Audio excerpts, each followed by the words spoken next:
Good morning, everybody. It is 9:30. I am going to open the executive session for House Bill 97, establishing an additional penalty for violation of privacy. And we will be in recess for, I'm going to call it 10 minutes because we are waiting for many people.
Okay, we were waiting for one more member, but at this point, we're just going to go ahead and exec the first one and see what happens.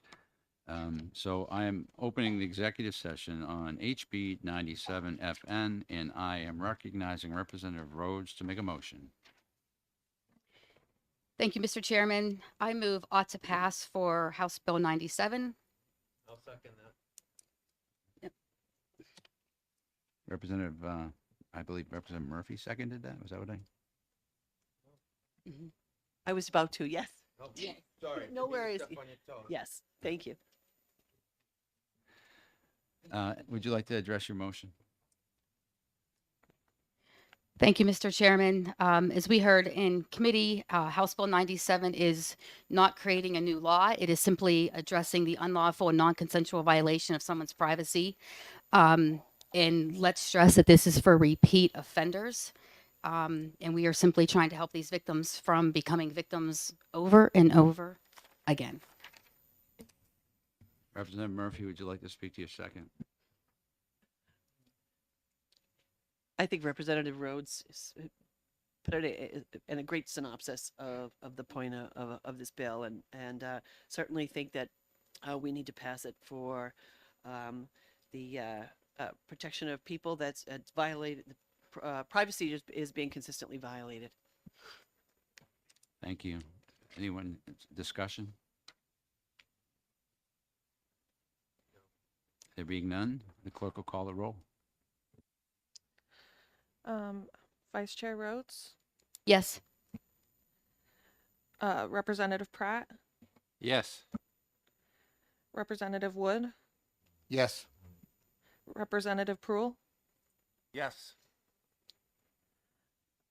Representative Mannion, Yes. Representative Reed, Yes. Representative Stone, Yes. Representative Tenzar, Yes. Representative Harriet Gathright, Representative Schultz, Yes. Representative Bolden, Yes. Representative Bradley, Yes. Representative Murphy, Yes, Representative Newman. Yes. The clerk votes yay. Representative Newell, Yes. Representative Selig, Yes.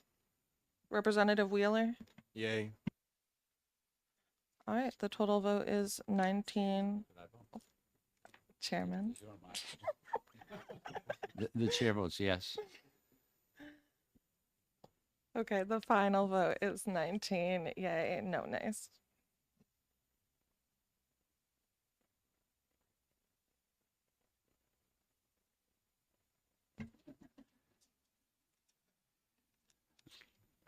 I'll close the executive session on HB 97.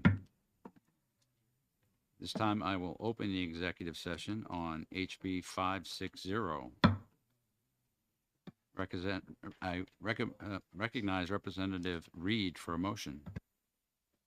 Thank you, Mr. Chairman. I move that House Bill 560 ought to pass. second. Would you like to speak to your motion? After hearing testimony on House Bill 560, it is a win-win bill that will assist both law enforcement and citizens in encounters with police officers. I see no downside to this bill. Representative Thank Murphy, you. would you like to speak to your second? Yes, I think this is a phenomenal bill and has such great potential to help law enforcement and those with disabilities in our communities. I think this will save lives. Thank you. Any discussion? I would just add that this is one of the best bills I've ever seen since being here. So I don't know what took us so long to think of it, but I'm glad we finally did. The clerk will call the roll. Vice Chair Rhodes, Yes. Representative Pratt, Yes. Representative Wood, Yes. Representative Proul, Representative Prue votes yes. Representative Mannion, Yes. Representative Reed, Yes. Representative Stone, Yes. Representative Tenzar, Yes. Representative Harriet Gathright, Yes. Representative Schultz, Yes. Representative Bolden, Yes. Representative Bradley, Yes. Representative Murphy, Yes. Representative Newman. Yes. The clerk votes yes. Representative Newell, Yes. Representative Selig, Yes. Representative Wheeler, Yay. and Chair Roy. Yes. Chair votes yes. 19-0. Motion passes. No objection to consent, and I hereby close the executive session, HB 560, and the committee will be in recess for 4 minutes.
It being 10:45, I'm going to open the public hearing on HB 498 and recognize Representative Hall to introduce this bill.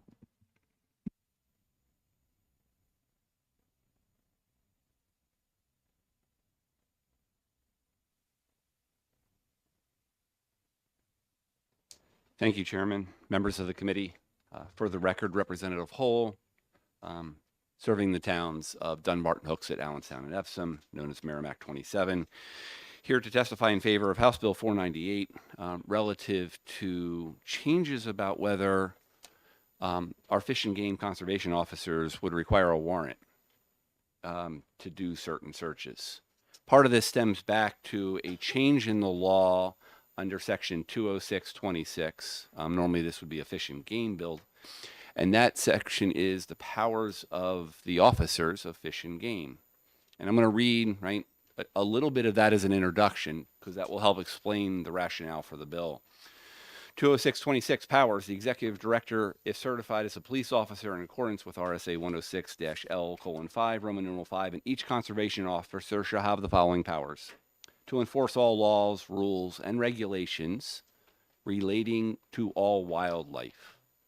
I'm going to say that again, relating to all wildlife, to go on any property outside the buildings, posted or otherwise. Roman numeral 2, to execute all warrants and search warrants based on probable cause for the violation of laws, rules, and regulations relating to wildlife.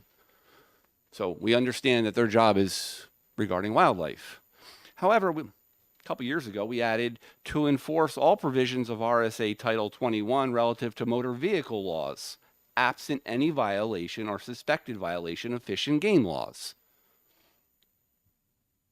So we have our conservation officers enforcing DMV laws absent fish and game laws. I thought we hired them to handle fish and game laws, not to be super cops. So the problem is, since we've given them the authority to do warrantless searches in clear violation of both the U.S. Constitution, Bill of Rights, Article 6, if I recall, the right of the people to be secure in their persons, houses, papers, and effects against unreasonable searches and seizures shall not be violated, and no warrant shall issue but upon probable cause. And there's a similar provision in Part 1st, Article 19 of the New Hampshire Constitution, almost verbatim language. Why do we allow one particular set of fish and game officers to have greater authority than the state police, greater authority than any police officer in any town within the state? If we fix the section about enforcement of DMV laws, it wouldn't be as bad an issue. I can understand the argument. It's really hard to get a warrant when you're in the middle of a lake. Got it. Let's have that discussion. Okay. You can tell the person, right, I want to search your bait box. I want to search, right, your fish container. I understand that. Okay. The person can say, I want to see a warrant. And the fish and game officer can say, great. Understand there's a huge time hit when we do this conversation, because I'm going to call in and get someone else to come, and they're going to have to then go get a warrant. So plan for a 6 or 8 hour exchange, but the person has that right. That's in the Constitution. We don't just give those rights up. Now, the person may yield that right, and that is within their power to say, oh, I don't mind you searching. There's nothing in the bait box or nothing in my fish container that would be prohibited anyway, right? I'm not using the wrong type of lures. I'm not using these aren't lead, or whatever the concern is, right? There's lots of fish and game laws. I'm not going to pretend to be an expert on all the fish and game laws. But our laws should support the underlying structure and agreement that our entire state and country was founded upon, which is the Constitution. And in this case, we have a statute that knowingly violates, right, the warrant clause, the search warrant clause. So all this bill does is insist that the officer seek a warrant. Understand that those in the field, right, who the conservation officer has approached, can waive that right. That is their choice. If they waive that right, it doesn't change anything about how a search would be conducted. But they do have the right. The problem is because we've expanded their authority over the years to be more than just conservation officers, they are now effectively state police and charged with enforcing the DMV laws. They can pull someone over on the side of the road and say, I'm searching your car. And the person doesn't have the right to say, no, I'd like to see a warrant. And one could make the argument, if you're on a major highway and you're enforcing DMV laws, the ability to get a warrant, just like the state police would have to do, is pretty easy. So with that, I'll conclude my testimony.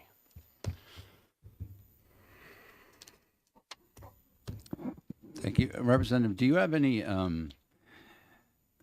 ideas about why that power was granted to them regarding the motor vehicles? I understand that there are oftentimes motor vehicles involved in fish and game vehicles, hunting from a vehicle where it shouldn't be. Or, Right. But remember, as I read that law, it's not in violation of a fish and game law. It is beyond that. If there was a vehicle in a fish and game incident, someone was presumed to be shooting a firearm from a car, right? That would be handled very differently than enforcing a speeding, right? A speeding violation, right? Or, I don't drink much, but I'm going to use drinking as a good example. I know it's a bad one given that there's a lot of pushback, but someone crosses a yellow line or wavers across the white line and the officer suspects that the person was drinking and pulls them over and starts searching the car for alcohol, right? I'm pretty certain the person's constitutional rights were violated. Now, ordinarily, they would just say, hey, no, there's no alcohol in the car. And if you want to search, you can get a warrant. I don't know if anybody's watched the cars on the sides of the roads that are being searched, but pretty much all the contents of the car are strewn about, and it's a pretty invasive thing. We ordinarily protect our citizens against such invasions, okay, unless there's probable cause, which is the grounds necessary for a warrant. It's okay to say to somebody, yes, I'd like you to get a warrant before you proceed. And if there's probable cause, a judge will sign that pretty quickly, within an hour. It might mean that the conservation officer is sitting on the side of the road for a little bit longer. I get that. That delay means that person isn't on the job enforcing other things during that time. However, we have a set of rules which were the Constitution by what our democracy follows to make sure the role of government is understood. And when we have statutes that violate those constitutional provisions, it is our job as state legislators to fix that. so is it your understanding of the current state of the law that the fish and game officers are not required to follow the same? In other words, if an officer pulls over someone and says, hey, do you mind if I take a look in the car? And the guy says, no, pound sand, get a warrant. They have to get a warrant unless there's exigent circumstances. That is true for the state police. Is it your position that they can say, well, no, you don't get to say no, get out, I'm searching your car? That is the provisions today between the combination of this section of law here, right? Because we're all in 206-26, and it's easy to look at the changes and go, oh, this doesn't make any sense. That's why I wanted some context relative to the rest of the changes. We added at Roman numeral 15. I want to say it was in the last 10 years. When I looked back, it looks like it was in 2017, but I didn't go back and actually look for what year that bill went through. We added provisions to the law that greatly expanded their powers, much greater so than all of the other officers, law enforcement officers in the state. And that's where the conflict arises. I understand why these rules were in place for the person out on the middle of Lake Winnipesaukee, right? There's only one boat that the conservation officer has. He's pulled somebody over. What is he going to do? Jump in the boat of the guy who's pulled over and wait for his friend to run out to get a warrant and come back? There are technical difficulties in the field. Those technical difficulties don't exist when you're enforcing the motor vehicle laws.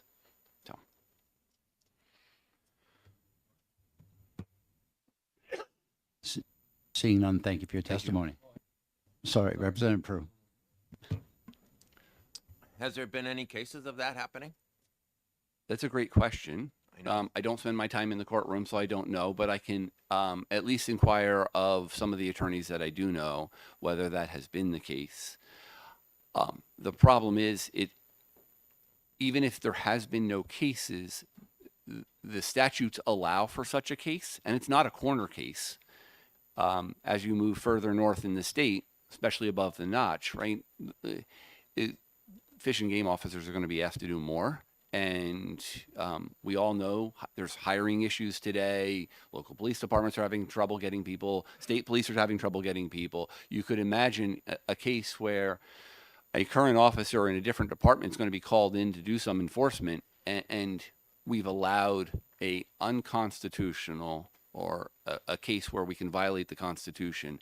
And I think we should leave that sacrosanct our constitutional protections, especially in the Bill of Rights. Thank you. Next. Gino. The chair recognizes Mr. Gino Marcone. Marcone.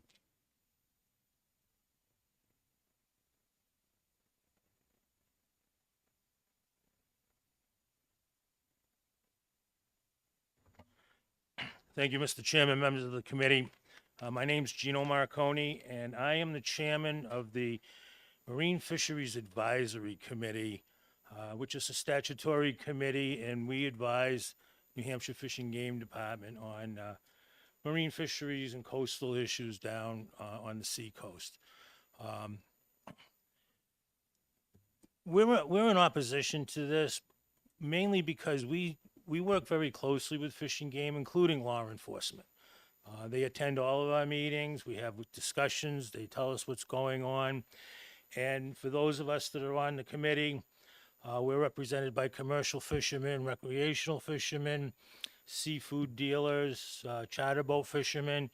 And we know how important it is that the law enforcement with Fish and Game have the ability to board boats out at sea, under the conditions that go on out at sea, to be able to patrol the seacoast area, and when they observe people engaged in activities of harvesting or transporting marine species, they need the ability to inspect those species. Marine species are a highly regulated item here in all of New England. And we just think that this would not allow the department to carry out its mission of protecting that species and carrying out and enforcing the regulations that are set in statute and in administrative rules. And there are other people that want to speak, so I'll leave it at that, sir. Thank you for your testimony. Very good. Chair recognizes Eric Anderson.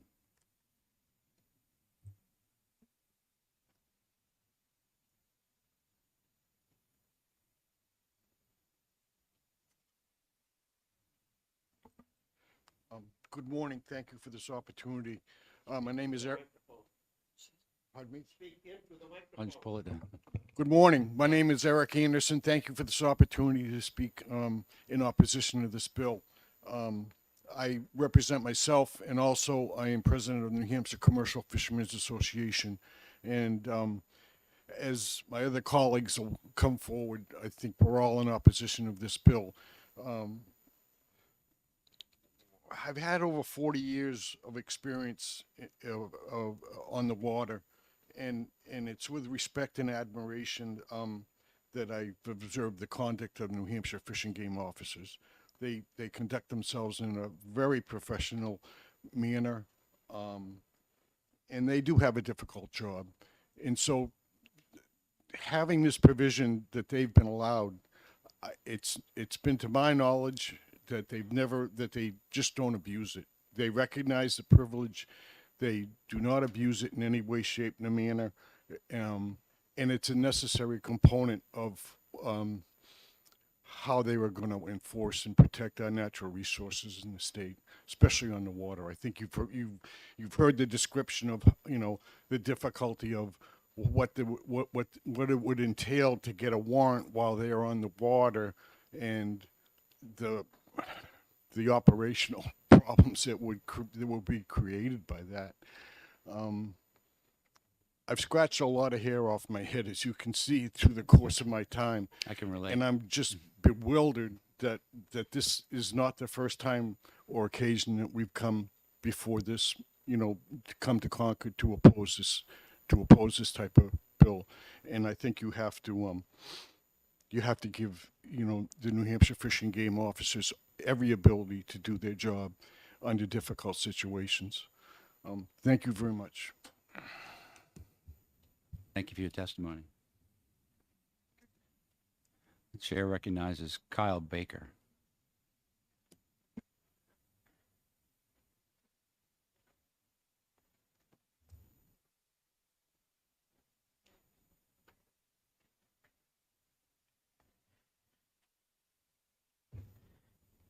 Good morning. My name is Kyle Baker, and I'm here representing the New Hampshire Wildlife Federation. The New Hampshire Wildlife Federation is an association that represents about 50 organizations across the state involved in outdoor recreation and hunting, fishing, and trapping. Groups like the New Hampshire Trappers Association, the Bear Hunters Association, and about 50 different, in particular, shooting and fishing game clubs around the state. We're here in opposition to the bill. I'm also handing around a letter right now for some folks that also oppose the bill that couldn't be here today, including the Timberland Owners Association, Trout Unlimited, Ducks Unlimited, the New Hampshire Farm Bureau, the Off-Highway Vehicle Association, the Guides Association, More Sporting Goods, and the Society of Protection of New Hampshire Forests, who all asked to be on the record as opposing this piece of legislation. I read them out loud simply because we are the regulated community, the community that interacts with Fish and Game on a daily basis. And we have some strong concerns about this piece of legislation as we see it as a removal of the collaboration that our organizations have had with the department for many years and decades. I believe back to the 30s when this statute was put in place. We see this bill as a way that would increase potential poaching in New Hampshire and potential other high levels of risk that would risk the record populations and strong habitats we have in New Hampshire. The last multiple years, you'll hear from folks behind me, we've had record deer seasons, record bear seasons, record turkey seasons. There was a time where we had no turkeys left in New Hampshire, where there's a time we had no beavers left in New Hampshire. And it's the sportsmen working together with Fish and Game that's allowed these populations to rebound and the habitats to continue to be able to support them. So with that, I want to be very respectful of your time. There's a lot of folks here to speak, but I encourage you to reach out to any of these organizations if you have more specific questions about sort of their impact in opposition to the bill, but I'm happy to answer any questions that folks might have. Thank you for your testimony. Chair recognizes Michael Flanagan.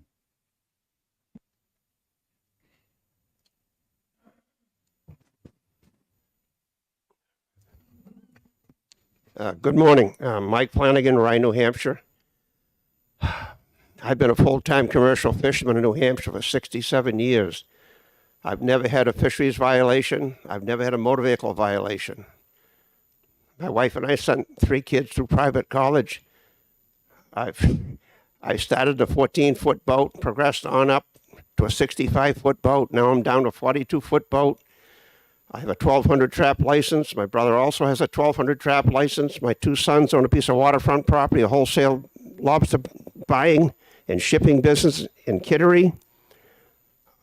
I'm way overcapitalized in the fishing industry, and I can't imagine you're taking enforcement things away from the game wardens. I thought they used to be federally deputized. The game wardens are my friends. They're the only protection I have. And it scares me to think. You talk about trap numbers. You people don't realize how expensive our traps are. It makes no sense to me what I do. When I don't fish 1,200 traps anymore. I have a 1,200 trap license. Lobster traps now are over $150 a piece. The only protection I have is the game wardens. I remember the Wild and Woolly days when I started. You people don't ever want to see that come back again. But the game wardens need all the enforcement rights you can give them. State waters and federal waters. I mean, we're not talking about catching one more trout or this and that. Lobster fishing is the only economical viable business left in New Hampshire. There are a few young people getting into it, and they need all the protection you can give them. It's the only thing people got left to do. And there's some serious issues in the lobster fishery right now, but we need all the protection we can get. Thank you very much. If there are any questions, I'd be glad to answer them. Representative Seelig. Thank you for taking my question, Mr. Chair. Thank you so much for the work you do and for supporting sustaining fishing practices. I'm curious if this were to be enacted and you were out or about to head out to go check your traps and were held back for however long it took to get a warrant, what would that do as in terms of an impact? Or if you were out at sea and stopped for checking and had to wait several hours for enforcement? What would It's that happen? ridiculous. It's really ridiculous. I can't imagine anybody's proposing this. We're a business. You know, it's like anyone else. You start in the morning, you have to produce every day. And to stop someone for any period of time just because you want to stop them, that's ridiculous. You know, our days are very limited weather-wise opportunities. We have to complete the day. The wardens, they're friends of mine. They can come aboard my boat anytime they want. They've never held me up for any reason. Follow up for clarification. What I meant is if this were passed and you had to wait 2 hours while they obtained a warrant, how would that impact what happened to your business? It would be terrible. I'd lose 25 or 30% of my income that particular day. We don't get paid. I'm trying to make a point here. We don't get paid for being there. I get paid every day for what goes on the scale to 1/10 of a pound. If I caught 100 pounds yesterday, that's so be it. If I don't go today, it's 0. If I go get 50 pounds, that's exactly when it goes on the scale. We get paid every day for what goes on the scale. We don't get paid for being there. We don't get paid for sick days, holidays, vacations. We get paid to produce. That's it. Thank you. Thank you for your testimony. The chair calls Peter Flanagan.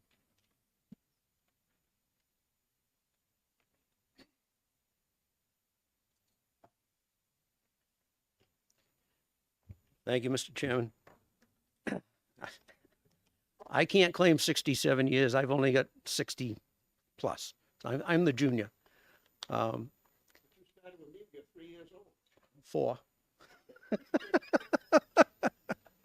Been at it a long time. No, as my brother said, we've seen the best and the worst of it. The wardens are a necessary part of our occupation. I would hate to see them handcuffed. I trust them to be professional and to do what they believe is right. Like any profession, there are bad apples, but they all aren't bad apples. If you find a bad apple, you deal with it individually. I've spoken, well, because of where we fish, we're subject to 3 different sets of laws. We're subject to federal regulation, we're subject to Maine regulation, and we're subject to New Hampshire regulation. So I dare say there's probably no industry in this country that's as highly regulated as the commercial fishing industry. If we're left to enforce those regulations on our own, we go back to the law of the jungle. And that's not going to be good for anybody. As my brother said, we're all overcapitalized. We can't afford to do that. We've got too much to lose. So we depend on the wardens to be out there, be visible. Just their presence and the visibility is a big part of their job. If people see them and know they're out there, that's almost as good as boarding. If they suspect something, there's some issue, I encourage them to board immediately. Where we are in the weather conditions, I don't want to lay there for 3 or 4 hours thrashing my ass off waiting for somebody to come get the warrant. It's dangerous. It's unproductive. I'm afraid if you take this ability away from them, what's going to happen next? Are we going to put them, we're going to take their patrol vehicles away and put them in roller skates and paddle boards? I mean, you can't limit their ability to do their job. So I would encourage you to reject this proposal. They have a very unique job and a very unique conditions. I think that needs to be recognized and given the latitude to do their job. So we in the industry certainly appreciate it. And as I say, without it, it goes back to the law of the jungle, and that's going to be bad for everybody. Thank you. Thank you for your testimony.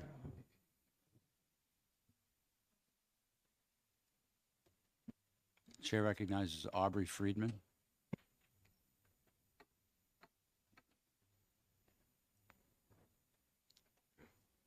Mr. Chairman, committee members, my name's Aubrey Friedman. I'm from Bridgewater, private citizen.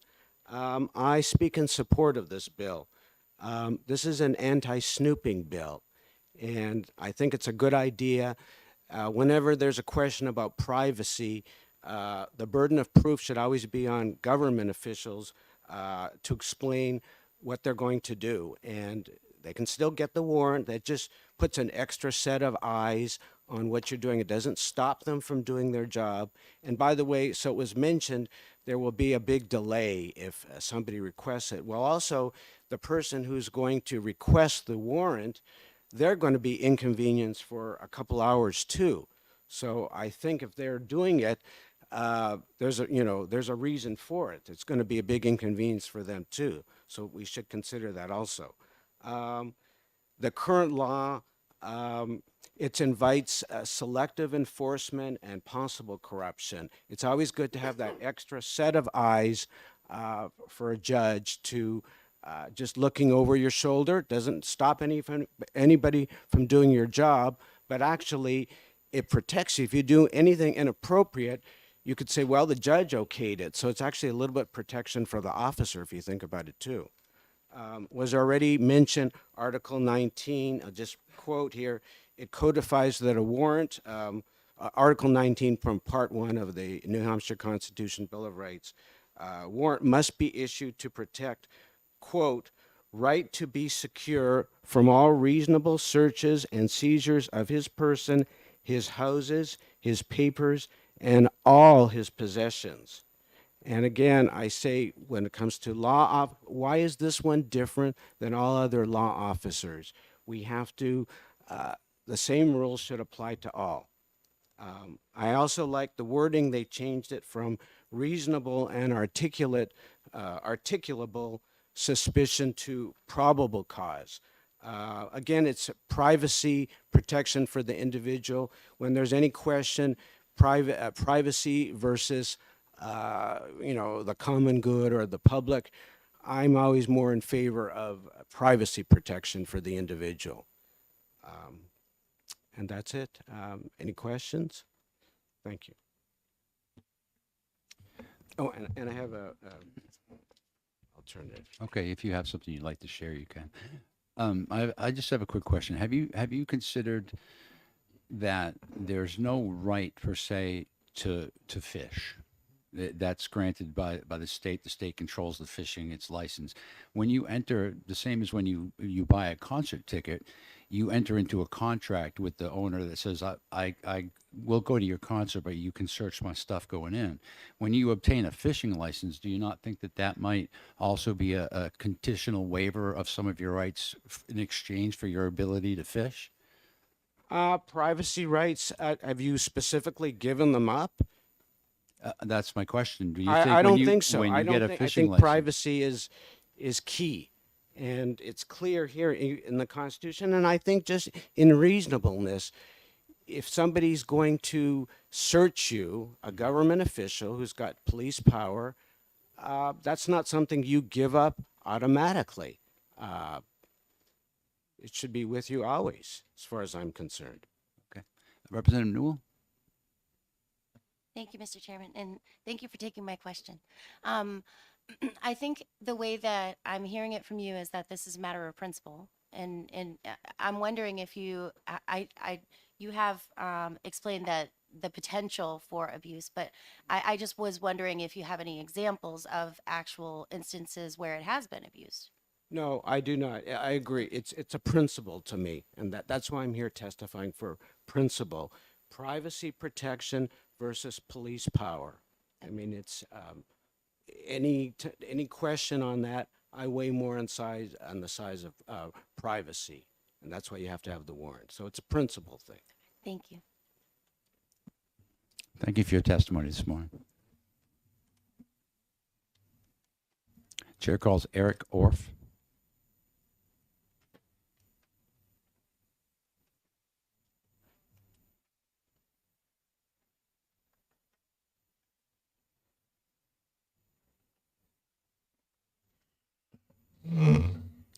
Good morning, Mr. Chairman and members of the committee.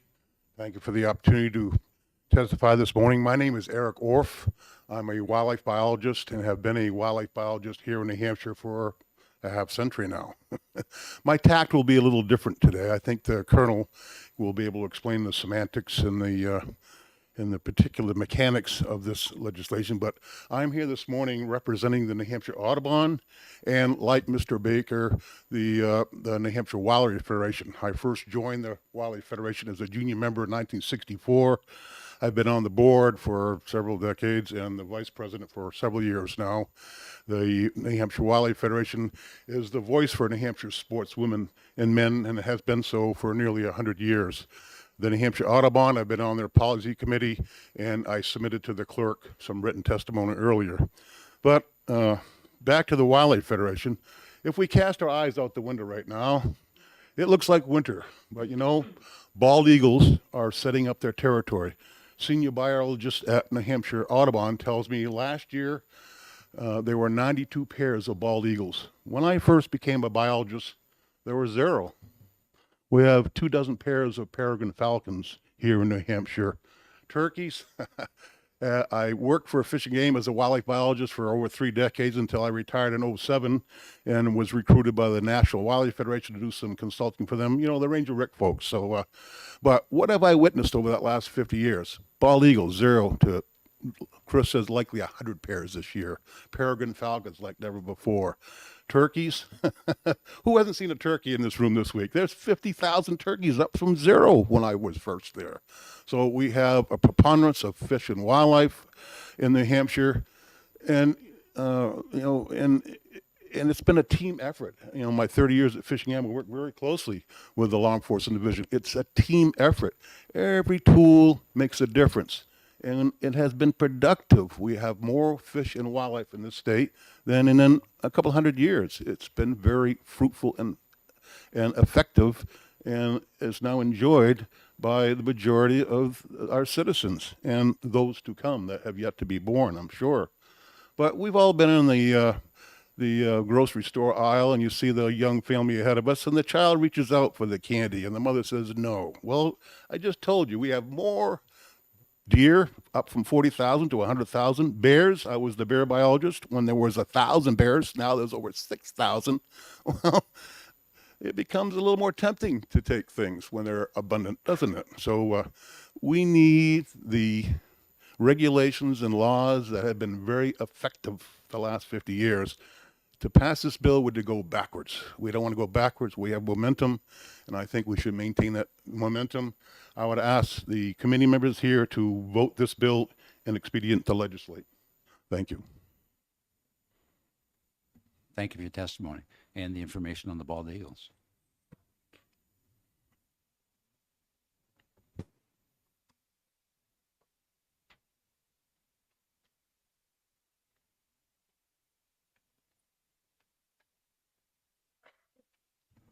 You're gonna have to pardon me on this one. David Dozel, anybody named David? Any Davids?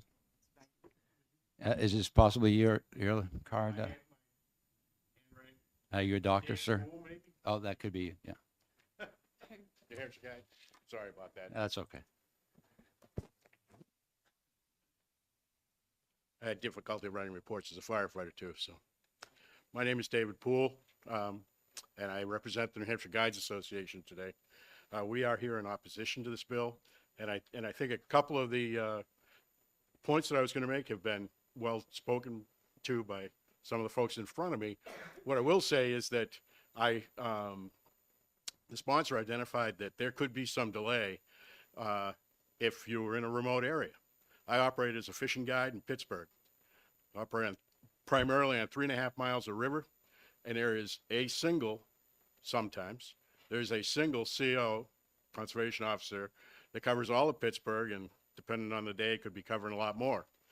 So if an individual decided in that 3.5 miles, there could be 50 or 60 or 70 conservatively anglers. One person decides that they're going to exercise their right because they need to, they are in violation, or because it's principle that they're going to ask for a warrant should this bill be passed. That conservation officer, for all practical purposes, is out of business.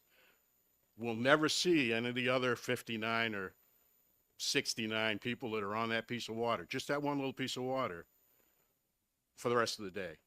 It's at least half an hour to go to Colebrook, get a warrant, get back. Oh, and by the way, they'd have to secure the person and secure the evidence. So I'm not sure how that would work. There's a lot going on. And in all that time, there's no education of anglers that has gone on.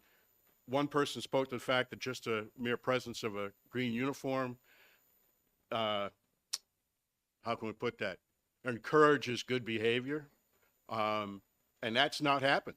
They only got to that one person, and their day is primarily over. As a guide, a lot of damage could be done in a very short period of time without enforcement from Fish and Game. I witness it day in and day out. So we would encourage you to find this bill, to find it inexpedient to legislate, please. That's it. Thank you for your testimony.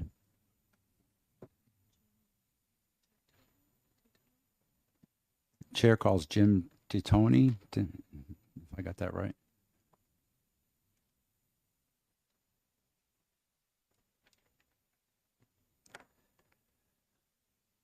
Mr. Chairman, House Committee members, I want to thank you for the opportunity for me to speak here today.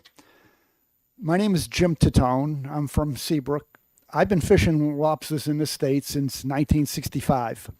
I'm here today on behalf of the 60-plus members of the Yankee Fishermen's Cooperative in Seabrook. I'm not good at speaking off the cuff, so I hope you don't mind if I read my statement here. Founded over 150 years ago, the New Hampshire Fish and Game Department, through its conservation officers, serves as the guardians of the state's fish, wildlife, and marine resources. The commercial and recreational fisheries industries of this state consider the officers of the New Hampshire Fish and Game Department to be a vital element in the enforcement of laws and regulations which are critical to assure the sustainability of our natural resources. Our conservation officers must continue to have the ability to search without warrants any commercial or recreational vessel, any premises where aquatic species are landed, any containers or vehicles of recreational fishers, any other pertinent duties to assure that their mission can be successfully accomplished. We believe that the ability of conservation officers to search and seize without a warrant on land or at sea is an effective deterrent against any real or potential violations of fish and game laws and regulations. The New Hampshire lobster industry is a dynamic economic driver for this state. It is unimaginable that conservation officers would be handcuffed in performing their duties by having to obtain a warrant to search or seize. We consider the Fish and Game to be our partner in the effective management and conservation of the state's valuable lobster resource. Now, down at our fish co-op, we can have up to 20 boats a day landing, and it shouldn't be a requirement for a fish and game officer to come down on the dock and get, without a warrant, to board a vessel to sample their catch. And the same should apply to the premises where all these lobsters are landed. We have about 4,000 to 5,000 pounds of lobsters a day landed in our tanks, and we sometimes have up to 3,000 to 4,000 pounds of groundfish a day landed at our co-op. And we shouldn't have to have our fish and game officers tied to be able to come into our premises or board our vessels to sample what catch we have. And I just hope that we can continue to have this kind of coverage from our fish and game officers. That's all I have to say. Thank you, and I'm willing to take any questions if anybody has any. There being none, I appreciate your testimony. Thank you.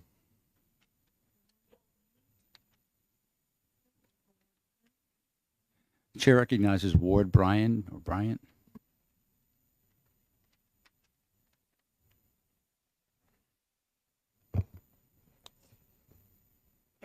Thank you for the opportunity to give testimony to this particular bill.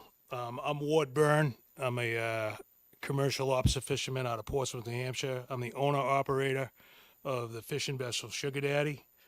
When I first saw Eric's post on this bill, I was kind of shocked that we would want to jeopardize our working relationship with Fish and Game. And that's how I see it. These guys are like salt of the earth to work with on the water. They're great. I can think of no circumstances ever where I felt like my constitutional rights were violated. It just doesn't happen. On a normal day, say they come out, they see my vessel, they drive up to us. Hey guys, how's it going? Good. They jump on. I show them my lobster permit.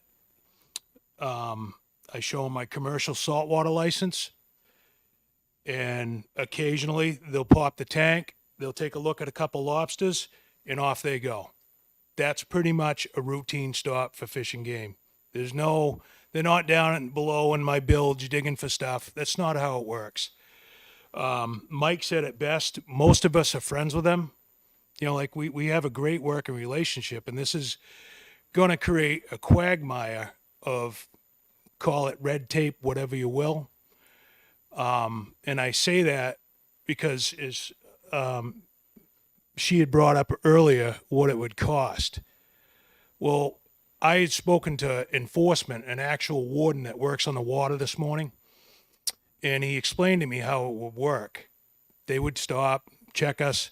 He'd have to wait, get a warrant, and this warrant wouldn't be an emergency. So it would be at the leisure of a judge to make sure he checked his emails so that he could issue the warrant. It could take days. It could take 7 hours, maybe 4 hours. I don't know. But it's going to cost me money. We talk about the resource and protecting the resource. The resource, this is a well-managed fishery. It's the most sustainable fishery on the East Coast. I'll dare to say that. I have a son and a daughter that are also involved in fisheries. You know, I'm not going to be fishing for the next 40 years, but there's a potential that my son and my daughter are. And I think it's paramount that we do not handcuff our relationship with Fish and Game for what could be perceived as violating my liberty. I more look at it like when I sign my lobster permit and buy it, there's a certain due diligence in a line for me that I'm going to work with these people and not against them. So that's, I guess, pretty much what I have. Thanks. Any questions? Thank you for your testimony. This is the last one? Yeah. Okay. What's it, Jordan? Yeah. Chair calls Colonel Jordan.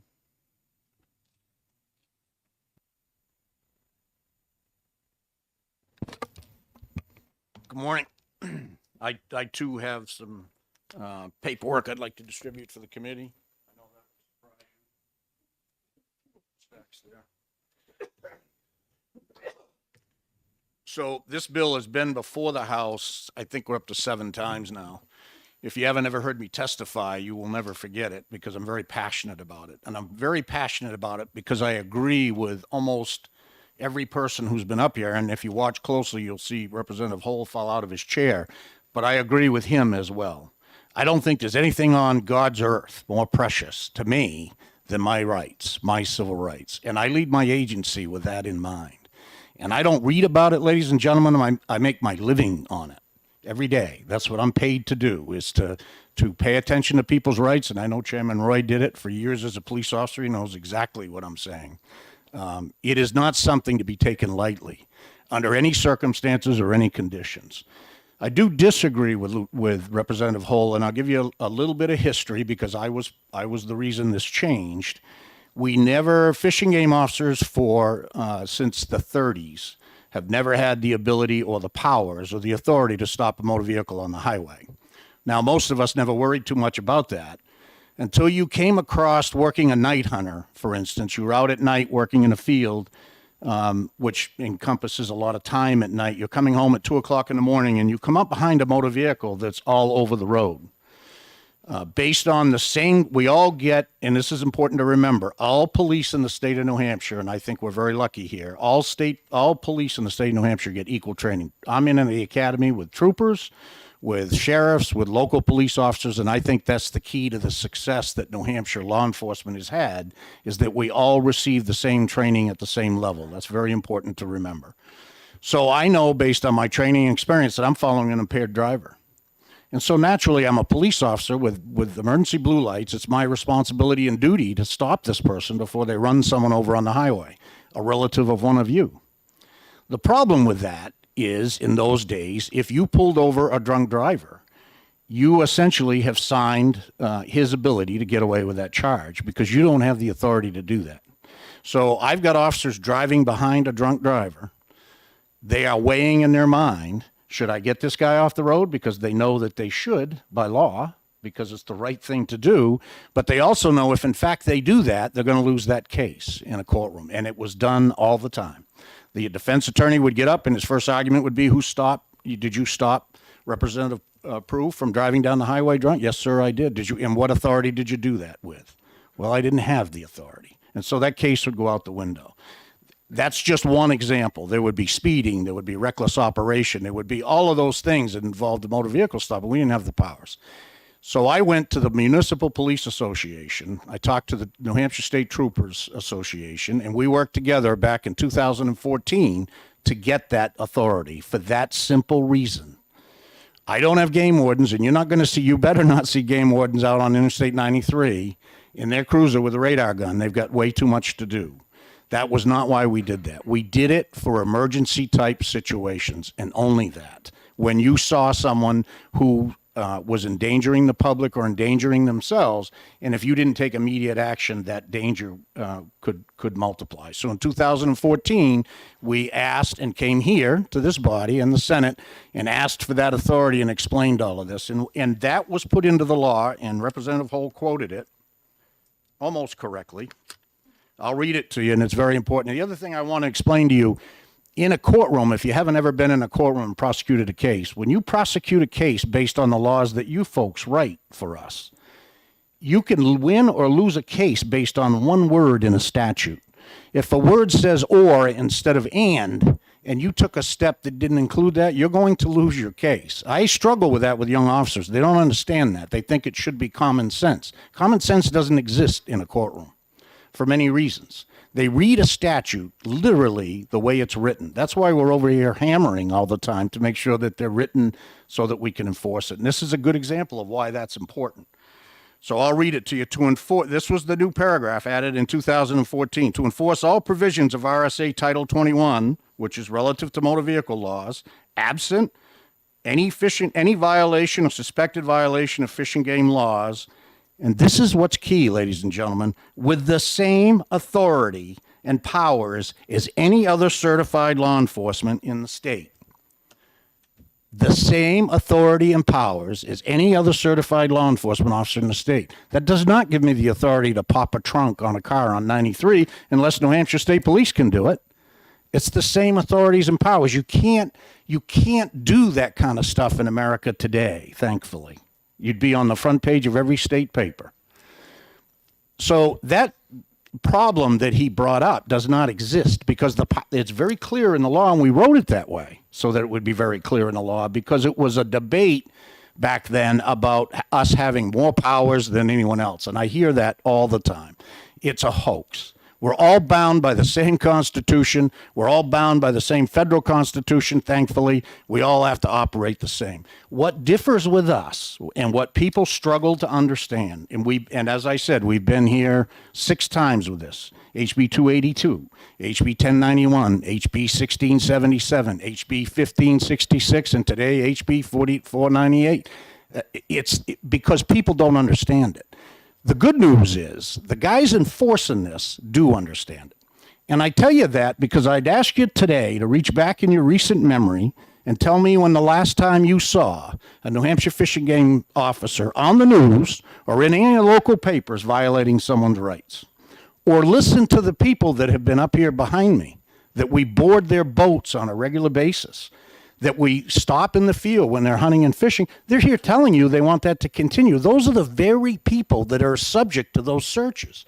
Now, I don't want to ignore what the young man said from Bristol or Bridgewater. I'm with him on principle. I'm with him that those rights are very important. We don't have that authority.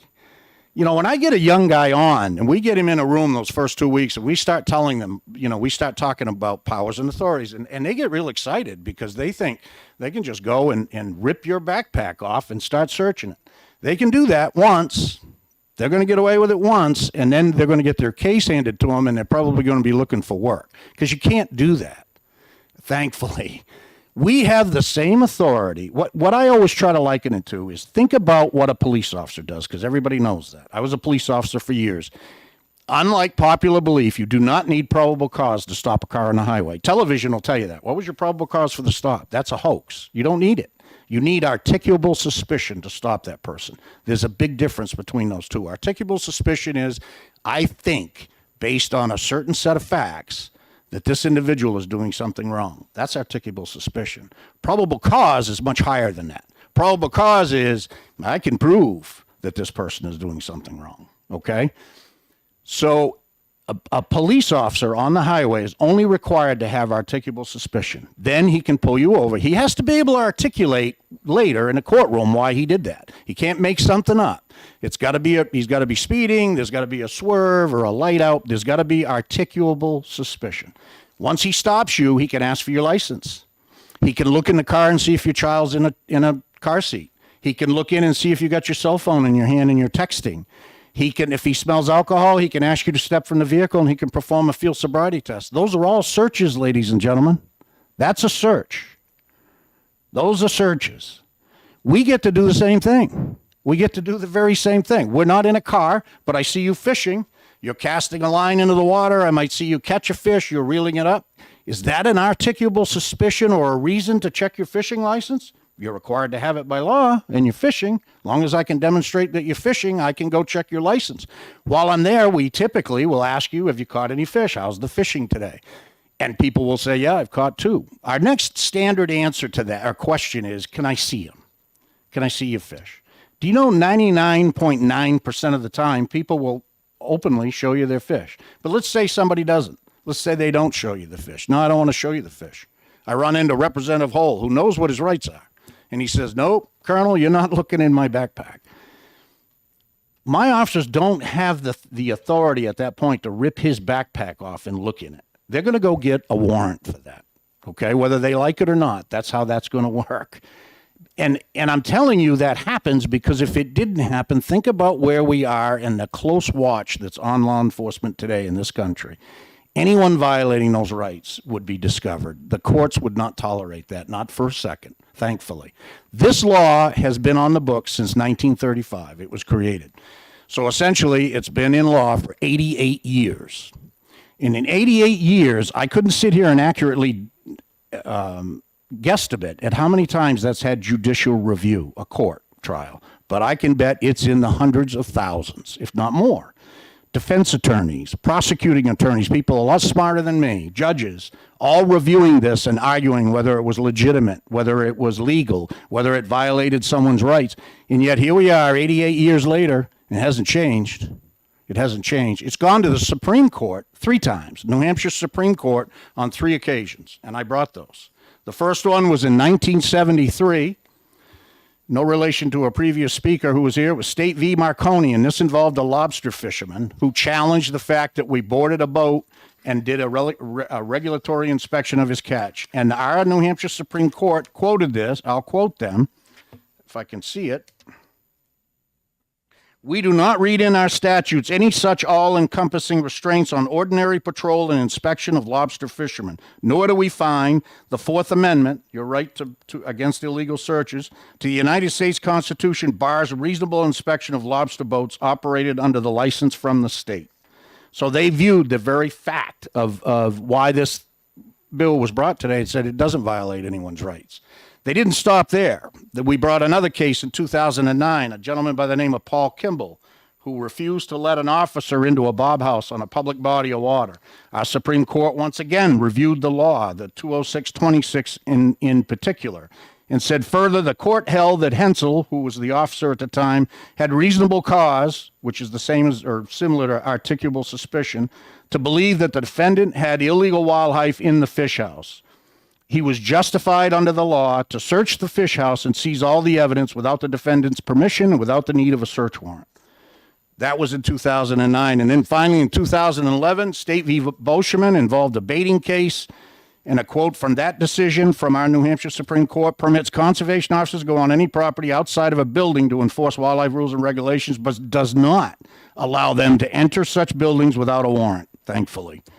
Here, the defendant's porch was part of the property outside of the house and building. Officer Brown was therefore within his statutory powers to go on the defendant's porch and enforce all the laws and regulations. What's important about that, those are 3 times that this law has gone to our Supreme Court, where we rely on them to make these changes. And I can assure you, if this law was defective, it would have been changed. I've told my officers on 100 different occasions at the end of legislative seasons, don't worry about a bad law.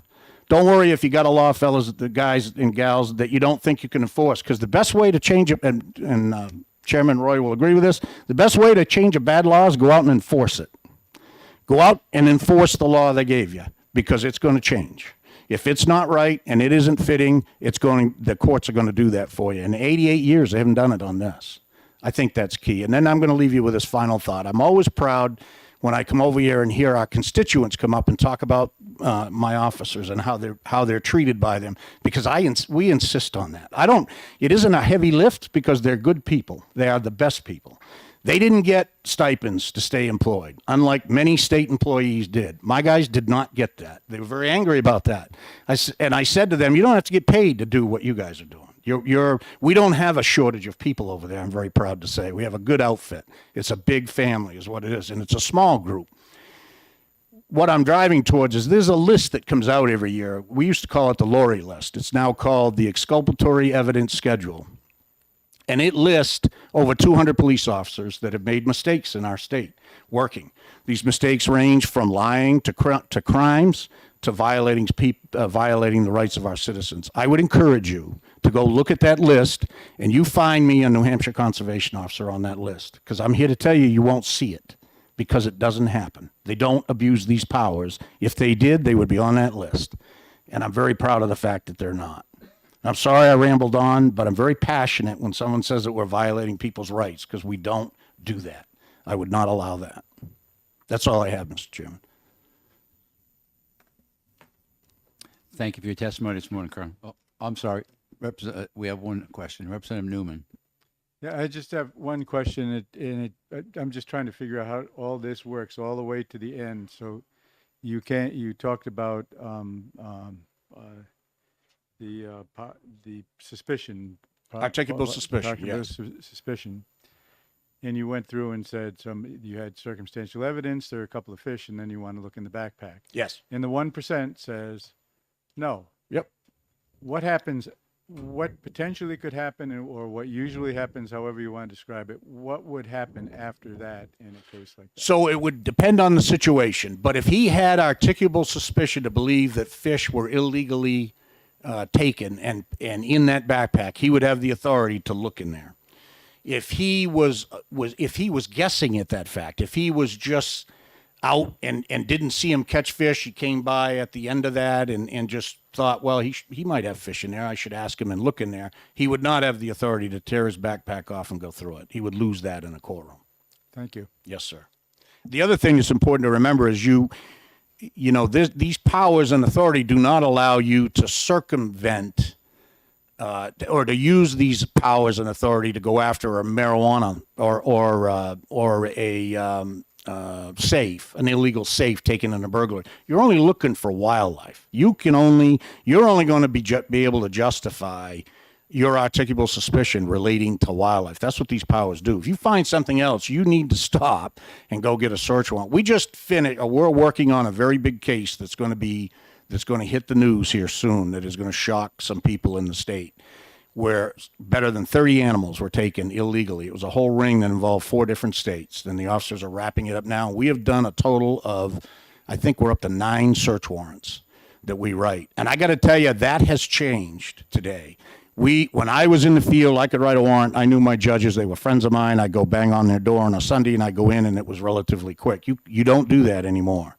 This is all electronic now, and what you heard earlier is exactly right. You're going to be tied up. I had an officer do a warrant at noon, submit it. At 7 o'clock that night, I called him to see what the status was. He hadn't gotten a warrant back yet. Now, I'm going to have to hold these guys, these lobster fishermen, I'm going to tie them at a pier for 6 hours while I search for a warrant.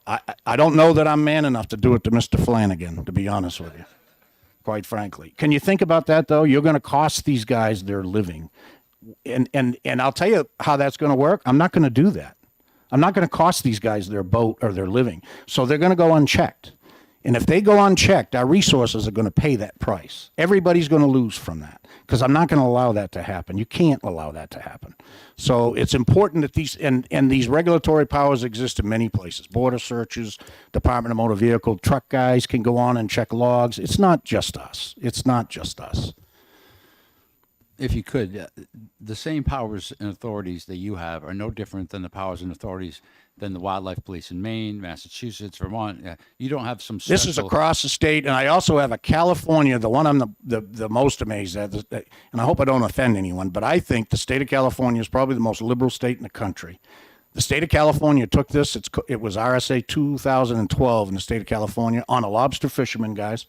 They took this case up, and they made the exact same decision in California. I still can't get over the fact this exists across the country. There's only one state I know of, Chairman Roy, that doesn't allow this, and it's North Carolina, I believe. Every other state has some version of this. Yes, and when you speak to authority, a state trooper can stop a vehicle for speeding, they can stop a drunk, they can check a fishing license, they can make a night hunting case if they so desire, they can enforce criminal law, a fish and game officer can stop a DWI, we can enforce a burglary if we want to, we can do fish and game law, a county sheriff we all have the same powers. Everybody goes to the same academy. We get the same training, same certification. We all can. The only difference is troopers can't go into a town, and I can't even quote it accurately, over a certain population without permission, I think, is the only thing. So other than that, we're all on this. It's a wives' tale that we have secret powers. You know, I'd like to say we do, but we don't.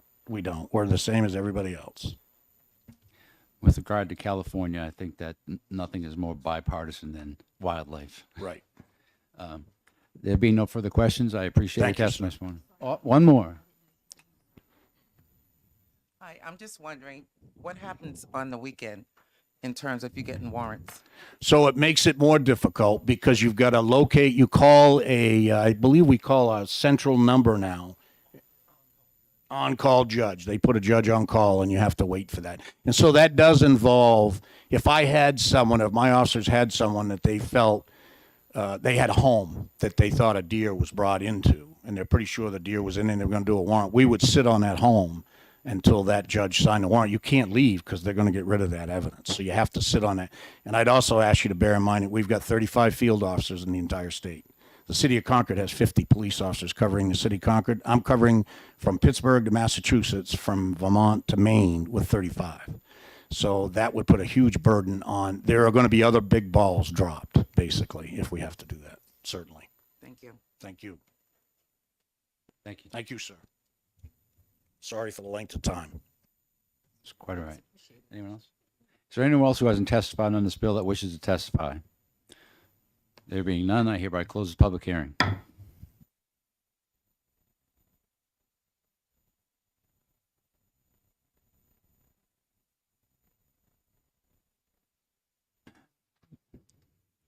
At this time, I'm opening the public hearing on HB 504, and I recognize the prime sponsor to introduce their bill.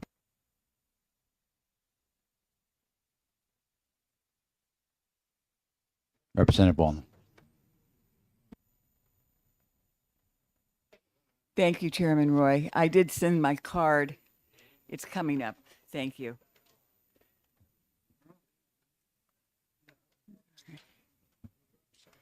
Just hold on for a second on your testimony until the crowd thins out.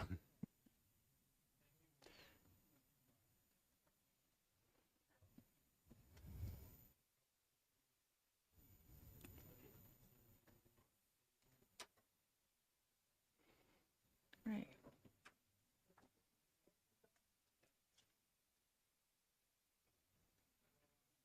Good? Okay. Thank you, Chairman Roy and members of the committee. My name is Mary Jane Wallner, and I'm a state representative from right here in Concord. You're almost sitting in my ward.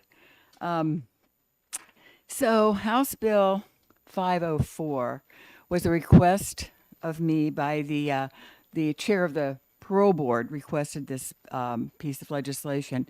And what the bill would do would allow the chair of the board to appoint previous board members to sit on the board as needed. What he finds is sometimes he has a situation where he can't find 3 parole board members that are available for hearings. And this would allow him to use one of the previous board members.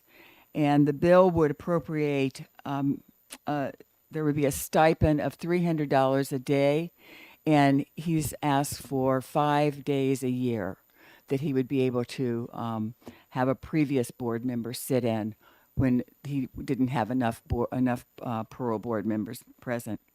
The bill also raises the stipends to parole board members from $20,000 a year to $30,000 a year, and raises the vice chair's reimbursement from $20,000 to $40,000.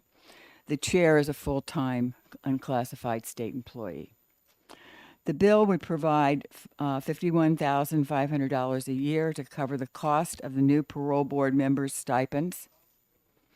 And last year, the parole board dealt with over 1,000 cases. Their work is complicated, complex, and very important to our state. I urge you to vote this bill out, ought to pass, send it on to the Finance Committee so that the Finance Committee can look at the financial aspects of the bill. Chair Roger Phillips is here, and he'll go into detail about the work of the board and this piece of legislation and how important it is to them.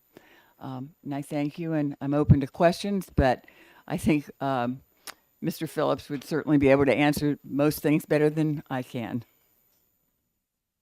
Thank you for your testimony. You're all set. Thank you. Great. The chair recognizes Mr. Roger Phillips.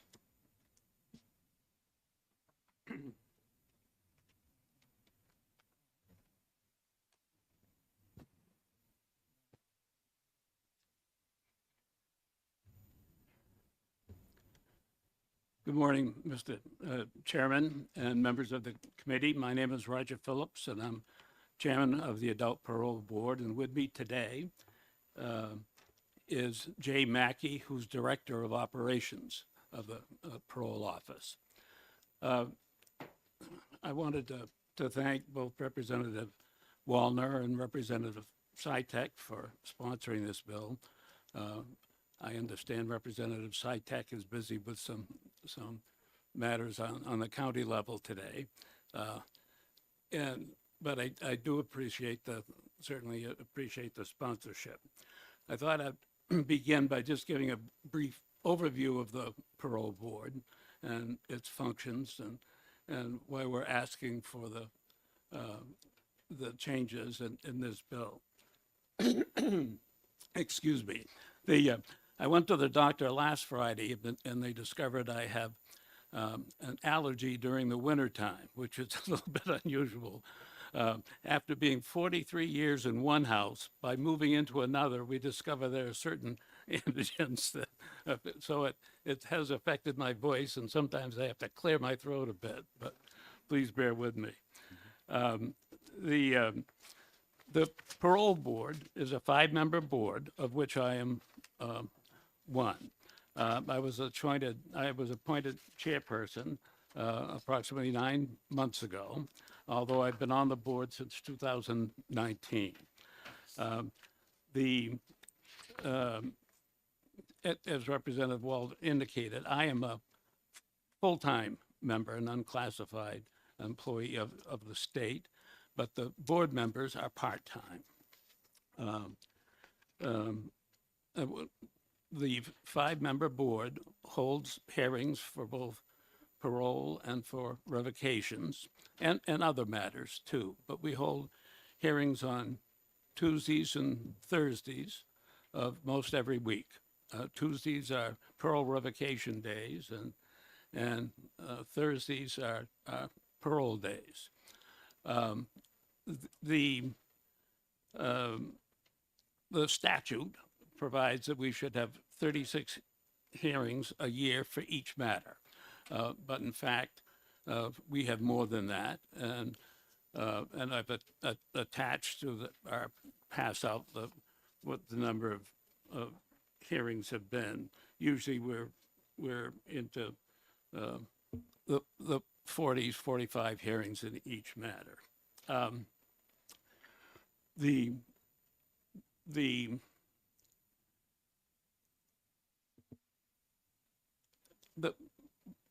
makeup of the board by statute requires 2 attorneys. The reason for that is that on revocation days, there should be an attorney present because of evidentiary issues or other matters that could arise that where legal expertise would be required. But there are also other members of the board by the statute who, one from law enforcement or correction experience, one who's familiar with the criminology, either through or teaches the same in post-secondary education, and finally a 3rd member would be at large without any specific designation. I think we're very pleased to have, for representing corrections, someone who was a captain of the corrections officer in San Quentin, who has a vast amount of experience and moved to New Hampshire and is a valuable member of the board. We also have a former police officer who teaches on the post-secondary education level as a member. And we're also fortunate, especially when medical parole matters come around, because we have a retired surgeon who is also willing to sit as the at-large member. The bill, during the COVID times, we discovered as we were trying to schedule hearings, there was sometimes difficulty of finding 3 members on any given day to sit because of either sickness or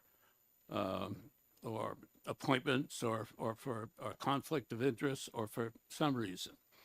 So just in the same way that courts sometimes can call on retired judges, I thought it might be a good idea. Last year we had to cancel 2 hearings because we couldn't put the panel together. And I thought, well, we ought to have some sort of safety valve here so that we could call on those who had served in the past to sit again. And that's why we propose that. Now, it would take some doing because now we're, years ago, all parole packages were in paper and delivered in cardboard boxes, and we'd have to go through stacks of paperwork. Now, fortunately, in the digital age, we all have been issued laptop computers, and we can access everything in that way. So it would take number one, we have to find out who'd be willing to serve, and there'd be some training involved, and then have to go through IT and get the appropriate training for a person so they could look up what we're doing for a hearing of either revocation or granting parole. That's it. In summary, concerning that part, and Representative Wallner indicated that we wouldn't think would happen very often, but it's only a $1,500 appropriation, we would think. The next section is a bit different, and that is we're asking for increased compensation. And I wanted to go over the fact that, at least in my opinion, the parole board has a significant role to play in public safety. We know that board members must be competent, they must be well prepared, they must be dedicated and willing to thoroughly review parole packets and criminal records. In a parole matter, there are at least 23 different subject areas that when board members go through in determining whether or not someone should be entitled to parole. And preparation for parole hearings takes a considerable amount of time. I mean, I think on average it's somewhere between 10 and 13 hours to go through the parole packets and to be prepared. I might even take longer than that. Sometimes I start in on a Friday night just spending an hour organizing, but I spend a good part of Saturday and sometimes a little bit of Sunday and then again on Monday to get things ready for either the Tuesday or the upcoming Thursday hearings. And the other thing that I want to get across is when the parole board that used to be 9 members was reduced to 5, the initial proposal was that each board member would be paid $30,000, and during the legislative process that was reduced to 20. I think that $30,000 amount that was initially suggested, that was by at that time Chairperson Jennifer Sargent, she did some research on what boards were paid in other states.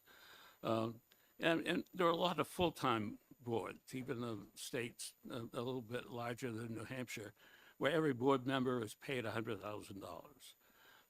We know that in New Hampshire, we do a lot because we do things for public service. Members of this legislature are certainly well aware that it's not compensation, whereby you're willing to sit and represent the people of New Hampshire. I was born and raised in New Hampshire. I'm well aware of what the court does. And my father was Winfield J. Phillips, who was state treasurer and bank commissioner, and then served as a member of the House of Representatives. And I know how hard and difficult it is, and it's an enormous amount of work. But when we're dealing with a state agency, I think it's very important that we attract those who are very competent and willing to serve. It's a hard job. It's not easy. And I just want to give one example. We had an individual with a vast amount of law enforcement experience. He was a member of a metropolitan police force outside the state of New Hampshire. He then went with the federal government, was in a federal law enforcement agency, and he became a member. And all of a sudden, he was hearing all of these things and hearing input from victims. And although he was well aware of what, the arrest process and convicting someone, but to hear the effect on people was such that he couldn't sleep at night. And it's not easy putting up with whether it's child abuse or, some horrific or terrible, brutal crimes, whether it be assault or something that was done recklessly. But I think it takes a unique individual to sit there and be fair and impartial, and also be able to sleep at night. It's one of those things that we ought to consider. So the reason, I've had experience over the last, since I've been on the board, where someone has resigned, and it's been very difficult to find a replacement. And that's why I'm urging the committee to accept the recommendation that there be increased compensation for the board member. And then the final part of this is we're also asking for not just 30,000 for a member, but for the vice chair to receive extra compensation of $10,000 a year. Both the chair and vice chair are the only ones that sign warrants now in our electronic system. Now, under the statute, every board member has authority, but there's a certain process we have to go through so that we make sure that we review the warrants, and once they're signed, that they're entered in the system electronically and in the right places, and the right people are notified. And to prevent errors, it's good that two people do that. But the vice chair also gets involved in other things, certainly for chairing hearings when I can't, or for motions that are filed. Sometimes a PPO needs to, probation and parole officer wants to withdraw a warrant for a reason, or there might be changes in parole conditions, and they're seeking permission. And there are lots of time spent by the vice chair in doing administrative duties that do not have to be performed by the other members of the board. So that's why we're asking for this change in the statute.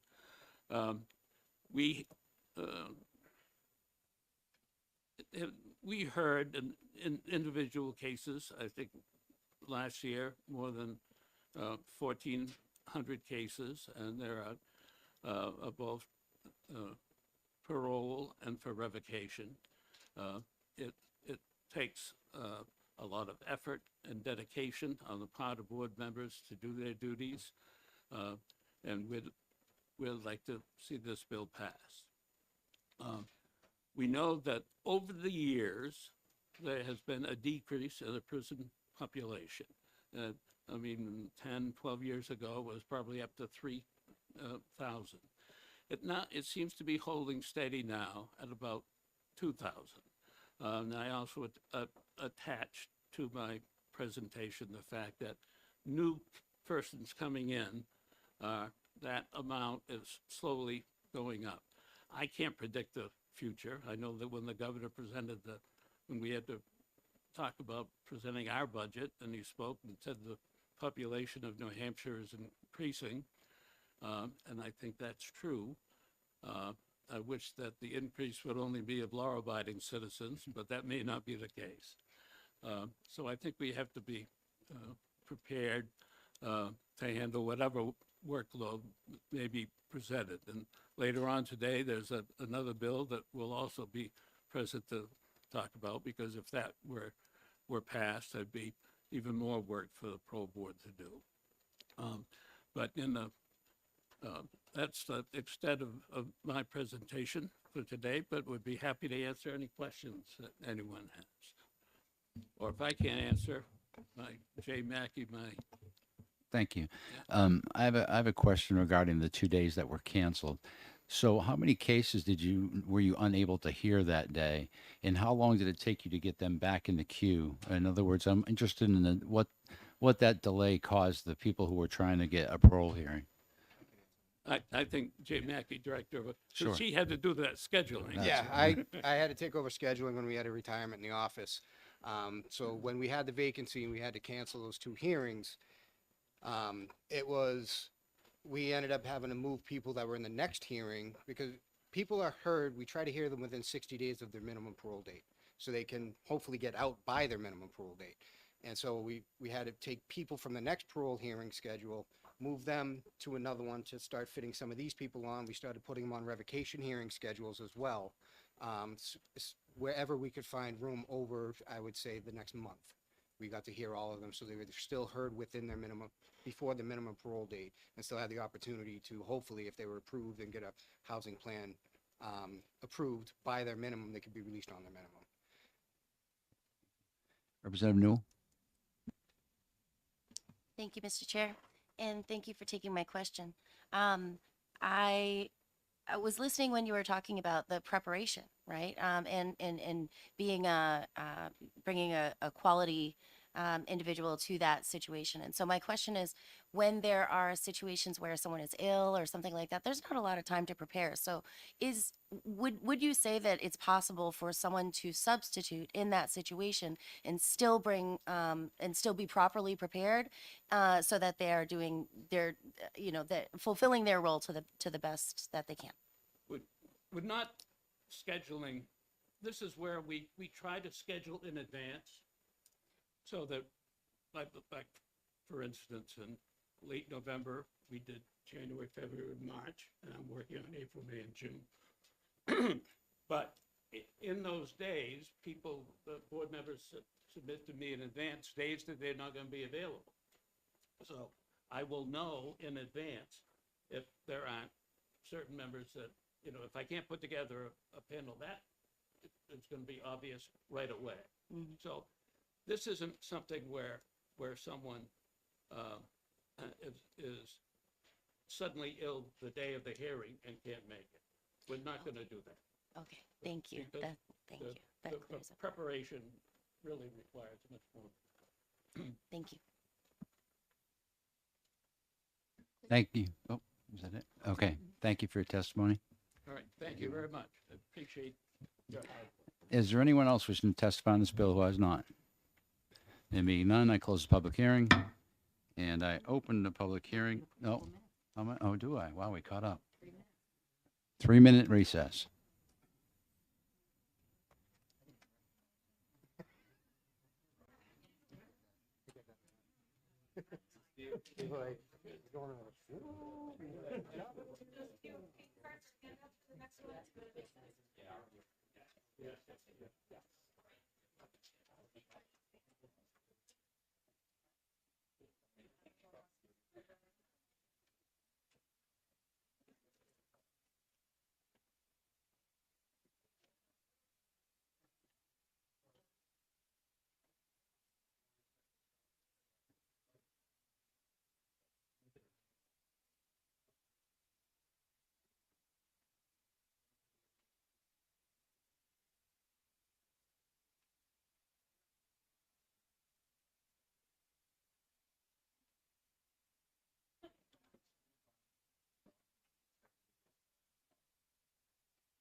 This time, I'm going to open a public hearing on House Bill 545 and recognize the sponsor to introduce his bill, Representative Hines.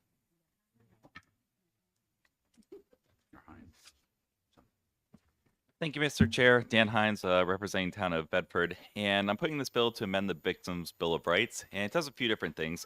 So broadly, the first thing it does is would expand the Victim Bill of Rights to misdemeanor cases. So presently, it only applies in felony cases. I think it's a good thing to apply it to misdemeanor cases. The next thing it would do is it would allow victims to have a no contact order removed against them. So typically, when someone is arrested, mainly for domestic violence cases, but it does apply to other cases, there is a no contact order issued by the bail commissioner. And what happens is people usually don't get an arraignment for a while. Some courts, it can even be a month out. Others, it's at least a few weeks. But what happens often is that the victim doesn't want there to be a no contact order. So, I mean, one example is if a mother is accused of some form of domestic violence, simple assault, something like that, against the father, typically the bail commissioner would say, well, you can't go to the home, you can't have contact with the person, even through phone or anything like that. So that's typically what I would see in most cases. And so often that is very destructive to families. Oftentimes the person who has the restraining order put against them, they don't want it. They want that person to be able to come home. They want to continue maintaining their house. And especially when there's children involved, oftentimes it does require both parents to be involved with that child, particularly, if someone's in school and someone's typically there for the child afterwards. So it can be very disruptive just to have these bail conditions in place. So what this would do would allow the victim to say, I don't want that bail condition in place, or no contact order part of the bail condition. They could even, they wouldn't have to remove it altogether if they wanted. They could say, well, I just want to be able to talk to the person over the phone. I want to text them. I want to email them, or I want to have contact with them as long as a third person's there. So that would also be their right to do. So presently, if the victim wants the bail condition, no contact order removed, they have to go in front of a judge, and the judge has to approve it. Sometimes judges do, sometimes they don't. Sometimes it depends on the prosecutor's input, but either way, it does take a while to actually get to court to have these things happen. So this would just allow the victim to have a right to have that no contact order removed. The second thing, or one other thing it would do, is allow what's called an accord and satisfaction. So Massachusetts has this. Basically, an accord and satisfaction is a victim would come to some agreement saying, okay, I'm essentially made whole as a result of what you've done, and I want the charge dismissed. So things where it can typically arise is, I think shoplifting is a good case for it, where, I mean, at the end of the day, the shop owner typically wants their money back as a form of restitution. They might be fine with that. It could arise in destruction of property cases. It also could arise in simple assault cases. And it's not necessarily limited to money. So it could include having the essentially defendant commit, or not commit, have to complete counseling. It could involve other treatment. It could involve different things. And so it's not limited just to money. And there is a typo on my bill on that line for it's line 11. I did ask OLS to draft an amendment. But it presently reads to have a charge against them dismissed. That's supposed to read a charge against the defendant dismissed. So I do have a proposed amendment for that, just to fix that typo. Another thing that I think is less common is to have a victim have a right to withdraw restitution after the fact. So the reason I put this in is I saw a case, it was in a different state, where essentially someone had restitution amounts. It was a lot. And it was really preventing the person from sort of getting back on track. And the person, the victim, just wanted it to go away. So I don't think this would be used a lot, but I think restitution, since it is supposed to make someone whole, that they should be the one deciding whether they actually want to terminate it. So I don't think it'll happen a lot, but I think it's a good option to give people. And then finally, this just makes it clear that departments shall provide a copy of this Victim's Bill of Rights to victim in cases. And I'm happy to take any questions. Thank you. I have a question. Do you have any concerns about victims being pressured into dropping charges because of a thing like this, where they don't necessarily have access to someone to advocate for them. And if the offender is putting pressure on them, hey, just drop these charges, everything will be fine, that type of thing. Yeah, so I think victims would have access to, I don't know if it's all police departments, but I think a lot of them do have victim witness advocates. So there are someone that they can talk to in that regard. I guess there's separate crimes related to, I'd have to look at the exact language. The simple example I can think of off the top of my head is if I threaten someone, don't go to court or whatever. So in regards to coercion, I would have to look at that specific language. So I guess I don't want people to be allowed to coerce people, so I would support an amendment that I guess makes it not coercive. I'm not sure the best language that would be used for that, but I would support that type of concern to be addressed. Thank you. Representative Newell. Thank you, Mr. Chair. Actually, that was the question I was going to ask. But I have seen this situation, and this is also in a different state, where it was something that was prolonged. It was mandated by the state, and then it was prolonged, and there were situations that were run into because of that, a restraining order. But I haven't seen that in New Hampshire, and it seems to me that there is recourse. There is a way to go through a judge and do that. It just takes takes a little bit of time. First of all, so my first question is, do you know about how long that takes? And I'm just trying to determine if that's actually cumbersome or if it could be protective in the situation where someone would be coerced or something. Yep. So in my experience, the first chance they're going to get in front of the judge is the arraignment. So often courts don't even have a file before then. So I've tried to file basically emergency motions to get it amended, and if there's good reason, courts tend to hear them sooner. But even in the recent case I had, I'm thinking that, it was probably like a week still. Sometimes you can get a judge to do it super fast, but I think the typical time that would be addressed is at the arraignment, and that can range anywhere from, I guess the next day, if someone's held, or typically in my experience, it's probably going to be roughly around a month. So probably 2 to 6 weeks is probably the most likely time for that. Representative Selig. Thank you, Mr. Chair. Very quick question.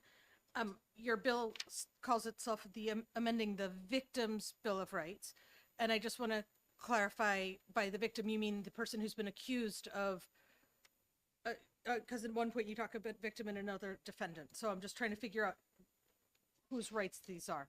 Yep. So I'm not changing definition of victim. So the victim is not the accused. The victim is what we would consider a victim. So in a theft case, the person whose money was stolen. In an assault case, the person who was battered.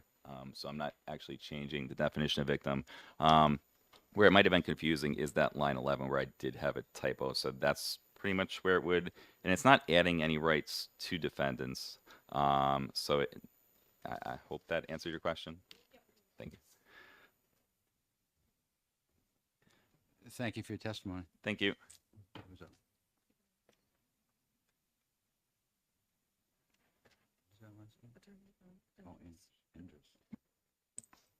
The chair recognizes Attorney Endres.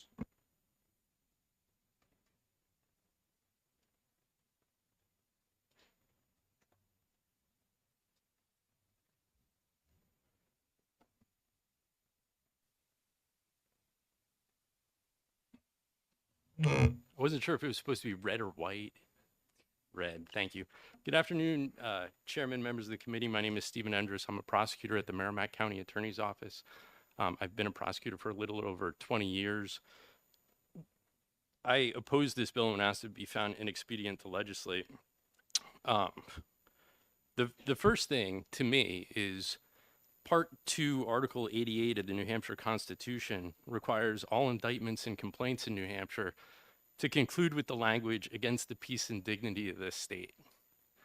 And I think those are more than just words. It's a recognition that crime is committed against society. There may be individual victims, but crime in New Hampshire is against the peace and dignity of the state. I emailed the committee yesterday the National District Attorneys Association Best Practices Guide for Domestic Violence Prosecution. And I handed out a letter from Attorney Halverson, the Merrimack County attorney, who included the Attorney General's model protocols for domestic violence prosecution. And the reason I did that is because domestic violence is a fairly complex subject, and it's unlike many other crimes. When you look at the NDAA Best Practices Guide, it indicates that 80% of victims recant. So 80% of domestic violence victims don't want to cooperate with prosecution. If victims had the ability to simply drop charges, you'd end up in a scenario where 80% of domestic violence cases in New Hampshire would be dismissed at the victim's request. Obviously, the state has interests in pursuing domestic violence that may differ from the victim's interests. I heard the sponsor indicate something about shoplifting, that essentially an accord and satisfaction with shoplifting, where if the merchant feels whole, they don't have to go forward with the case. I would note that in New Hampshire, there's RSA 544C1, which is essentially already allows merchants in shoplifting cases to seek a civil forfeiture of $400 instead of pursuing a criminal prosecution against an individual. So to the extent there's an accord and satisfaction with reference to theft, that essentially already exists in New Hampshire.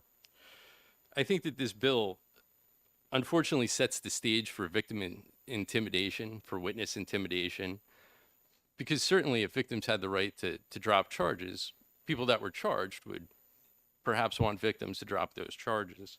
And that doesn't just relate to domestic violence, that would relate to gangs or any community crime. Attorney Halverson had reached out to the other county attorneys regarding this bill, and I can indicate that in addition to Merrimack County Attorney Halverson opposing it, Cheshire County Attorney Chris McLaughlin opposes it, Rockingham County Attorney Patricia Conway opposes it, Carroll County Attorney Michaela Andruzzi opposes it, Coos County Attorney John McCormick opposes it, Belknap County Attorney Andrew Livernoy opposes it, and Grafton County Attorney Marsha Hornick opposes it.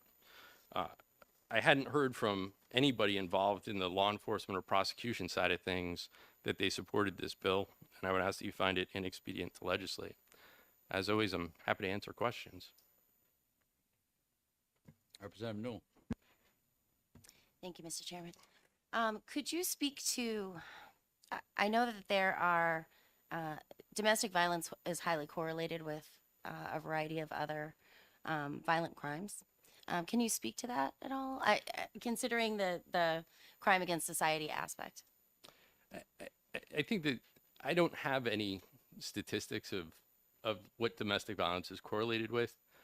I went to a workshop several years ago where a police officer was talking about domestic violence, and he said what essentially this is murder intervention. And that really struck me, that this is a crime that can essentially lead to this person being killed. Thank you. Thank you for your testimony. Thank you. Chair recognizes Lynn Charlotte.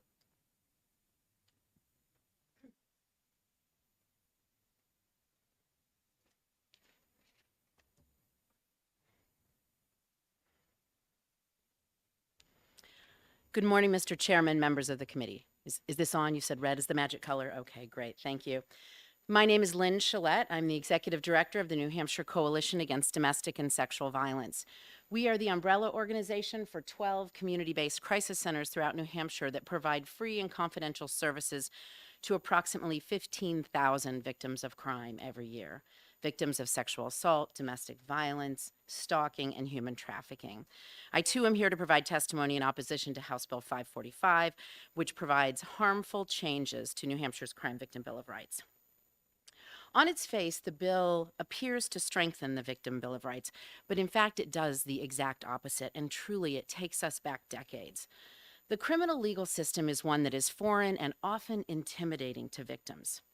Historically, victims of crime, especially victims of domestic violence and sexual assault, were not treated well within this system. The courtroom was often another place where a victim was silenced and an offender was able to continue to victimize the person that they had already hurt. As a result of this pattern, every state in the country has a Crime Victim Bill of Rights. It may be embedded in their statute, it may be embedded in their constitution, and in some states it's in both places. But the intent of these laws is the same throughout the country. The intent is to ensure that victims have meaningful participation in the process. What that means is that victims are treated with dignity and respect, that they have notice of hearings, and they are heard in a meaningful way. This bill, under the guise of strengthening victims' rights, does just the opposite. In fact, it moves several functions of the state, as you've already heard from some witnesses, back onto the shoulder of victims. And in so doing, it opens the door for offenders to engage in further intimidation, coercion, and harassment. As you heard earlier, victims should never bear the responsibility for the crimes committed against them, nor is it the victim's job to hold offenders accountable. That is the job of our communities and our states. Therefore, we oppose victims being able to remove bail conditions or to modify restitution. That is the job of attorneys and the court. And as to the accord and satisfaction piece that has been written into this bill and that was referenced by the sponsor, if you look at the Massachusetts language, sexual assault and domestic violence are explicitly carved out from that option. And as you heard from Attorney Endress, that's addressed elsewhere in New Hampshire law. If these functions are moved into the hands of victims without the court playing a role, offenders are being given a free pass to harass victims into relinquishing remedies that have already been ordered to protect them. Victims who fear the public exposure of a courtroom will be even less likely to seek justice. So in conclusion, this bill would reverse the progress we've made over decades across the country to ensure that victims are afforded the protection and the participation that they deserve in a criminal prosecution. And if passed, this legislation would create an incentive for abusers to further harm the people they have already injured. I encourage you to vote ITL, and I'm happy to take questions. Thank you for your testimony. Thank you very much. Chair recognizes Chief Goldstein. Chairman, if it's all right, I'll bring my prosecutor up with me, we can cut down the time. So, thank you.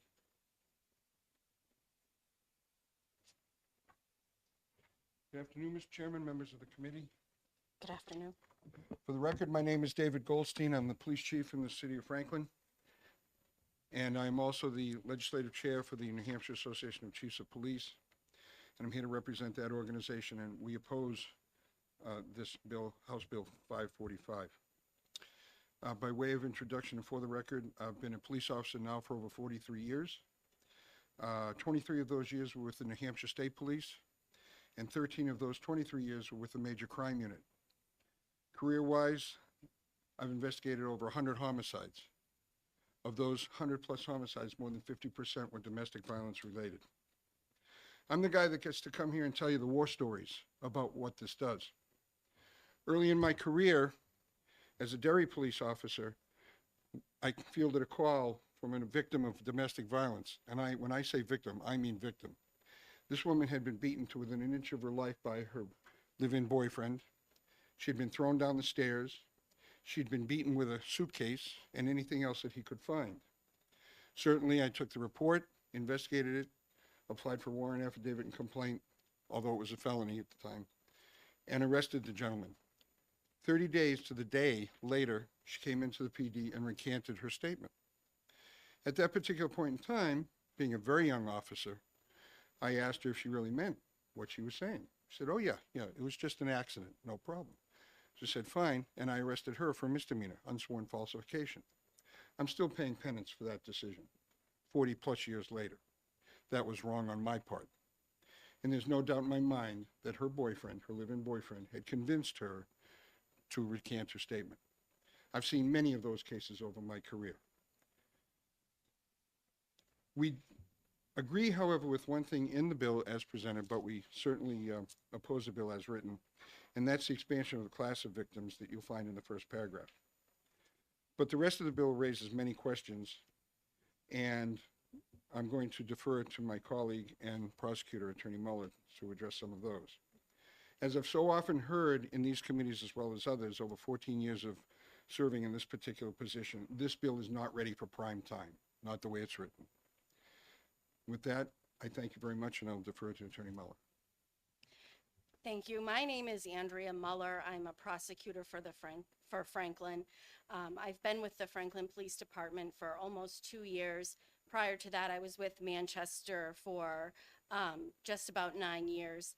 I did work in the domestic violence unit in Manchester, and I do oppose the bill for a variety of reasons, many of which have been stated by Attorney Enders and Ms. Chalette.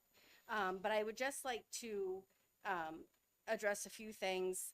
So the victim having the right to remove the no contact order while the case is pending, that opens up the door to witness tampering.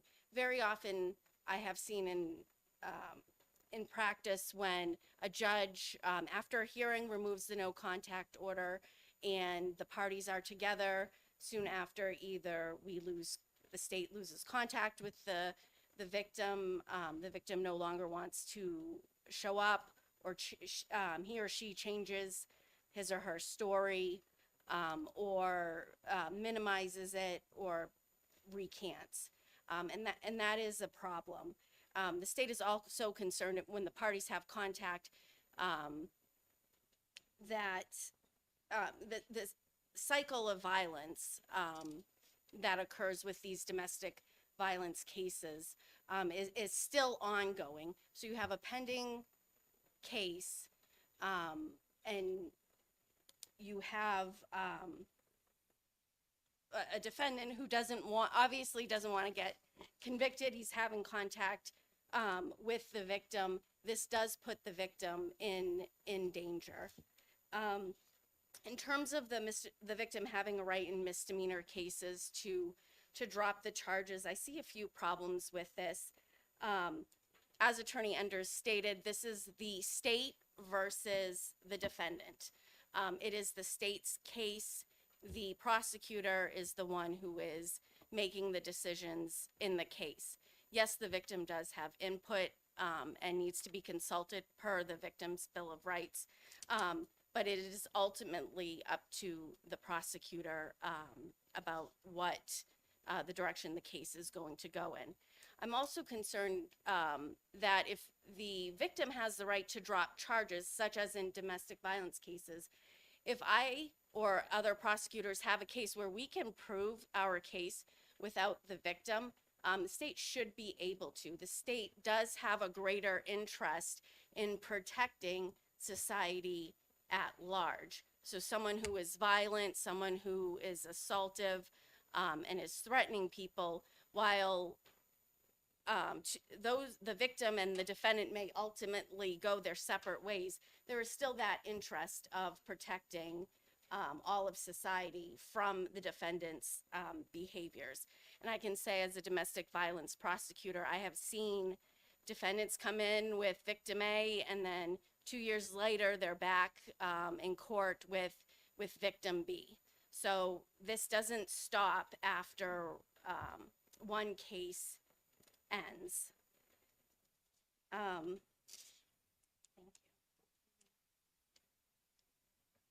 you. I'm also concerned about what this would do to the court's authority to issue orders. For example, if someone is charged with violating a protective order and the victim decides, I'm not going to go forward with these charges, then essentially what is the point of having the court issue orders if it's the victim's call that they can then just drop the charges?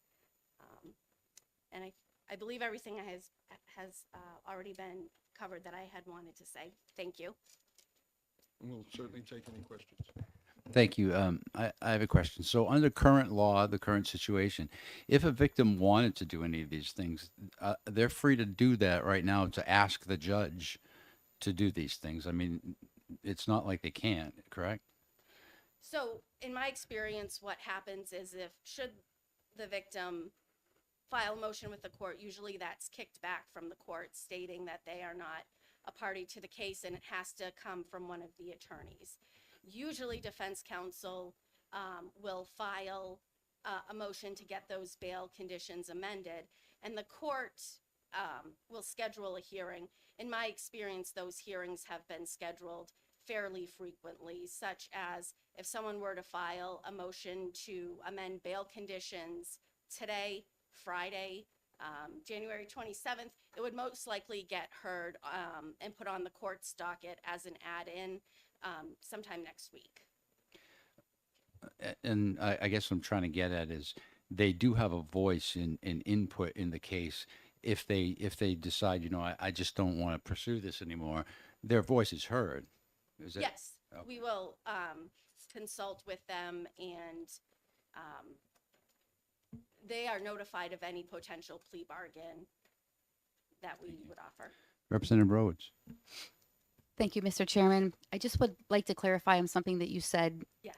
When you're referencing the state versus this person and keeping the state and society safe as a whole, essentially the victim is the state's witness Yes. to this crime, correct? He or she is, yes. Thank you.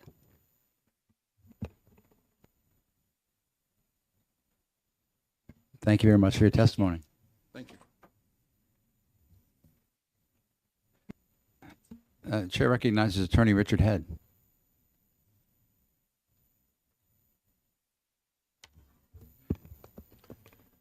Good afternoon, Mr. Chairman, members of the committee. My name is Richard Head. I'm the Government Affairs Coordinator for the Judicial Branch. I won't repeat what you've already heard. We agree and adopt the information that you've already received without repeating it.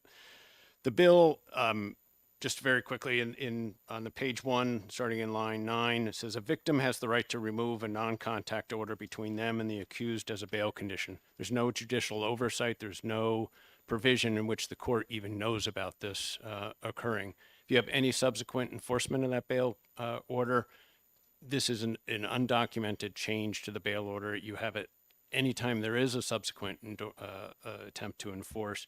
You have a significant risk of the potential for the power and control that may already exist to be exercised against a victim in order to avoid some subsequent enforcement of a court order. And these are, again, all happening without any oversight, without involvement of the court or documentation through the court. They should be done in the process that is already allowed for, which is through the parties, through either a prosecutor or a defendant. And again, the next sentence, a victim has a right to a misdemeanor case to have a charge against them dismissed. I think that means against the defendant dismissed, not against the victim, due to accord and satisfaction. We agree with the comments you've already heard.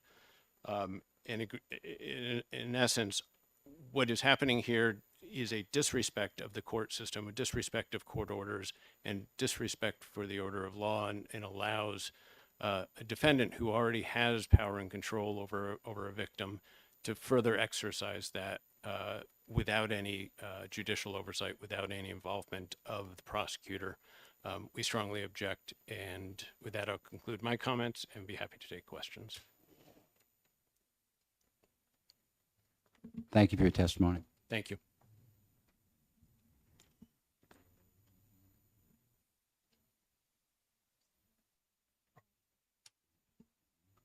The chair recognizes Attorney Jeff Strelzin.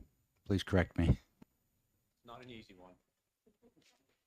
Good afternoon. My name is Jeff Strelzin. I'm an Associate Attorney General at the New Hampshire Attorney General's Office, where I oversee the Criminal Bureau. Been a prosecutor almost 30 years, in the last 22 plus prosecuting murder cases at the New Hampshire Attorney General's Office, where I can answer one of the questions that was asked about a correlation between DV and other crimes. As you heard from the chief, our numbers go back a little over 40 years, and I believe it's around 45 to 50% of all of our murder cases are domestic violence related. Some years it's a lot more, some years it's less, but that historical average is around 45 to 50%, so it's significant. And that's why New Hampshire laws have a lot of different provisions that apply to domestic violence, and it's why we oppose this bill. Victims are emotionally involved in their cases, and as you heard, sometimes their allegiances can change. It's always good to have an objective person making decisions about not only their safety, but their family's safety, including their children. And that's why we oppose this idea that a victim would be able to unilaterally remove this no contact provision. That provision was put in place after the court heard from both lawyers, and heard all the information and made an informed decision. You know, I think we've all heard the expression that if somebody who represents himself has a fool for a lawyer. The point is that sometimes it's important to be objective. And so here the objectivity is guaranteed by the fact that you have the court, you have prosecutors, and you have defense attorneys. And so we believe we shouldn't upend that system by allowing people who have not only allegiances to different people, but can be pressured by different people to make decisions that not only impact their safety, but their family's safety. So we're opposed to that portion of the bill. We also oppose the piece called accord and satisfaction. And that provision is limitless. And what it means is essentially any defendant who has enough money can make an offer to the victim in their case to essentially pay them off so the charges go away. So you're going to create this system where the state is removed from ensuring justice, and instead people who either have the money or can get the money can go to their victim and make them an offer, and then the charges have to go away. That's not what our system is about. I think the goal is justice for all. And of course, things aren't always even in society, but that's what we're all striving for. But injecting this idea into the criminal justice system that you could pay off a victim to get your charges dropped is going to create a second system of justice for the people who are either rich or connected or anything else. And then again, what's going to happen down the road? So this person gets away with that crime because they had enough money. Society or potentially other victims are at risk as well because that person has not been held accountable. So those are the reasons that we oppose this bill. Again, we think the system works very well as it is, and we'd ask you to leave it as is. And I'm happy to answer any questions that anyone has. Thank you for your testimony. Thanks for listening. I appreciate it.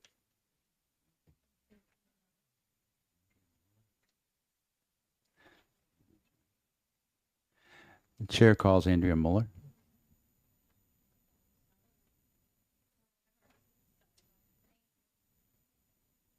Is there anyone else wishing to testify on this bill who has not submitted a pink card? There being none, I hereby close the public hearing.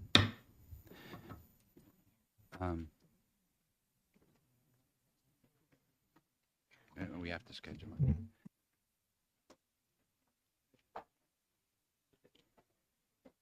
The committee will be in recess until 1:30.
Good afternoon.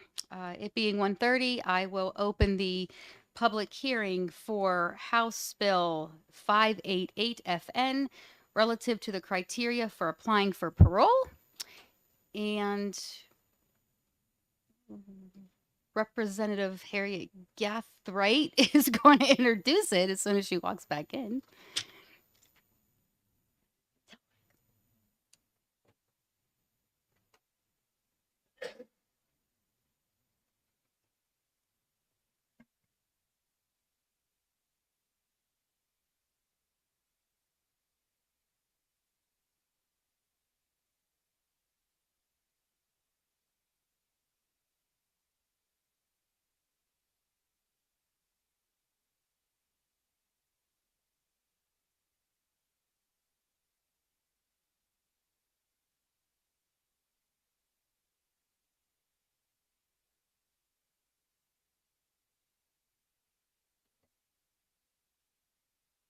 Good afternoon, Madam Chair. I am Linda Gathright from Hills 10, Nashua, New Hampshire, representing Nashua. HB 588 was brought to me by a former inmate, and after doing a lot of research on it, I decided that it's a great bill, and it's a bill that I'm looking to pass this year. Give you a little background about HB 588. It's a New Hampshire bill that's totally antiquated and an extreme truth in sentencing policy. And it works as a mechanism to undo many years of ineffective, expensive, and harmful policies that have contributed to mass incarceration and racial disparities in the criminal legal system in New Hampshire. As called Truth in Sentencing. It came out of a tough on-crime era back in the 1980s and contributed to mass incarcerations, as I stated before. It's time to reform this harmful policy. It's an expensive policy. It has resulted in people serving longer sentences at the approximate rate now of $60,000 a year per person. This bill will save money, taxpayers' money. This bill does not mean that people will automatically be released from prison after serving 50% of their minimum sentence. It means that they can apply for parole at that time. This enables the parole board to do a case-by-case analysis as opposed to truth in sentencing, which imposes a blanket policy on all individuals, regardless of the circumstances of their case or their progress while in prison. I did make some changes to the bill. Actually, were made last term, but some kind of way. It never came to us this way. It's the original bill that came to us. So I did put through an amendment. It's in your emails. And upstairs, fourth floor, is supposed to bring down the paper copies. But if you check your email for the Criminal Justice Committee, you will see it.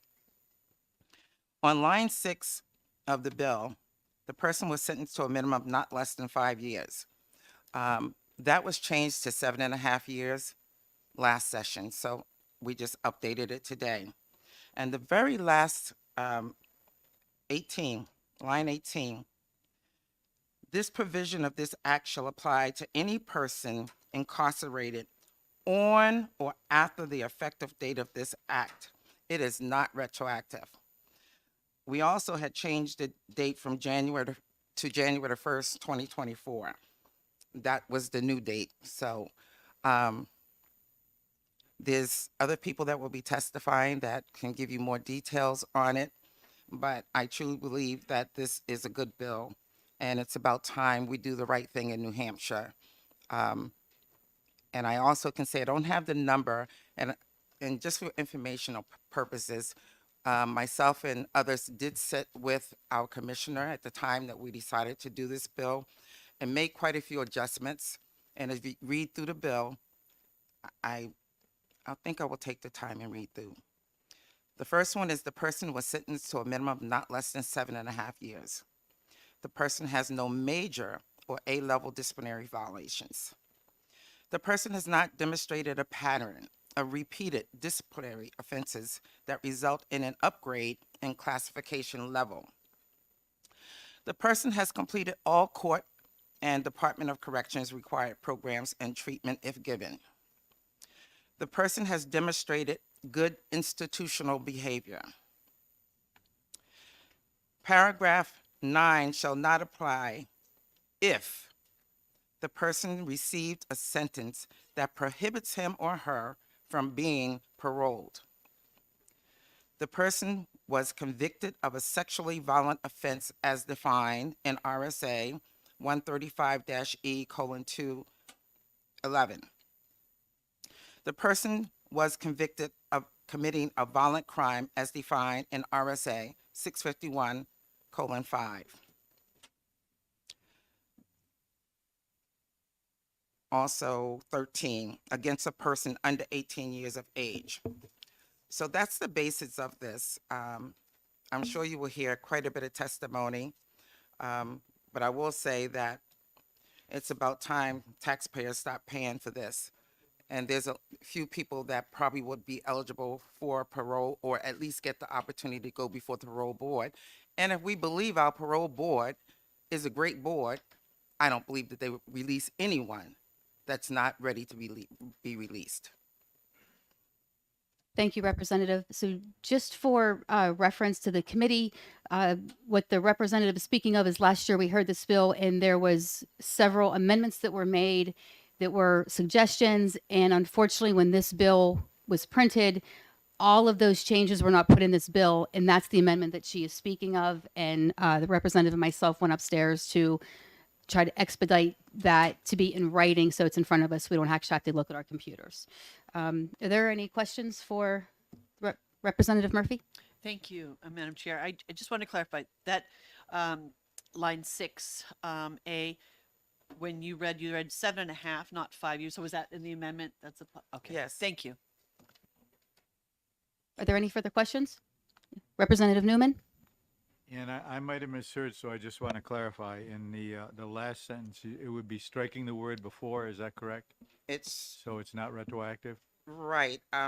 We took care of that last session as Okay. well. Thank you. Thank you, Representative.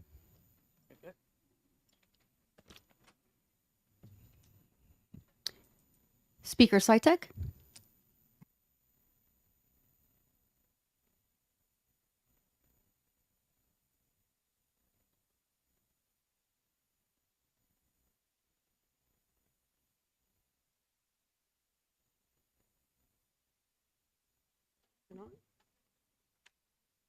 Good afternoon, members of the committee, Madam Chairman. I'm Donna Switek. I'm from Salem. Okay.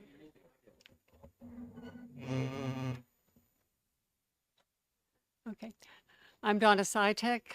I'm a former member of this committee a long, long time ago, former Speaker of the House and a former member of the Parole Board. So I have a long-standing interest in this subject matter.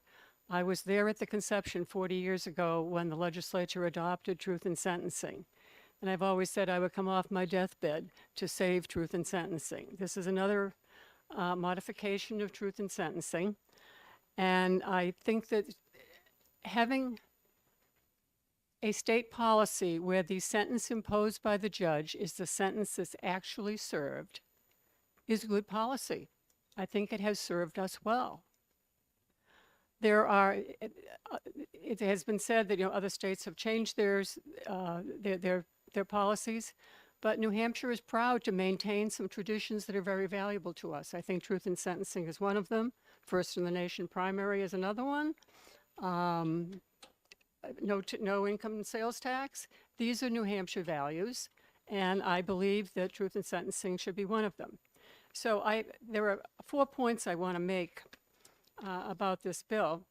First, that this would violate truth in sentencing because the judge would impose a sentence of now 7.5 to a larger number, sentence. But the minimum sentence of 7.5 wouldn't mean anything for certain crimes. What does the minimum sentence mean if it doesn't reflect the actual time that was imposed by the judge? So it makes the minimum meaningless. I think that the public would have confidence in a system that what the judge says and what the judge imposed is the sentence that's actually served. The people who would be affected by this would be those convicted of serious crimes, because you don't get a sentence of 7.5 or greater years unless it's a really serious crime. So we're talking about the most serious offenders. There are exclusions for sex offenders, and there are exclusions for crimes committed against somebody who was under 18. But the people eligible for this would still be those who might be convicted of second-degree murder, manslaughter, negligent homicide, first-degree assault, strangling, kidnapping, human trafficking, robbery, as long as the victim wasn't under 18. I mean, are these the people that you think ought to be considered to have their parole hearing after they've served only 50%? Also, it would include a lot of financial crimes. I remember a case where there was a gentleman who was our own Bernie Madoff in New Hampshire. So many people lost their fortunes because he was running a Ponzi scheme. And I mean, he got a serious sentence, and he would be eligible for this. And all the victims would see that the sentence that was imposed wasn't the sentence that was actually served. The bill would also apply to a lot of drug crimes. There won't only drug offenses that get long sentences. And the legislature over the years has increased the sentences for drug crimes. You can get up to 40 years for some drug crimes. And this bill would apply to them. So, you know, drug enterprise leaders, the sale of drugs with death resulting would apply, would be eligible under the wording of this bill. I want to remind you that current law already allows for sentence reductions for all crimes. The goal is to, if the goal is to recognize that people can change and motivate them to do so, there are ample opportunities under current law. RSA 65120 allows an inmate to ask the court for a reduction of their minimum after serving 2/3 of their sentence. This is for everybody. After they serve 2/3 of the sentence, they can go back to the sentencing judge who has heard all the testimony, who has heard from the victims, who's heard from the defense, who's heard from the prosecution, and they can get a reduction of their sentence. And this happens, it's not unusual. It doesn't happen in every case because I think every inmate applies for it after the 2/3, but it is granted. If somebody has really made, turned their life around, the judges will grant it. So that's under current law for all crimes. Serve 2/3, you can go back to the judge, tell him, hey, my situation has changed, here's my plan, and the judge has the authority to grant it. That's under current law. Often in a sentence, particularly in a drug crime, the judge will impose a sentence and include in the sentence that you can get a year off or 2 years off for completing a drug program behind the walls. That's built into the sentence. And that happens fairly regularly. I see that, at least when I was on the board. And in the other cases, the judge has allowed the awarding of earned time credit. There are all kinds of programs that are available to inmates, and they can get time taken off their sentence by completing their programs. They can get up to, I believe it's up 20, if they completed every kind of program that was available, they can get up to like 21 months off their sentence. So this is all available without this bill. So somebody who has turned their life around can go back to the judge and say, here's my situation, won't you rethink my sentence? If you think that penalties right now are too harsh, change the penalties for the crime. don't do this backdoor reduction of the penalty.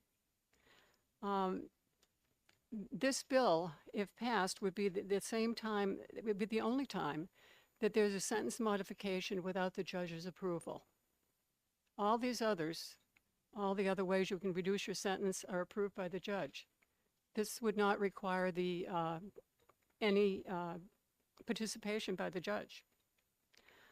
And the fourth point I wanted to make was that it should only, if you're going to do it, don't make it retroactive. Because at the time the sentence was imposed under current law, there were certain expectations on the part of the victim.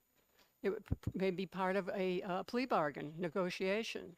You know, if you'll plead guilty to second-degree assault, we won't charge you with first-degree assault. So this would change that. So I'm happy to hear the sponsors say that it would apply prospectively only, because you have to look at what this means to victims. When victims come in, it's like the crime just happened yesterday. They go right back to the time that it happened. It's really painful to see them having to go through this. So keep in mind the effect on victims for people who are sentenced to pretty serious, pretty lengthy sentences, and to have to cycle them through all of this every time that they get a parole hearing. So I'd respectfully ask the committee to find this bill inexpedient to legislate.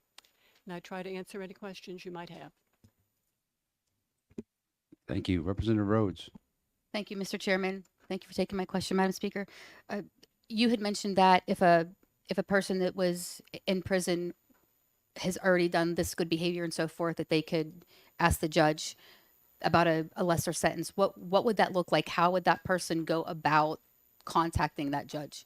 Oh, they file a motion and they fill out their reasons for it. The inmates have a lot to do with themselves. Some, if they have family, the family might hire a lawyer to do it for them. But I've seen applications by inmates, they get it to the judge, and they spell out all the good things they've done. Their behavior's been wonderful, and they've got a job, and they've got a place to go. And the judge looks at it and says, well, okay, maybe we'll take 2 years off your sentence. Okay. If I may ask, what success rate do you see in that? How often do you see that actually happen? Not a lot. I think there are other members of the board here. I don't know how it is. No, I've been off the board for a year, but I would see, you know, maybe a couple of times a month.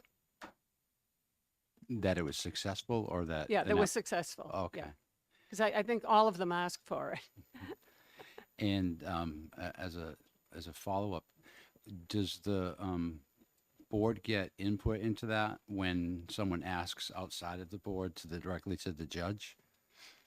When somebody is scheduled for a parole hearing, victims are notified, the county attorney is notified.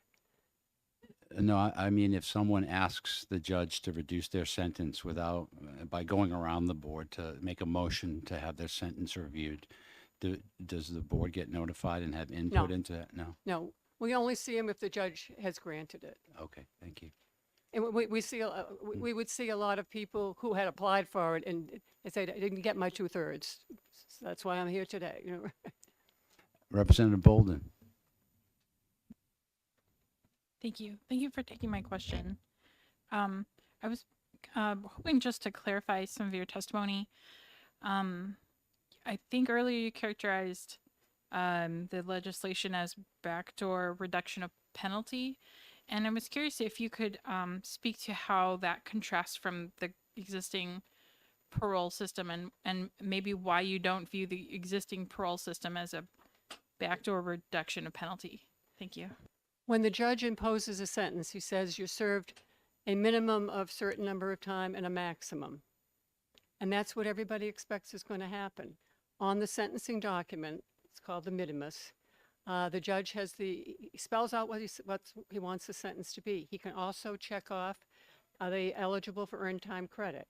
Not everybody is eligible, but the judge is the one who decides. So Here you have a document saying you're sentenced to 7.5 to 15, and that's what everybody expects. And you might get some time off for earned time, and there is awareness that there is the ability to have a 2/3 reduction. But nowhere on there, on the sentencing document, does it say you could get 50% off if you've been a good boy.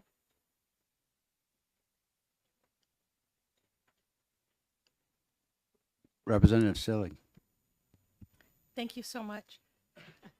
Thank you, Madam Speaker, and I'm sure you've recognized the greetings I bring you as Yes. well. I'm curious, with people who apply for parole, what percentage of people who have committed crimes you referenced as being worthy of very extended sentences, what percentage of them actually are granted parole? New Hampshire has a very high parole rate, and I think maybe Jay Mackey, who will be testifying, can give you the number. We parole our parole rate is much higher than in other states. We grant parole more often. I want to say, 68 to 72%. yeah. Representative Newell. Thank you, Mr. Chair, and thank you for taking my question. I just wanted to clarify, because I think the terminology is similar, mandatory minimum versus, mandatory minimum being what would be imposed on a judge, right? That for certain crimes, there's a mandatory minimum. This is saying what the judge chooses to impose based on that crime, based on that specific situation. That's a question, New I Hampshire swear. has very few mandatory minimums. Okay. So I'm not sure I Yeah, understand. I'm sorry. So Let if me there's let me let me say mandatory it a little minimum- clearer. What I'm saying is are we talking about something that was handed down to the judge that was not dependent on the specific situation at hand, just based on if you are convicted of this crime, there is a mandatory minimum that is set for that across the board. What we're talking about here, if I'm correct, so tell me if I'm right or wrong, is this is what the judge heard all of the evidence in this particular crime, took all things into consideration, and then set this minimum. Right. Okay, thank you. I just for clarification. Representative Bradley. Thank you. Thank you for taking my question. When you introduced truth in sentencing in New Hampshire back in the 80s, the individual that was on parole and inspired the introduction, would they be eligible for parole with under this specific provision?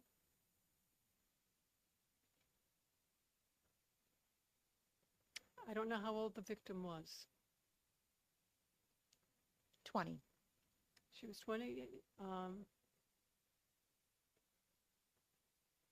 don't know whether he was convicted of first-degree murder or second-degree murder.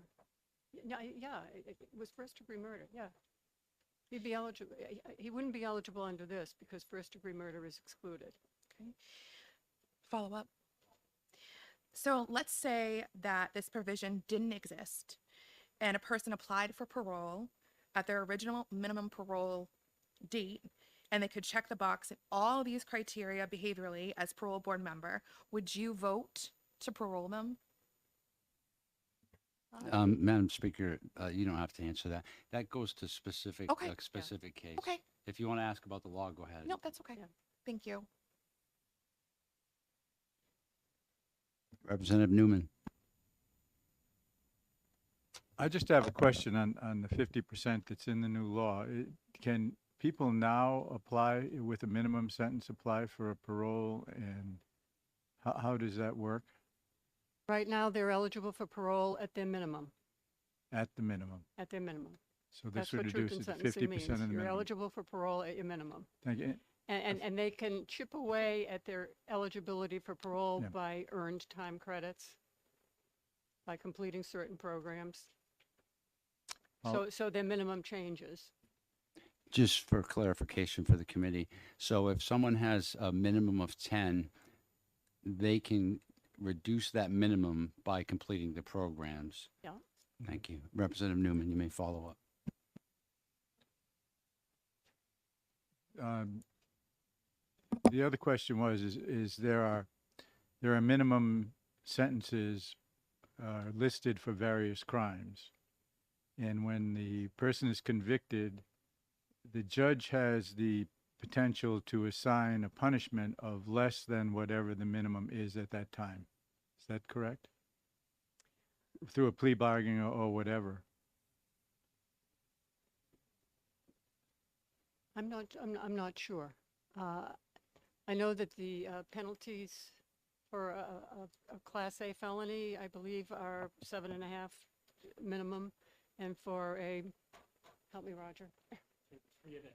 Yeah, 3.5 for a Class B felony. But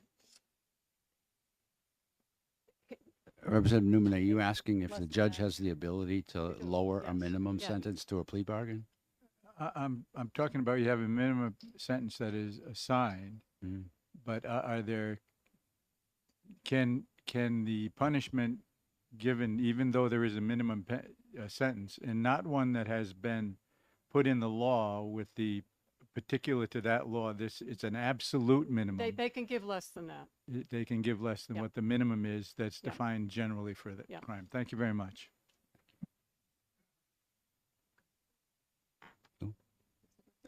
Thank you very much for your testimony. The chair recognizes Aubrey Friedman.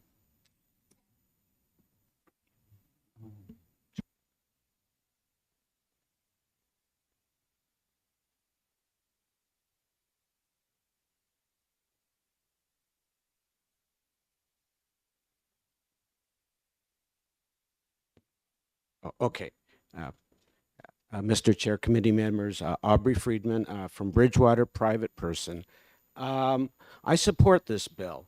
I like the idea of, first of all, it pretty much excludes violent crimes, or super violent crimes. So, we're not talking about releasing, serial murders and that type of person on the street. It definitely excludes that.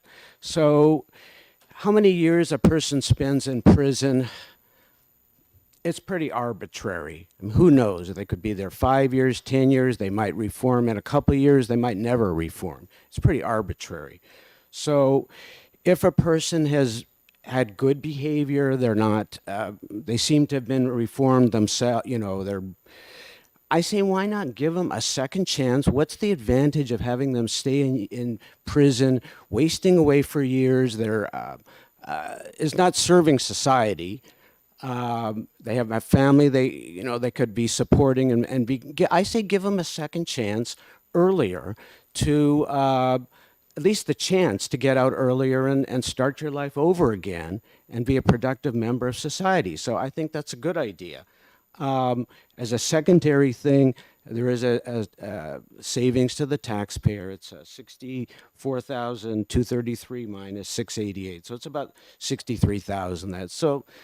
That's nice, but that's significant. But that's a secondary advantage to not keeping people in prison longer. That is not serving society. The only thing I would mention on this bill that I think needs an amendment, or maybe I'm not understanding it correctly, is this is in.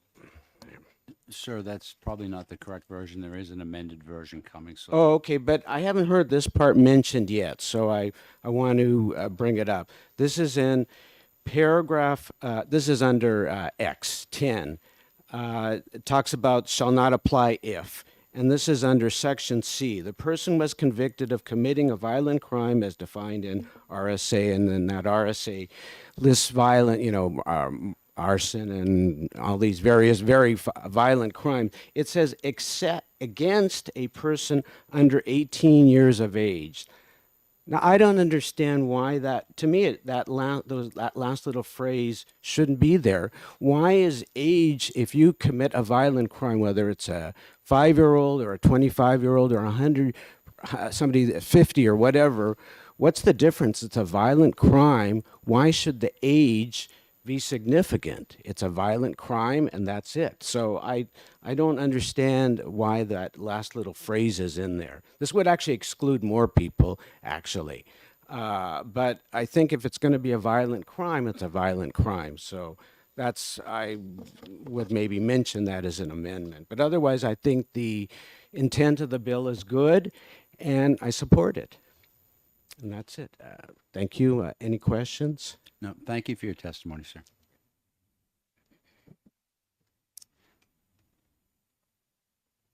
The chair recognizes Mr. Pinada.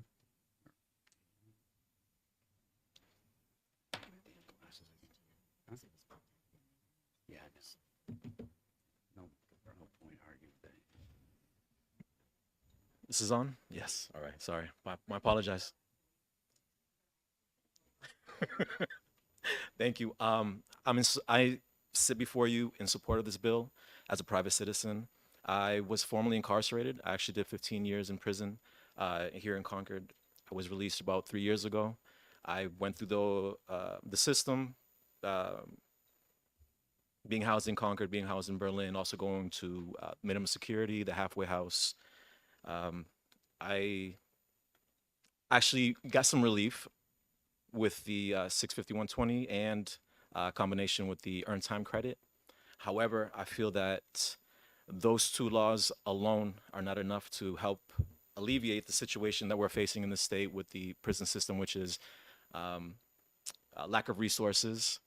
We're at the max in the prison as far as staffing and how many people we can house. But at the same time, the programs that we have in the state of New Hampshire are very limited, and I feel this bill repealing or replacing the truth in sentencing would be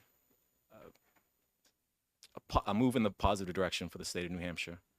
I know there's a lot of concerns, but I feel that what we have in place with parole is a great defense in regards to the fears that many of us have, releasing the wrong people. Folks that are inside right now that aren't doing anything would not get this relief. They would go to the parole board and most likely get denied. And the folks that are doing the right thing, they will get the recognition that they need. There's folks that, so there's this false sense that 65120 or the earned time credits is that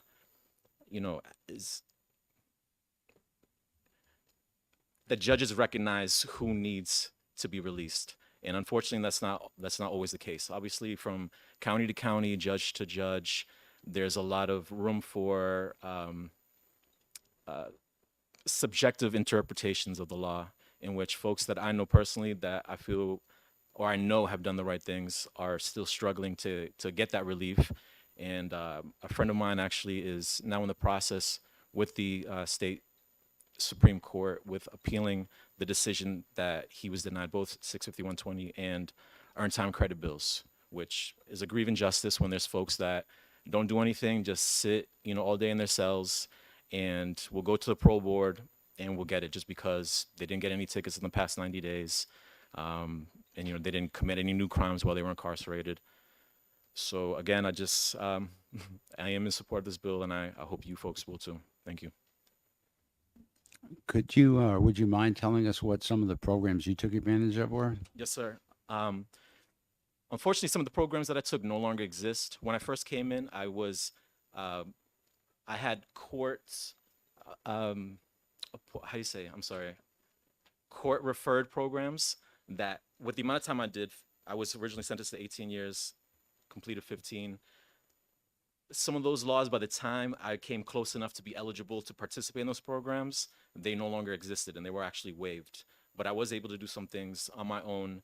One of the programs, which again no longer exists in New Hampshire, is the Alternatives to Violence Project, which was a conflict resolution course. It's made up of several workshops that are 2 to 3 days long. Again, conflict resolution, building communication skills, community building, et cetera, et cetera. But again, unfortunately, that program no longer exists. I also participated in the Hobbycraft program, which is run by the recreation department in the prison, which allowed folks to, first of all, it was incentive based. You had to be right up free. You had to have a job. You were putting on a waiting list. As long as you maintain those things, you entered this program where you had the choice of learning how to build furniture, arts and crafts, jewelry making, and it also allowed you to make money legitimately because of the retail store. Some of the programs I participated in was anger management. I was also a student at the high school. The Concord has its own high school, the prison, I'm sorry. So I was able to get my high school diploma. There's a lot of things that I did. I wish I had brought something I could show you folks, but again, not everybody is super motivated. A lot of these programs were volunteer based. They were not mandatory. And again, the main reason for that was because of the lack of resources that we have. Again, staffing is an issue. It's just a trickle-down effect, unfortunately. If you go back and look at when this law was passed originally, the Truth in Sentencing law, the population of the prison was like 200-300 people. And now we're talking about, 2,000 plus folks between the several facilities. We've had to add more facilities, but in that same amount of time, the population of the state has changed very little, and the crime rate has been more or less the same. However, the population of the prison has increased, and I believe that it's directly because of Truth in Sentencing. One more question for me. The programs that you availed yourself of while you were incarcerated, have you been able to apply those to help you since you've been out? Were they beneficial to you once you get outside? Yes and no. I would say there are some things that obviously they stick with you that do not need practice, or you don't need anything to practice with. And what I mean by that is there were some courses I took in there that had to do with technology. Unfortunately, there's very limited employment opportunities behind the walls that allow you to utilize that. So I was able to take advantage of that, but not everybody is. One of the positions that I held was a clerk for the recreation department, in which I was basically, had access to the computer, printing documents, emailing documents, under supervision of staff, of course. And I was able to utilize some of the other skills that I learned while there, but a lot of things that you just unfortunately can't. Because there's nothing to follow up with in order to apply those skills that you learn while you're in there. Representative Salig. Thank you, Mr. Chair. So I'm curious how old you were at the time that you were incarcerated, and if the skills that you developed between the high school program and the system and some of the others allowed for you to have supported employment once you were able to earn your release? That's a great question, Imam. So I was 23 years old when I was originally incarcerated. Some of the skills that I learned I guess you could say apply. But unfortunately, one of the big things that is lacking is, connections with the community. So as far as being able to find gainful employment was a challenge for me. I literally had no idea what I was going to do when I got out. I was willing to do just about anything legitimately in order to support myself and my family.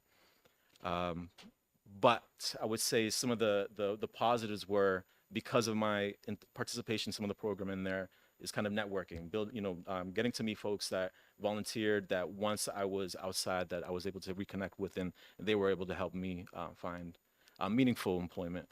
But again, one of the programs I did participate in while I was locked up was in minimum security, was with the DOT program, and actually was able to gain employment through them. But again, not something that I felt was complementary to my skills. But it was something that was steady, got me outside, making a steady income. But again, these are opportunities that are very limited, and I could have been exposed to a lot sooner had Truth in Sentencing not been an obstacle. And again, so when I say I did get some relief from 65120 and from the earned time credit, it was very limited. So earned time credit, the max amount of time that you can get off is 21 months. However, the only way that you can maximize that at the time that I was inside was college. You'd have to take college courses, and you'd have to get an associate's and a bachelor's in order to realize or have that be able to be eligible for the full 21 months. So I got 10 months from that, and then the truth and sentencing, the 65120, I could have got 6 years is what I would have been eligible for. That was a third of my sentence that I could have got suspended. Unfortunately, at that time, the process, it took me about a year before I could get into court because I was seeking approval from the commissioner, and just the whole process again of going to courts. So I would have never realized the full 6 years. At the time that I did get in front of a judge, I would have been eligible for 5, and I received 2. And as grateful as I am for that relief, I felt that I deserved the whole 5 years. Again, if I had a resume of the amount of things that I did while I was in prison that were positive, programs, volunteering, etc. I had some of my peers say, if you're not going to get the full 5 years, then who's going to get the full 5 years? And again, it's one of those things where it's very subjective depending on the judge and the county that you belong to, and even maybe the notoriety beyond your crime, unfortunately. Representative Rhodes. Thank you, Mr. Chairman. Thank you for taking my question. I don't mean to put you on the spot and ask you to speak for anybody else, so I apologize if that's how this comes off. You had mentioned that you went through the programs and did what you were supposed to do and took these classes. Can you give me an example, other than yourself, how many people that you were incarcerated with that did the same? Approximate percentage. That is a tough question. It's a minority. It is a minority. And maybe this is a very conservative number. I would say, 2-3% of folks. Representative Newell.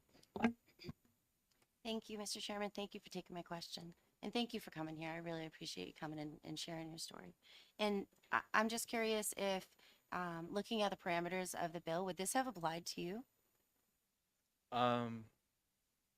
I believe so. Again, I'm not fully, I don't know the exact details, but I believe so it would. Okay, and I don't want to get too personal or anything like that. So yeah, thank you. I appreciate it. You're welcome. Representative Wheeler. Thank you, Mr. Chair. Former Speaker Sytek brought up how victims could be re-traumatized from something like. Do you see how we could balance the concerns of those individuals who may be traumatized from an event that had happened, and how we could rehabilitate the people that are incarcerated, the balance between the trauma that they're affecting, that they have, and the rehabilitative process for the incarcerated individual? No, absolutely. I feel there are steps that can be taken to prevent that, because that is a very important concern for the victims and even for the offenders themselves, to have to relive that, because, it's traumatizing on both sides, obviously. Someone would have to be, I feel, of good behavior, having done the extra work in order to be eligible for parole. And I think that is the step beforehand you can kind of filter out who would be prepared to get that 50% relief. And if not, then they shouldn't be in front of the parole board. Parole board should not waste their time. Thank you for your testimony today. Thank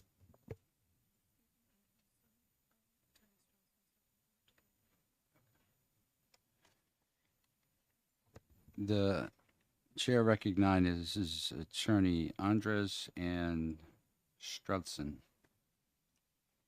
I think I got it right that time.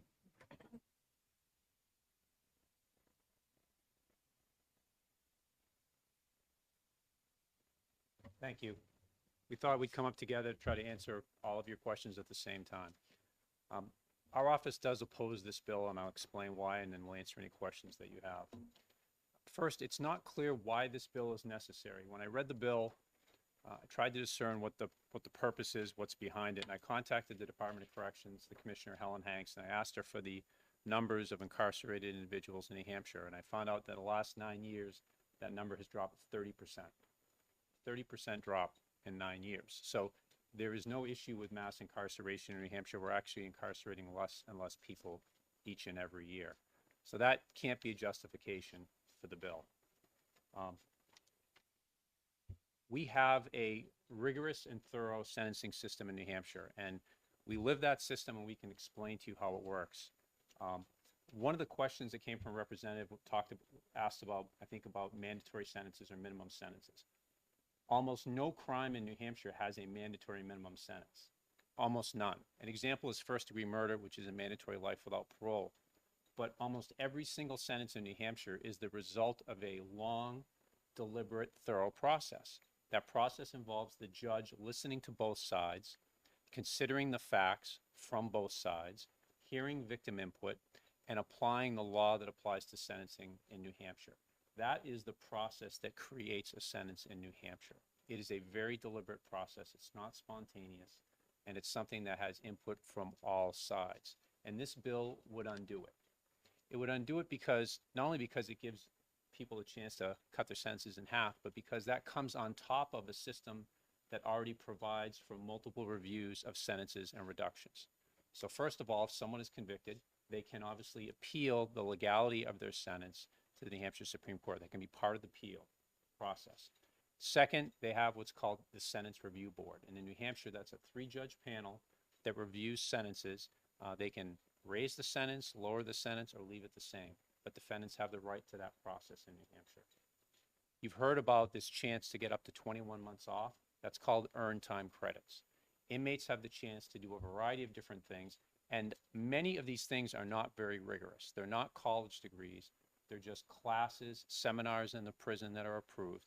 And in total, they can get 21 months off, almost 2 years off their sentence. The last thing is that the law provides something called sentence reduction, which is an RSA 651:20. And that allows someone to petition to have their sentence reduced by up to 1/3.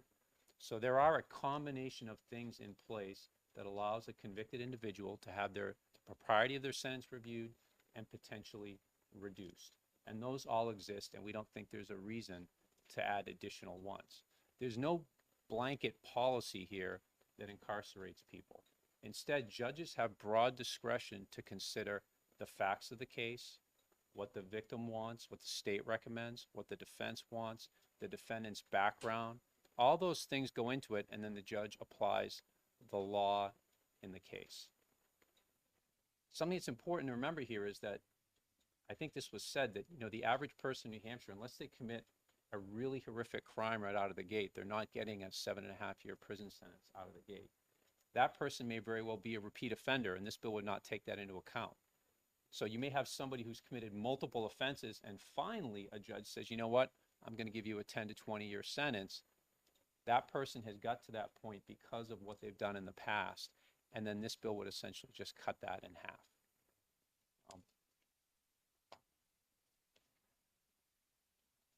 There was a statement made about the fact that, about this bill addressing violent crimes, and that's one of the issues that we see with this bill. This bill has a carve-out for some violent offenses.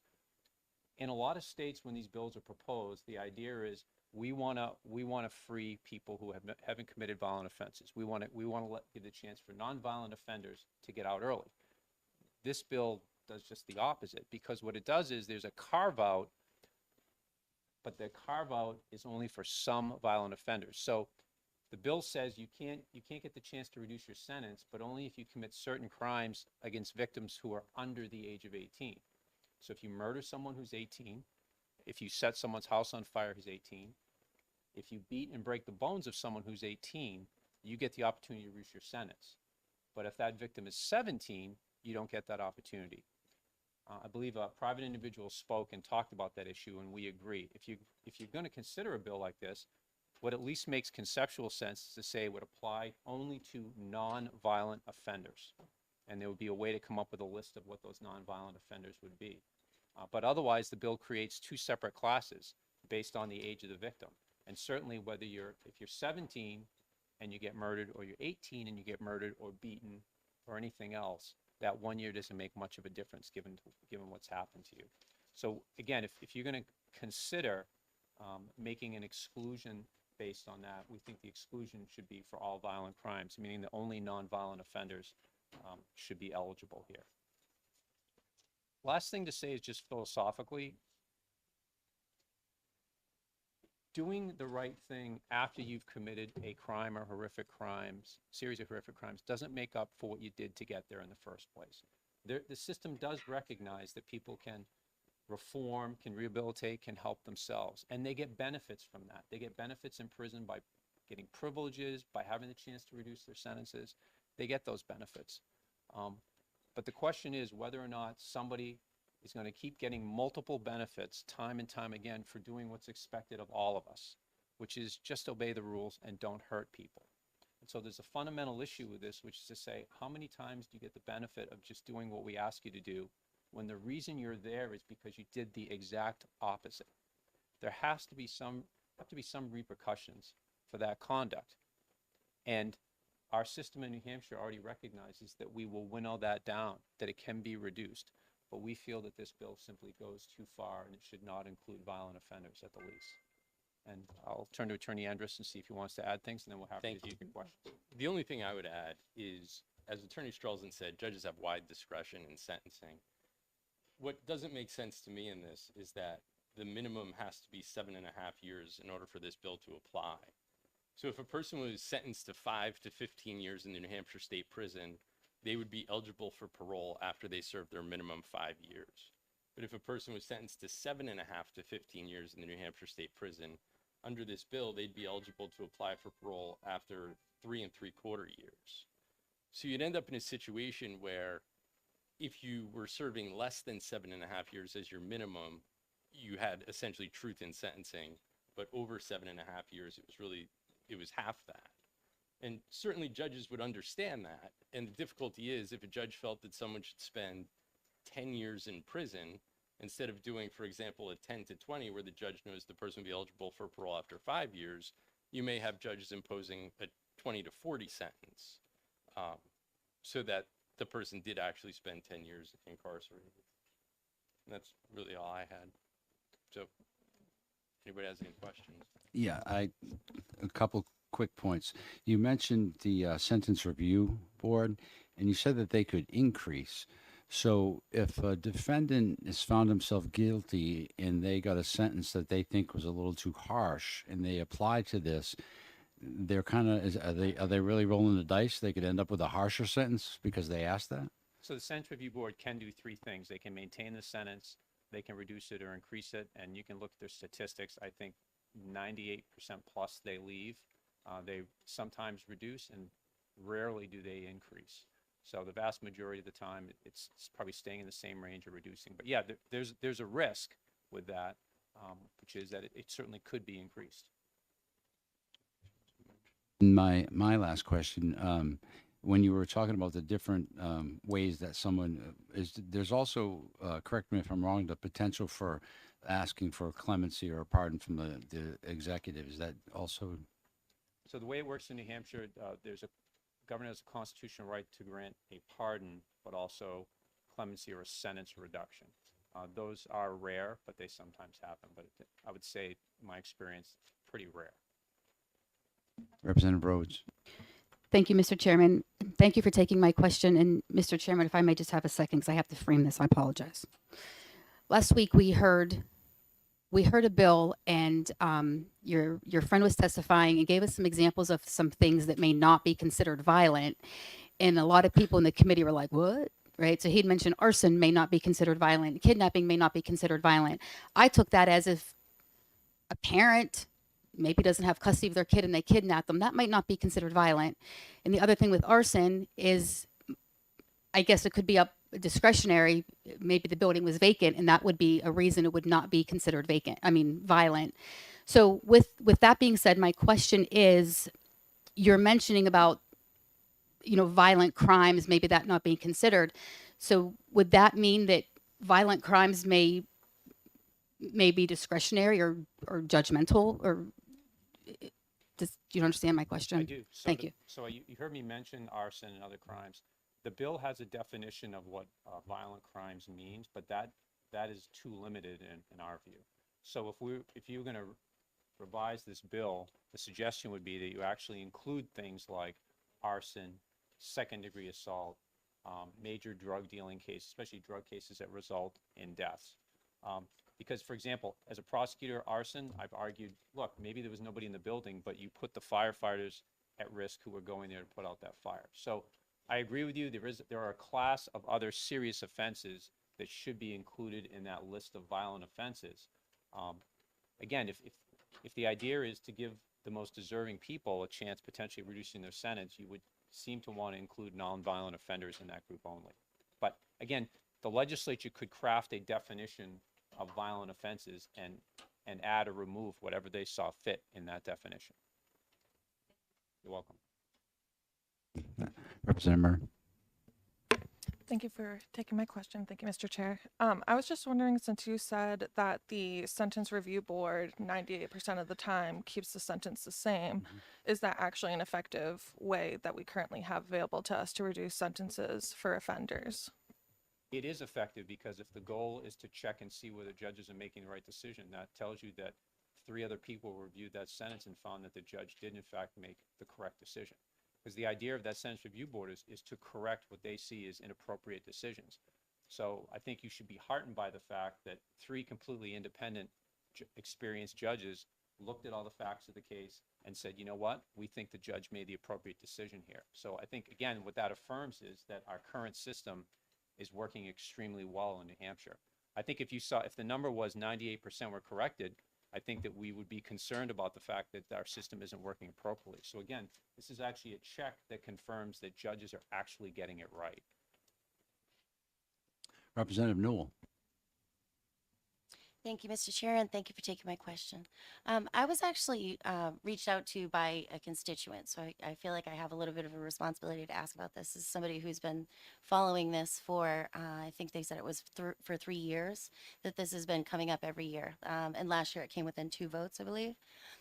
My question is that the way it was presented to me the last 2 years, the AG hasn't taken a position on it, and this year have chosen to oppose it. And so I'm just wondering, what's the difference between the last 2 years and this year? What prompted you to take a position on this year? A new Attorney General? Okay. Well, easy enough. Thank you. There's sometimes a change in philosophy about our role. Last year, we were approached and said, hey, it would be helpful to have you at least come over and answer questions about bills. And so, we try to be careful about our role. I've been in the office 22 plus years. There have been times I've come over in the past, other times, not. But we've definitely tried to monitor bills and pick the bills that we think really impact justice on a statewide basis in New Hampshire, and also try to figure out, can we at least come over, even if we're not going to take a position, and at least answer your questions and be as helpful as we can, whatever our opinion is. And we'll do that on some bills as well, where we say we're not taking a position. We're just happy to provide whatever information you can.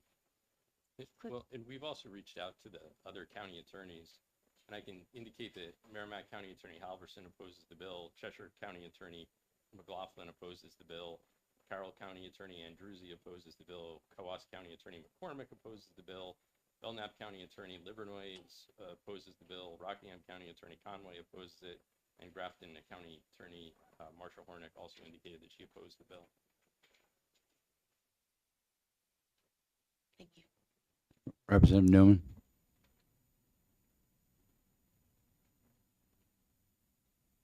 Good afternoon. I thought, and I may have misheard, you say something about this bill cuts the sentence in half, but the wording as I read it is that it doesn't cut anything. It really only gives you the right to apply for parole. And the parole can make a decision to grant a parole right away, or it can deny the parole. And so it doesn't really cut it in half. It just has to do with the application, when the application for parole can be made. Am I wrong in understanding it that way? No, I mean, I think that's a fair assessment of it. It allows you to apply for parole in half the time that it would normally take you to apply for parole if your minimum sentence was 7.5 years or more. Follow up? So does it allow you in half the time, or is it allow you just in half the time, or whatever the minimum sentence is? Maybe I don't understand. So And- normally, under the system now, if you're sentenced to 7.5 to 15 years, you can apply for parole after 7.5 years. Under this bill, if you were sentenced to 7.5 to 15 years, you could apply for parole in 3 3/4 years, which is half of 7.5. But if you had a minimum sentence of less than 7.5, this wouldn't necessarily affect you. So if you had a minimum of, say, 5 to 15, a sentence of 5 to 15, you'd have to wait the full 5 years to apply for parole.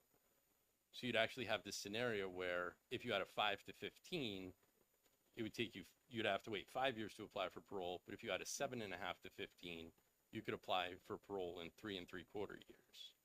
You'd actually have the ability to get parole sooner. Mr. Chair, could I ask a quick follow-up on the same subject? So on the same subject, let's just go up to the, I'm a little bit confused about what the maximum sentences are. I've heard they could increase it to 10 to 40 or 10 to whatever. And my question is that just at the discretion of the judge, or is there something that the maximum may not be the maximum as defined for a specific crime? It depends on the particular crime. Some statutes set a maximum. For instance, homicide cases, there may be a maximum of life. For Class B felonies, the maximum is 3.5 to 7 years. Class A felonies, 7.5 to 15 years. So the particular law may establish what the actual maximum is, and the judge can't exceed that. And that's similar to the minimum can also be in the law, and that's a hard, those two would be hard, maximum and minimum? Yeah, a judge sets a minimum and a maximum, but again, very, very few crimes in New Hampshire that have a mandatory minimum. So a judge can go anywhere from 0 up to the maximum on the sentence. Thank you very much. You're welcome. Thank you for your testimony. Thank you for listening. We appreciate the questions. Thank you. The chair recognizes Jay Mackey and Roger Phillips.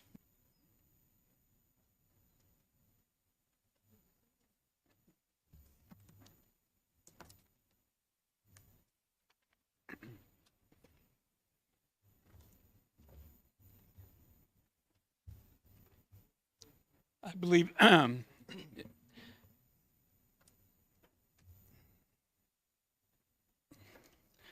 Mr. Chairman, I'm Roger Phillipson, Chairman of the Adult Parole Board. But Jay Mackey is our Director of Operations. But he also has a background in working at the prison in classifications, which is extremely important. And I think he has a number of things to say, and I will turn it over to him. I think would be a big help to the committee. Good afternoon, Chairman, members of the committee. Thank you for allowing me to provide some testimony. As said, my name is Jay Mackey. I'm the Director of Operations for the New Hampshire Adult Parole Board. I have been in the field of corrections, for a little bit of background, for 24 years now. I started as a corrections officer, field training officer, CERT team member, defensive tactics instructor, youth counselor in juvenile justice, to being over at the prison as a case manager and civilian duty, to working as a supervisor of offender records and administrative classification. So first half of my career is based on providing security for the staff and the inmates and the community and keeping people incarcerated. The second half was more of working with the inmates to try to get them released and working to make sure that they are fit to be released. So I've seen corrections from all angles of the spectrum. I've submitted some written testimony. I won't go through all 3 pages, but I'll try to briefly summarize a lot of it.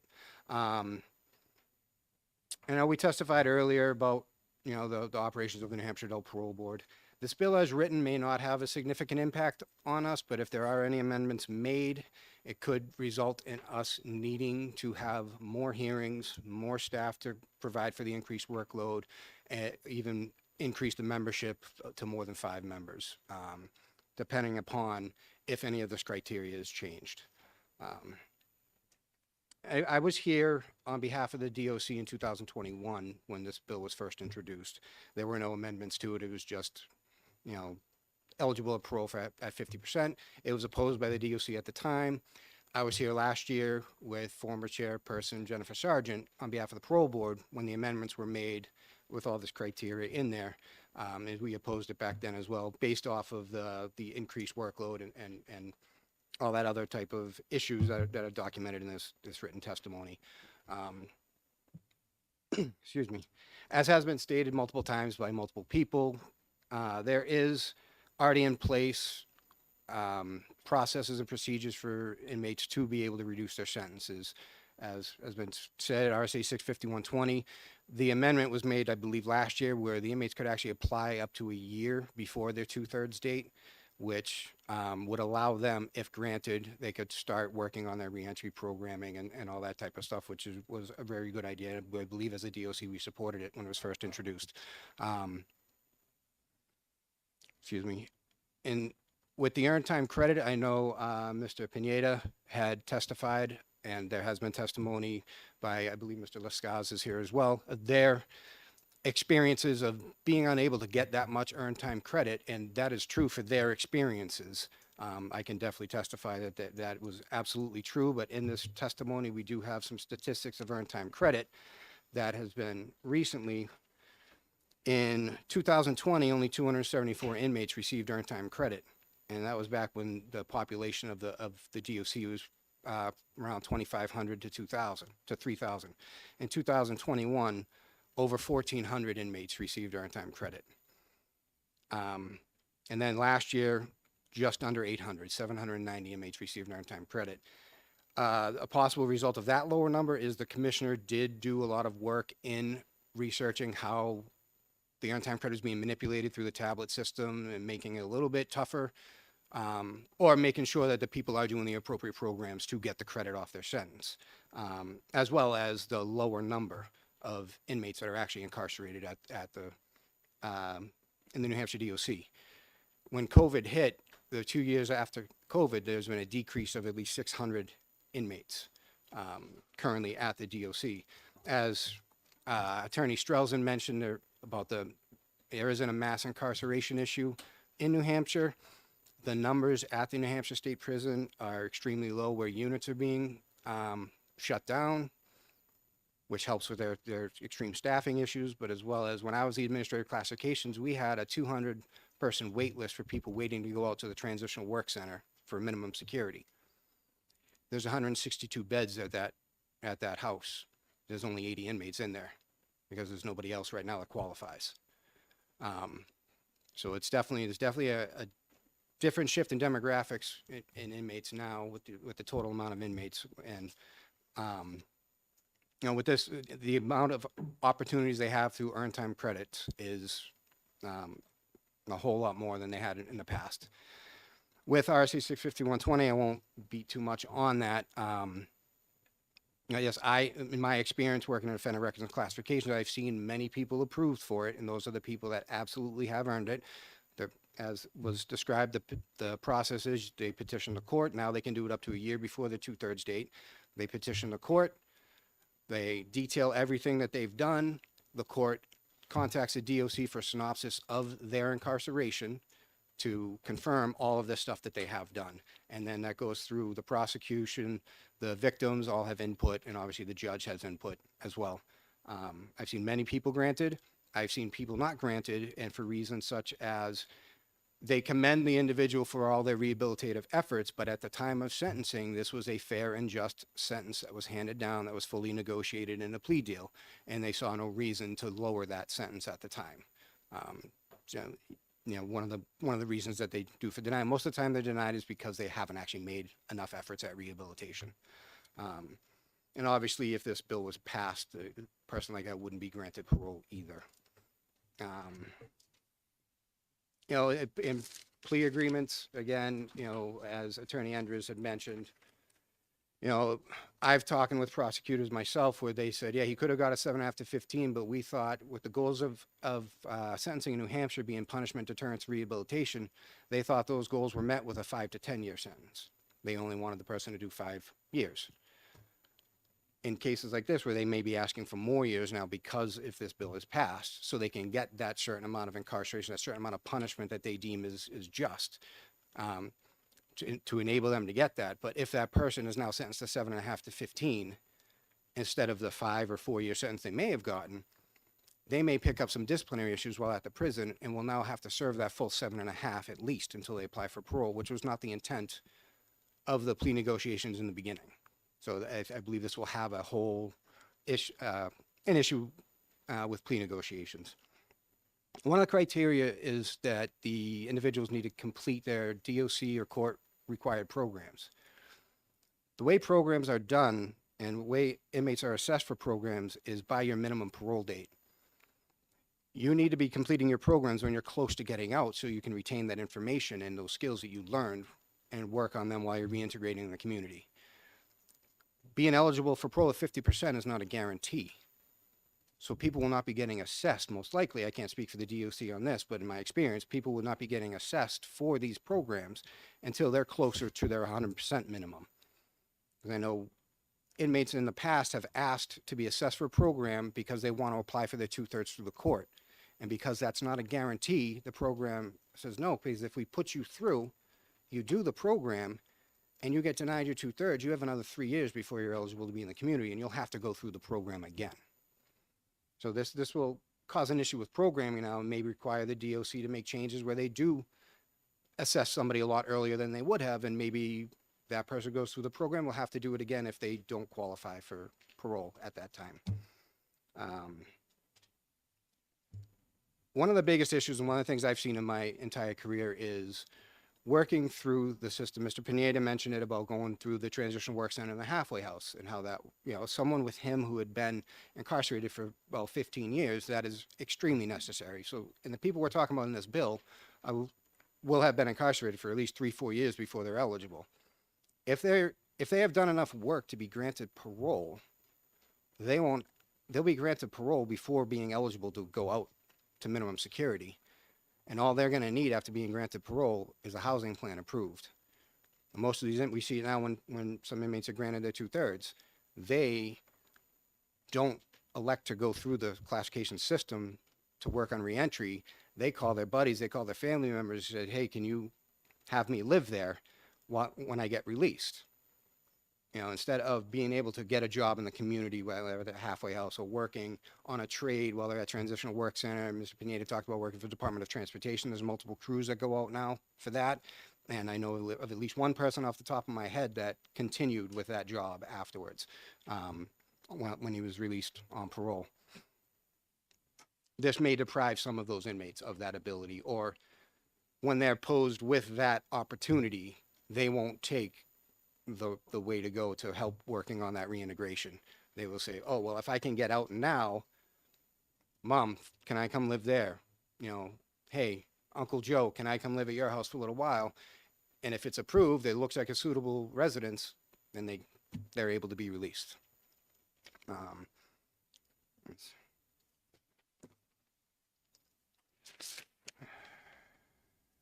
So, I believe I've touched on just about everything that I've seen here and other questions that may have arisen throughout this that I've hopefully have been able to answer.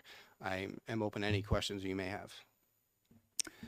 Thank you. You mentioned a little bit earlier in your testimony that there were 80 out of 160 beds available at one of the facilities where they could earn more time. And you said the reason being just not enough people were qualified or would qualify for that. Can you explain just briefly what the qualifications would be and why they're not meeting it? Yep. So to be minimum security, it's called C2 status. So the classification levels through the system are C1 work release to up to C5 maximum security. C2 is minimum security. It's outside the main prison. It's called the Transitional Work Center, where you work most of the jobs there. You're working on the campuses of the facilities, or you could work at the retail store. You could work for the Department of Transportation on road crews. You could work with Sergeant Johnson, does road crews, goes into the community, paints municipal buildings and stuff like that. To be eligible for C2, and I should have touched on it, it's in my written testimony, you need to be at least 2 years to your minimum parole date. So right now, classifications doesn't have enough people that are that close to the minimum parole date that meet other qualifications as well to go out there. One of the qualifications, you need to complete your intensive programming. So if you're a sex offender, you need to complete your sex offender treatment. If you are deemed as needing intensive drug treatment, you need to complete the focus program before you can go out there. Oh yeah, like I said, we had a wait list when I was a case manager. It was widely known that once somebody was granted C2, approved C2, they were waiting 3 months before they went out to the transitional work center. Now there's no wait. Now they're trying to not push people out there, but they're trying to fill the beds because it is a very good place to go for rehabilitation. Representative Wheeler. Thank you, Mr. Chair, and thank you for taking my question and for all the information about the parole board you gave us. I think that's very helpful, not just for this legislation, but in general. What is the standard that the parole board uses for rehabilitation? How do you guys define rehabilitation? In the administrative rules for the parole board, there are multiple factors that are reviewed when it comes to showing remorse, showing accountability for your actions, obviously good behavior while you're incarcerated to an extent. We have some guidelines around disciplinary infractions. What is your plan moving forward? How do you present yourself in the parole hearing itself? You know, like I said, you show accountability for your actions. Do you show remorse? There are many people that are they deny the crime, or they are diverting blame and stuff like that, and that shows that somebody's not really ready to be released.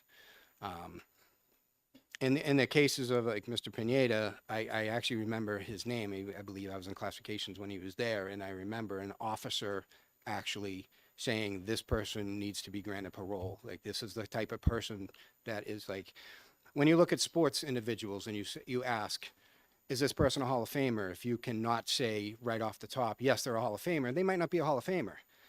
Kind of goes the same way for some people on parole. It's like, that person should be granted parole. They've done everything to change their life. You know, and there are some people who can fake it till they make it, and it's unfortunate, but those people do get by. Most of the time, the parole board, you know, asks a lot of tough questions during the hearings to find those individuals and make sure that they are indeed ready. The parole board cannot arbitrarily deny anyone. We have to have a reason. We have to set conditions of what they need to do to come back in front of us once they're denied. Thank you, Mr. Chairman. What would you say there's been people, and if so, how many, who have been released or given parole who, under your definition, wouldn't be rehabilitated? That wouldn't be rehabilitated? I'm kind of hoping none. But, and also, like I had said about people that can fake it till they make it, they present really well. And I mean, we have the case of, I don't know how many people know this name, but Brian Chevalier. He's, I believe, the reason there was a parole board audit in 2019. He was released. He was down at the halfway house. So as a classifications administrator, I knew he did all of the programming he needed to do to make his way down into community corrections, and then was released on parole. And a couple months after he was released on parole, he murdered somebody in Massachusetts. So, and then he blamed the parole board for releasing him, that he should never have been released. But all the documentation and the presentation of him at the parole board showed that he had done everything that he should have done and to rehabilitate himself and to be released. We certainly look at the mandatory programs that they are supposed to complete, those that the court required. And also, we look at programs that they voluntarily did. Actually, I've been impressed with the number of programs they have. I certainly wish that they could have more, as been mentioned earlier. But there's only so much staff and so much money available, and I understand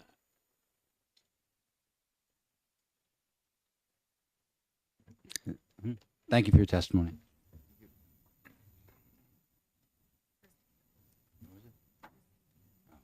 The chair recognizes Christy Kim.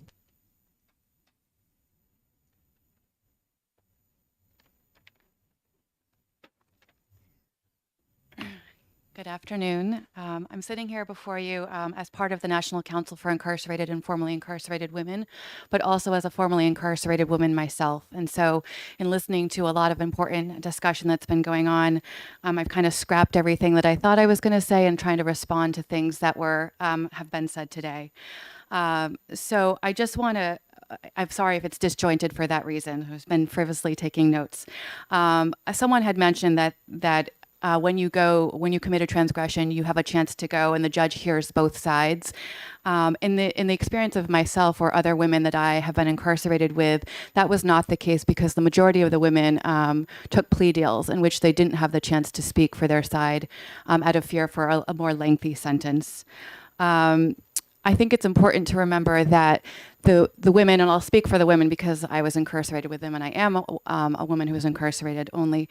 A lot of them are victims themselves, right? So when we're talking about, I'm not justifying any time that they may have caused harm to other people, but in listening to their stories and learning about who they are as human beings, the amount of trauma that most of them have endured has been heartbreaking, with unspeakable things that they've had to go through, marginalization, poverty, extreme abuse and neglect. Doesn't justify their behavior later on as an adult, but a lot of them are ill-equipped and haven't had the necessary guidance. So I just like to remember that piece, and it helped me to learn more about them as human beings, and for myself to be humanized in spite of my mistakes. I do want to, somebody had mentioned, I think Representative Wheeler, you had asked a great question about how do we address the point for people who have been victimized so that they're not feeling like they didn't have the healing. And I'm sorry if I'm getting your question incorrect, but I thought about the fact that I've been victimized and assaulted when I was a child, and what I was missing was the reparation, the chance for me to get that acknowledgement and validation from the person who harmed me. I think initially my gut reaction as a young child who was harmed would have been like, yes, please punish him, let him suffer like I did. But when I really think about it, and now as I sit here before you as a mother of 3 children, what I want is that opportunity to now, even at this day as an adult woman, sit down and say, this is how you impacted me, and I just need you to know that, and let that kind of reparation occur. So I'm hoping that answers your question as a previous victimized person. I do want to personalize. Right now, down the road about a few miles is the both men and women's prison, and there are some women in there who are sitting there as we speak. And I do want to just bring their name, their first name to your attention in a situation that they're in. For example, Nicole, sentenced when she was 17 years old. She's now in her 30s. And she's been sentenced to a, quote, violent crime, but yet in her presence, I've never seen her be violent in any kind of way, shape, or form. She is actually a model resident in which she participates and takes advantage of everything, gets minimal write-ups, just seems like a normal human being when you're just talking in conversation with her. And she's handled herself now all these years. She's grown up in prison. And she's tried every avenue to get out of prison. We've talked about all these ways, your 2/3, earned time credit, getting your judge to reduce your sentence, and none of them have been proven effective. Yes, she earned the 21 months off over many, many years of time, but that's nothing. When you talk about the amount of her life that she's missed, she likely will not be able to bear or have her own children because she will have been incarcerated that entire time. She is arguably institutionalized, right? When you talk to women who are released after a long period of time, another woman, Angie in Massachusetts, she was just released after 30 years being in prison. She's scared to go to her own appointments and needs her children to drive her there, doesn't know how to use a cell phone. I mean, you think about how fast technology moves and keeping up with that and coming out into the community when things have changed in so much time. I'm just trying to imagine, what is that like to survive after you've been inside for so long? There's a woman named Sam who's down the road right now. She's been incarcerated for 33 years. She is an old woman now in her 70s. She can not really breathe well. She needs a machine sometimes to breathe. She can't have a cell on the second floor because she can't go up and down stairs. She too has accessed everything to try to redeem herself and is the sweetest old woman you would ever meet. Like, I would want her as my own grandmother. She is highly involved in faith services. She is a mentor to other women. She sits down on her own accord and has private Bible studies with them. She too, and her family, has tried many, many times in many different ways to get her out, and yet she's afraid that she may die in prison. Again, I would allow her to be around my children. Like, I've spent time with her and had conversation with her. So I hope that in painting this picture, you know, I'm sitting here and listening, and we're all these people making decisions about other people. And I wanted to represent that voice today, right? People who make mistakes, people who are, you know, sorry and trying to redeem themselves in some way. And everybody deserves a chance at redemption. So thank you for hearing me. Thank you for your testimony, and you certainly spoke from the heart. And I just have one question for you, if I may. Under the bill that we're hearing testimony on, would this have made you been eligible for parole sooner? This bill would not have applied to me. So when I'm speaking, I'm thinking of all the women that it could have applied to, or even the women that it would not have applied to and it should have. Thank you. Are there Representative Newell? Thank you, Mrs. Chair, and thank you for taking my question. And thank you so much for coming here and representing truly the human side of this, right? And I think we've heard a lot about the things that are taken into consideration, different programs, different ways that you can kind of demonstrate that you have been rehabilitated in some way. And I'm wondering, you know, what you've brought here today, I think, is really the trauma of, you know, humanizing what goes into someone taking an action that may put them behind bars, right? Yeah. May lead to Representative incarceration. Newell, could you please ask your question? And so my question is, how do you see that factoring in to the things that have been demonstrated? Yeah, you get my question? Yes, I do. I think that we're all human, right? And I would argue that almost everybody sitting in the prison, both men and women, or even in the jails today, have endured a lot and haven't necessarily had the supports, right? There's so many people who don't have anybody to call home to on the weekends, or don't have anybody to put money on their books. And actually, just side note, going back to Nicole, she was just told recently that she needed $5,000 to pay for a lawyer, just a retainer fee, to try to pursue another avenue out of prison. And she, you know, makes $1 a day. And so just how defeating that would be. Anyway, side note, back to your question. Yeah, I think that myself included and all of these people have a significant amount of trauma. And at the end of the day, you know, it's embarrassing, and it's we have a lot of shame around making mistakes and being put in the public eye and being scrutinized. And I can't speak for everybody, but, you know, I want a chance at redemption. I want a chance, you know, to not sit behind bars and be away from my family. I mean, the time that I spent away from my children was the most excruciating, curl you into a ball pain that I can ever explain to you. There aren't enough words for it. And in fact, listening to the pain of my own children being separated from me is so painful, it's hard to hear. It's actually hard to even look at pictures of the time while I was away. So to cut a sentence in half by 50%, it's not an automatic. It's not a given. You're still trying to earn it, right? And you still have to sit before a parole board and in many ways relive your sentencing in some ways, right? You have to defend yourself again. You have to relive, you know, what you did wrong. And I don't want to excuse wrongdoing. I want to be very clear about that. But it is a human process, right? We're all human beings, and at the end of the day, and as a mother, I don't want our streets to be unsafe. I don't want them to be unsafe. And yet, I can also look at the human component of this and say that I'm quite sure that prison is not healing anybody or making our streets safer in the long term. It might put a Band-Aid on it because they're unavailable or in a cell. But at some point, most people are returning back to the street, and we want them to be a better, stronger, wiser, more well-adjusted person. And what I see happening in the prisons, what I've lived, that's not the case. Representative Bolden? Thank you. Thanks for taking my question. So you've been telling stories of people who I suppose you would characterize as rehabilitated, which is the purpose of imprisonment according to the state constitution. So I was wondering if you could speak to how you feel, if this applies, how you feel that their continued imprisonment past the point where they're arguably rehabilitated has affected their ability to maintain that state. And if it plays any role in maybe sliding backwards, or as you mentioned a moment ago, feeling defeated? Anything along those lines?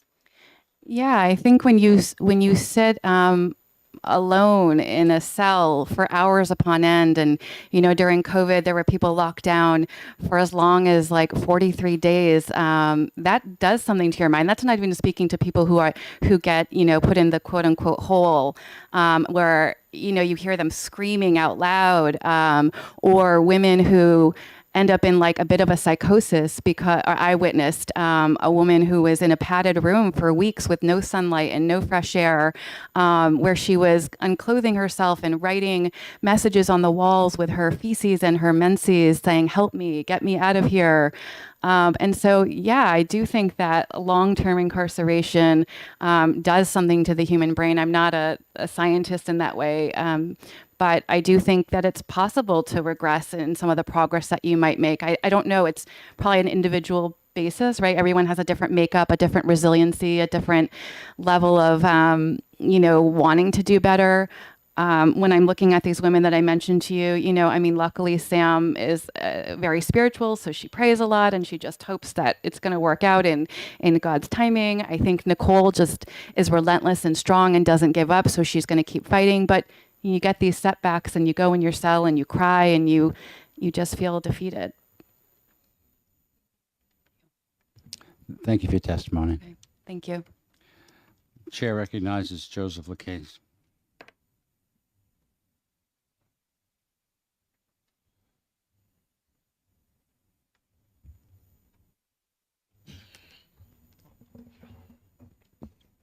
Is this on? Thank you, members of the committee. My name is Joseph Lacaze. I will be representing the ACLU of New Hampshire in support of this bill. I will also be representing myself and as a formerly incarcerated individual of the New Hampshire Department of Corrections in support of this. I will also be speaking from the perspective of an individual who mentors both adults and juveniles that are justice involved in the community from that perspective as well. 3 years ago, at the start of this bill, I've been working on this for this bill for 3 years because there is an issue that is going on at the Department of Corrections when it comes to individuals being able to apply for early release who are ready and deserve it, as opposed to who can get it. So the first argument that I would like to make involving earned time credit and why this differs from that and why it's needed is earned time credit is not behavior based. We heard testimony that an individual can fake it till they make it.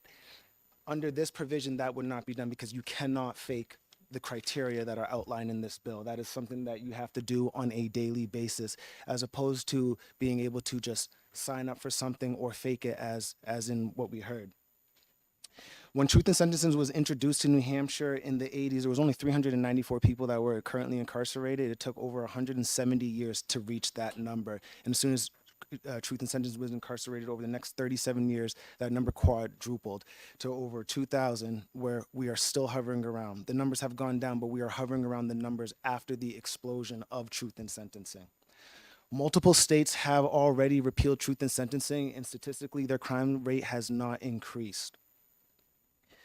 We heard some testimony about the individuals who would be released under Truth in Sentencing, and if these are the people that we want in the community. I myself was formerly incarcerated on violent charges of armed robbery, things that I am not proud of. I was 17 years old. I made very poor choices. I spent my time, I did my time. I made different choices during that incarceration, and I was released. Since then, I work in court diversion programs for juveniles where I keep them out of the system by working with Manchester Juvenile Probation Parole, Manchester Police Athletic League, where we mentor these kids, where we use our experiences to show them a different path.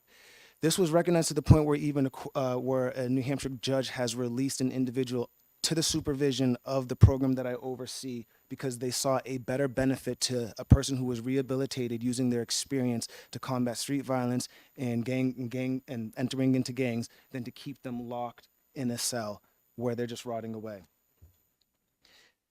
There is such a low percentage of individuals who go up for their 65120 that this provision right here sort of evens the playing field. And this is not a sentence modification. This does not apply to the sentencing part of law. This only applies to the parole eligibility part of law, which the parole board, it is their duty to deem an individual as safe and rehabilitated, as we just heard.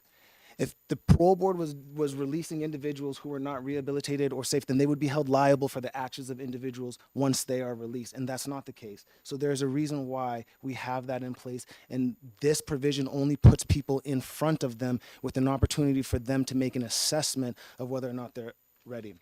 I just wanted to talk about why this was why the amendment says 7.5 years on page 1 or page 2, I guess. Line 6, subpart A, the person was sentenced to a minimum of not less than 5 years. Currently, the average minimum sentence that an individual gets at the Department of Correction is 3.5 years. That is without this provision. They get a minimum of 3.5 years. That's the average sentence. So, after working with the Department of Corrections and other stakeholders on this provision, we came to the conclusion that 5 years was not enough time for an individual to be able to complete all court-ordered programs, DOC-required programs, as well as get ready to form their transition back into society. So that number was put up to 7.5 years, which if they even did fit the criteria that were outlined in the bill, and the parole board did decide to grant them, they still would be doing the average amount of time that an individual currently is sentenced to the Department of Corrections. The person has no major or A-level disciplinary violation. An A-level offense is attempted escape, assault on a correctional officer, institutional murder, rape, drug dealing inside prison. Those are the type of offenses that are categorically restricted from being able to parole from under HIP.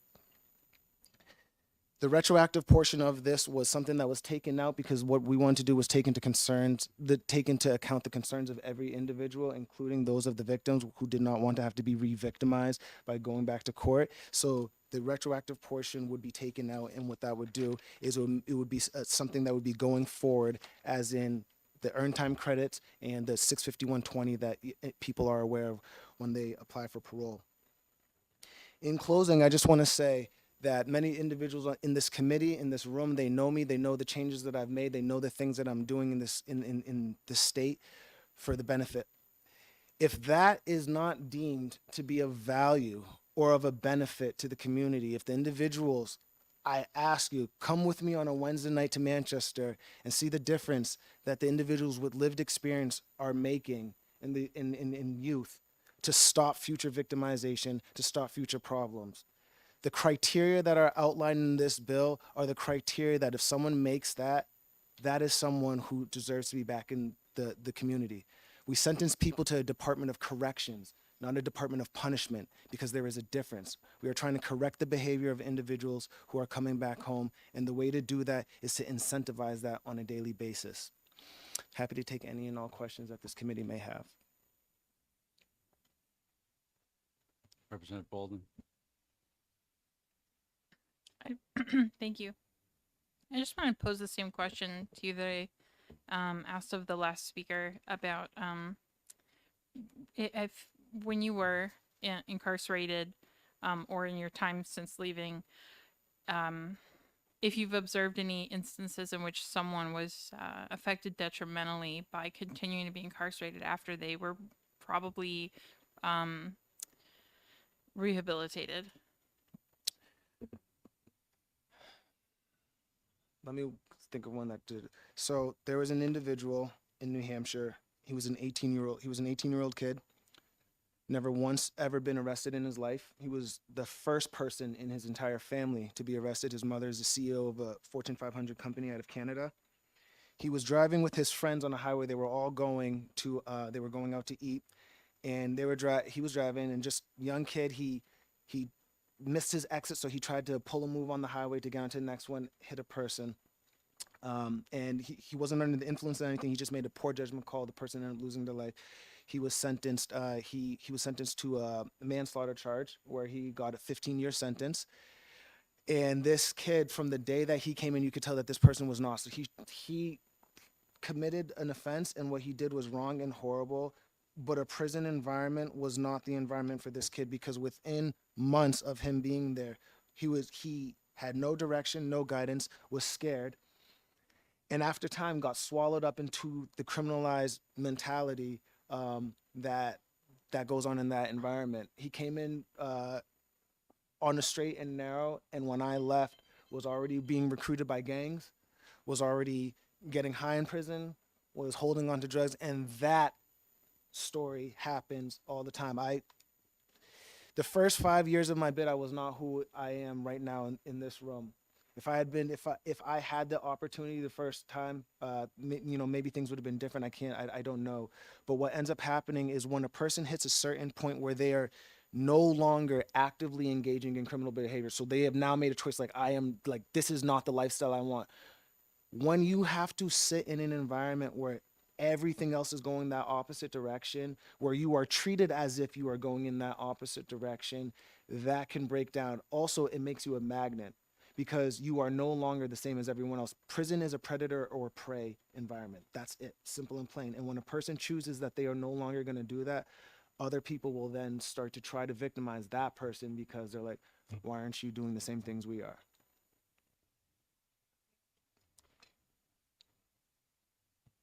Representative Wheeler. Thank you, Mr. Chair, and I'll try to be as quick as I can. What is the difference in your view as someone who has had firsthand experience with this between the law as it would be in HB 58 if it was passed and the current early release programs that are in the Department of Corrections? That's a great question, Representative Wheeler. So the other programs that are currently in the Department of Corrections that allow for early release, they do not apply to everyone categorically. So, for instance, you can get up to 21 months if you do college classes. Not everyone has the economic means of taking college classes. Some of the earned time credit, there's specific criteria for applying for earned time credit. And so, for instance, the Family Connection Center offers a program. When I was incarcerated, I couldn't do the Family Connection program because I don't have kids.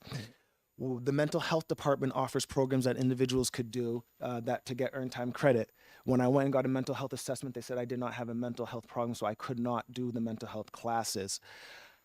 I already went to prison with a high school diploma, which meant that I could not get the earned time credit from doing a high school diploma class, high school credit class or the high SEP class, which meant that the only way that I could get earned time credit was paying for a college degree, and that does not seem like earning it, that seems like buying it. This provision in HB 588, what this does is this is on a daily basis from the moment you wake up to when you go to sleep. Each day you have to behave a specific way, which in my opinion, as a person who was formerly incarcerated and gone through this, that is the only way to form the habits that we're looking for people to make right judgments, right? It's from habit. The reason why you can tie your shoes blindfolded is because you've done it so many times, it becomes a habit. That's what we're looking to do. We're trying to establish individuals making healthy choices where it is a habit, where it becomes easy to make the right choice. I know that we're like, why are we rewarding people for making the right choice?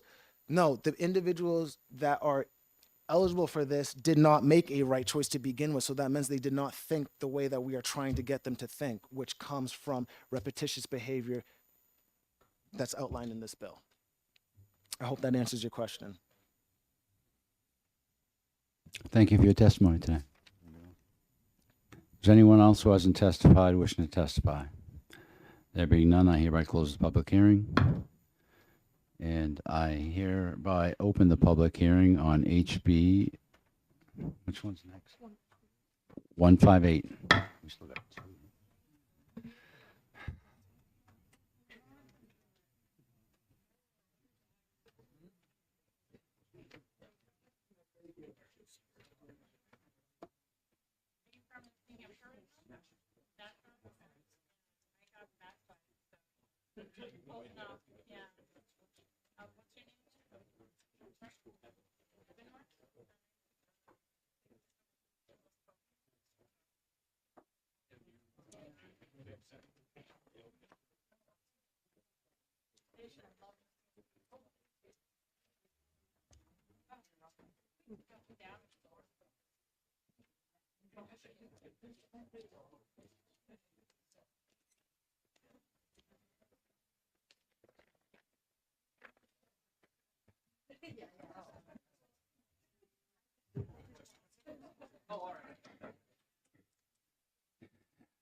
Representative Jones, please introduce your bill.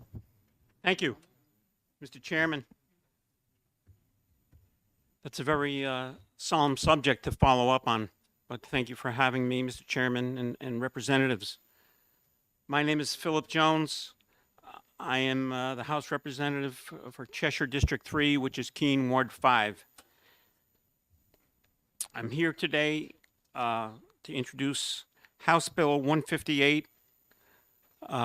There is a handout that is an amendment which I can't do. Comes once it gets an HB number, it's up to the committee to make any amendments. It's a very short amendment. It's one sentence that I omitted that says those who are exempt from this bill, and that would be all police agencies, being local, county, and state, when they're acting in their official duty.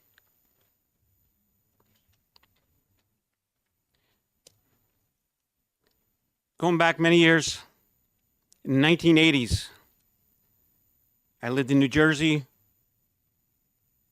I was a town council there for 9 years. It was a different style of government.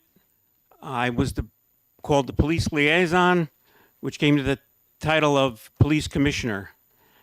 Back in those days, we didn't have protective vests for our police officers. I and a couple other people went out and raised money, and we raised over $60,000 so our police force, it was a small force, under 30, could all be protected. Before that time, they were buying old Army flak jackets and so on. And that was the term used back then, flak jackets. So I did three-year terms in New Jersey and then said, you know what? It's time for me to move to nice New Hampshire. Before I left, I want to thank the police from New Jersey. They awarded me the silver honorary lifetime Patrolmen's Benevolent Association badge, which I carry in my pocket to this day because I'm very proud of it, that I was honored that way. Moving fast forward, I'm glad to be living in Keene, New Hampshire. I was glad to be out of politics. That being said, I'm in my 27th year on the city council in Keene.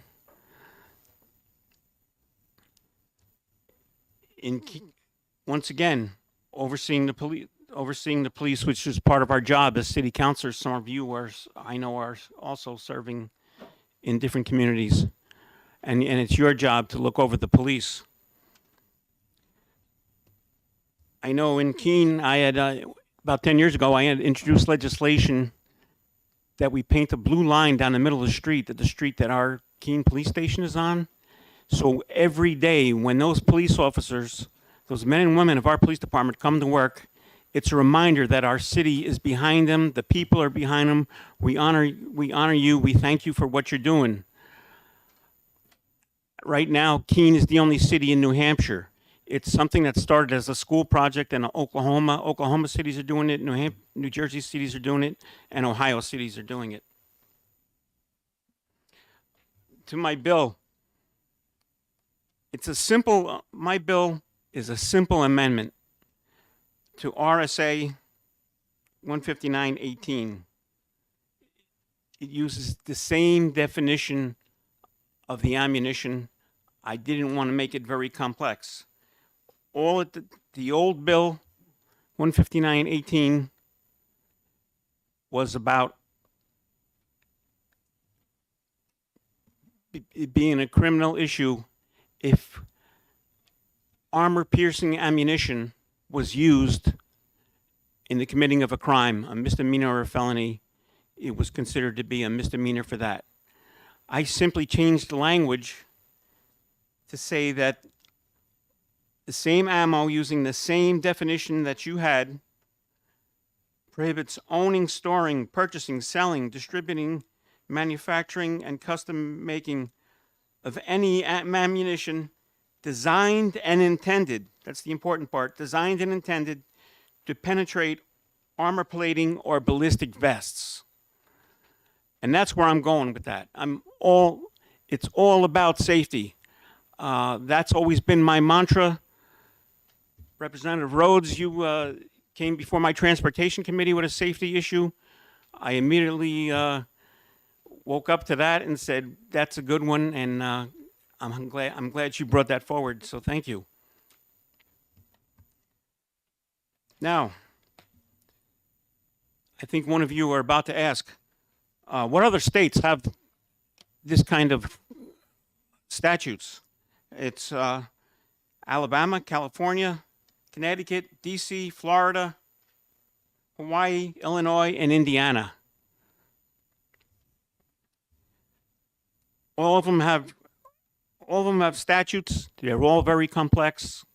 The one I wrote is much more user-friendly. I'd like to point out that California, I keep want to say ordinance because I'm used to the city. Keep wanting California statute because that was a reactive statute. In Palm Springs, California, there was a perpetrator who sat in his house, called the police to his house because he said he had an emergency. When they got there, he shot through the door. These three police officers were wearing protective vests. He shot through the door, killing 2 police officers and injuring another, which is one of the reasons why I'm not sure why we need these vests. And so you ask, what is the federal law? The federal law about this says people 18 or over can buy shotgun or rifle ammunition only.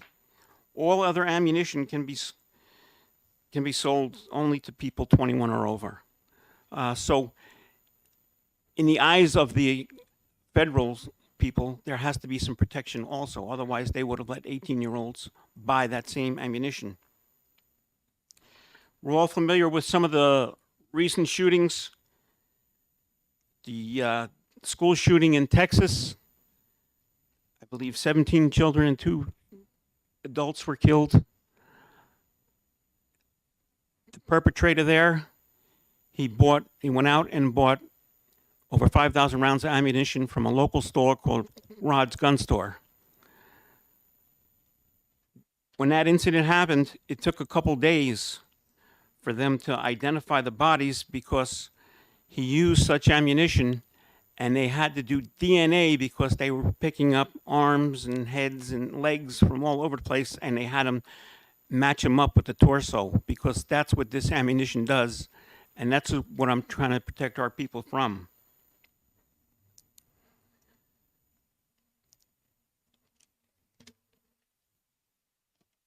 The most horrendous shooting incident to ever happen in the U.S. was in Las Vegas, where the perpetrator, and I'm being nice calling him a perpetrator, killed 58 people. He bought over 60,000 rounds of armor-piercing ammo at an Arizona gun show. So he bought that, and no flags were raised. I call this the Protect Our Police bill because I'm worried about our police. I think they need our protection. I think every one of you should be able to go home and tell your local police department, I want to protect you. But there's other areas.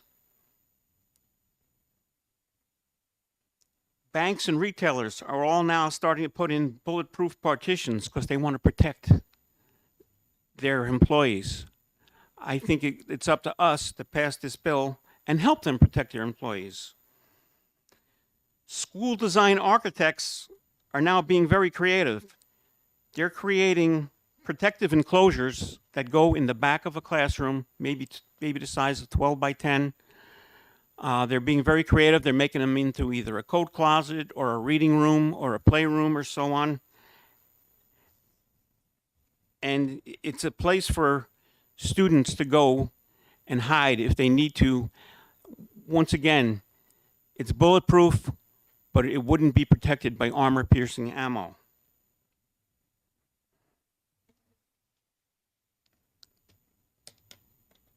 I thank you so much for listening.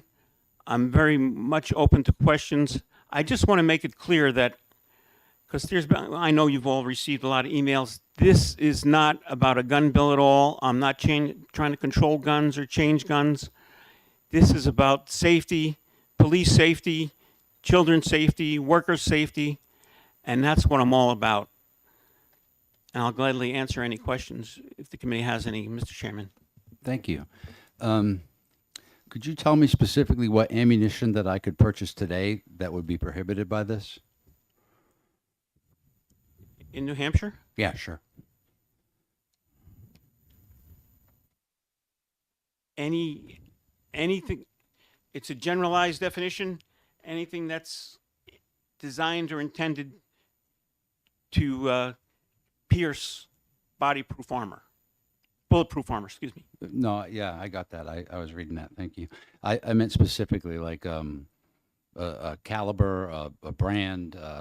Not a caliber. Some of the other states that have statutes do go into that. Mhm. And I'm trying to keep it very generalized. Some of them say how much tungsten carbide could be part of the core, because that's an important part of what explodes on impact. I don't have a direct answer for you, but the generalized answer is anything designed or intended to pierce armor.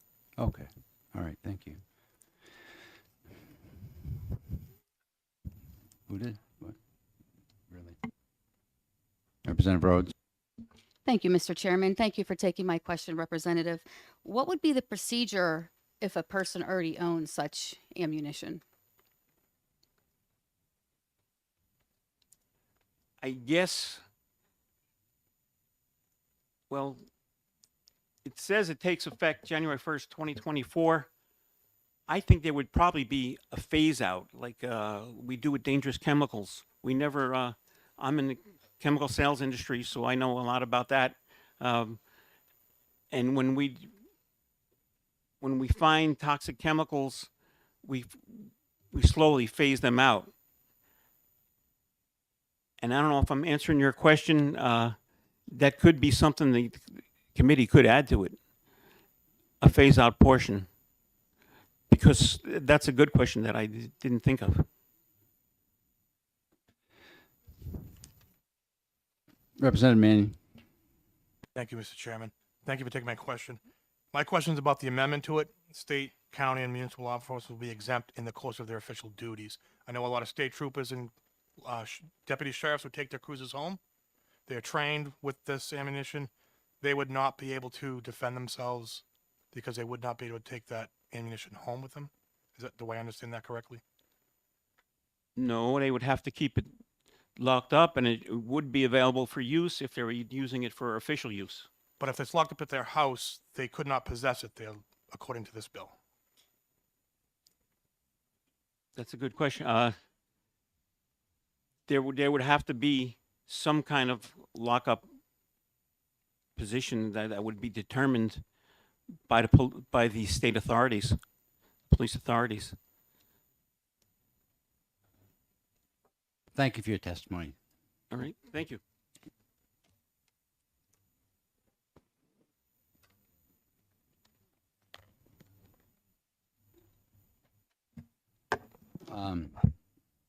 Just letting the public know, we have a whole stack of testimony here. I hope that while you get ready to testify, you take into account what we just heard and the necessity for your long testimony. The first person I'm going to recognize is Representative Belcher.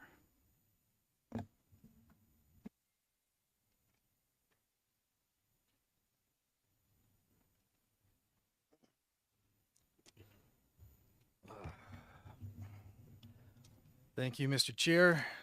Thank you to the committee for hearing my testimony today. I've received more than a few emails on this particular bill. They're not generally happy emails and not pleased with it. I think I should start with my background a little bit. I have a background in competitive shooting as a range safety officer. I hand load ammunition, and I've been through the ATF process for manufacturing small arms ammunition. So I know a little bit about what's going on here. let me tell you, the way that this bill is written, first of all, part of it is duplicative of federal law. Federal law already bans armor piercing ammunition. There are specific processes you can go through to make an ammunition armor piercing, such as Teflon coating it. That's prohibited. But I would almost say nefarious thing about this bill is that it actually goes in a very different direction. The very generalized language of this bill suggests that any round that can pierce any body armor would be a felony. So let me explain how this works. Most police officers who are running around are wearing either level 2A or level 2 body armor. That's soft body armor that can be penetrated by handgun ammunition in excess of 9mm and all rifle ammunition. Sorry, bear with me. Just so you know, before Yes. you get too far into it, the committee has 3-4 law enforcement officers, so Yes. so we're kind of aware of a lot of stuff. So Sure. just I'll keep it brief. Just to finish that thought, you can accelerate a 22 caliber bullet out of a regular hunting rifle with a 20-inch barrel, achieving nearly 4,000 feet per second, and that will defeat typically level 3 and 4 steel body armor.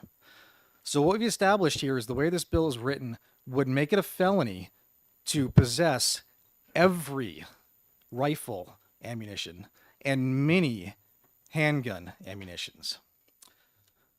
So let's talk now a little bit about the ethical side of this.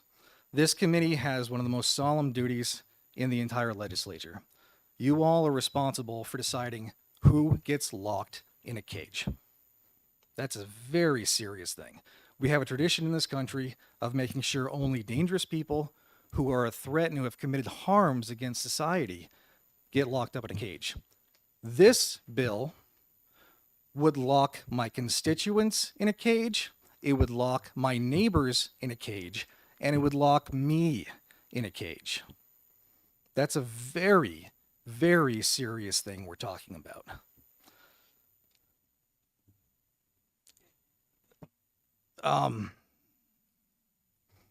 Sorry, I lost my thought there.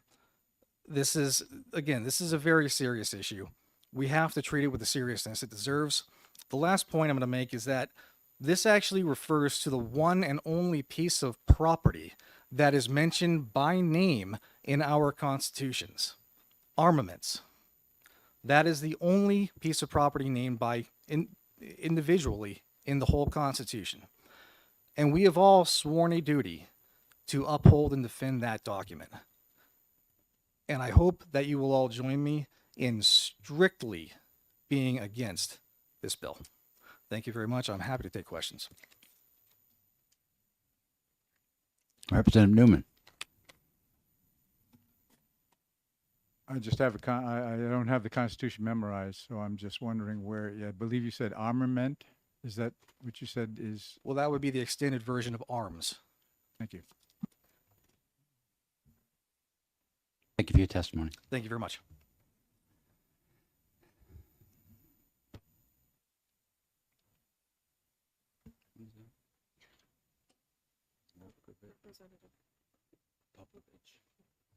Representative Popovich.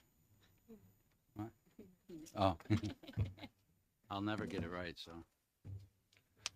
Thank you, Mr. Chair. Trust me, I started standing up when I saw you wondering how to pronounce the last name. I'm aware. Say it for me, please. How do you say it? I say it Popovich Mueller, but I promise not to come here so often that you need to really remember it. And honestly, I was playing, this was my day off. I'm on the finance committee. This is a rare day off for me. The only reason I drove to Concord is to speak against this legislation. I just could not in good conscience stay home and not talk to the committee about it. It's only 3 lines of legislation, and it has the highest density of legal concerns that I've ever seen in legislation. First, and I'll try not to belabor points that were already covered, it is so vague, I cannot comply with it. I have no idea what's covered. Previous speaker already covered some of the details. I'm not going to repeat it, but I will just say that any law that is so vague that a regular citizen does not know how to follow it should not be ever passed.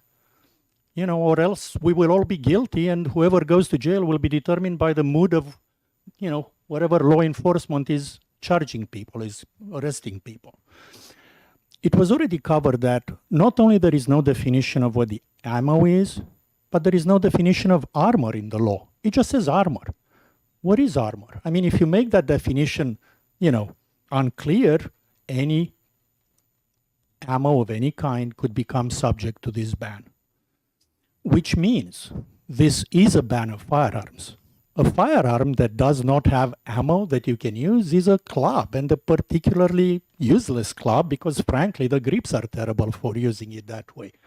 So, absolutely, this is a ban on firearms. And by the way, I'm in no way implying that was the intent of the legislation. I'm just telling you what the outcome of it will be.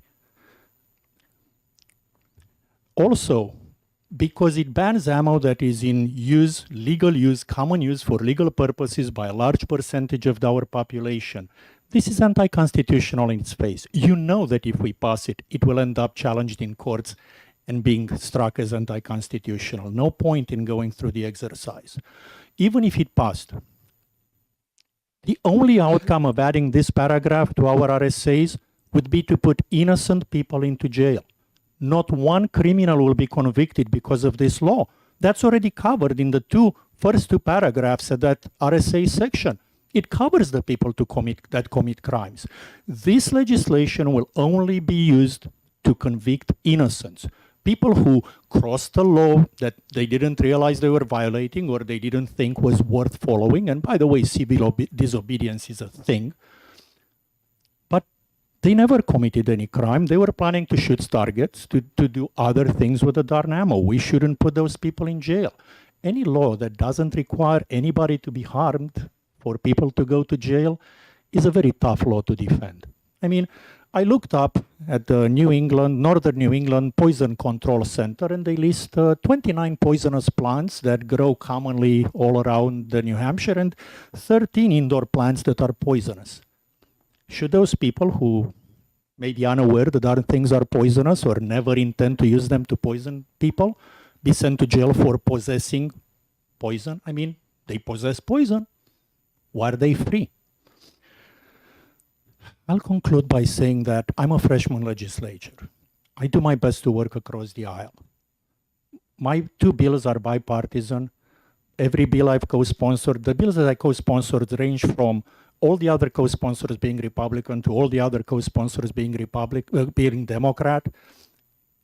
I genuinely just try to do the right thing every time with disregard for ideology and what party we are from. And I urge the committee to do the right thing and send this bill to the House with a near unanimous ITL recommendation, please, because this is not something we should be doing. We have way better things to spend our time, and I really appreciate your time. So I'll finish here. Thank you. Thank you. Chair recognized Representative Holt. You might be here a while. Representative, oh, no, excuse me, Aubrey Freeman.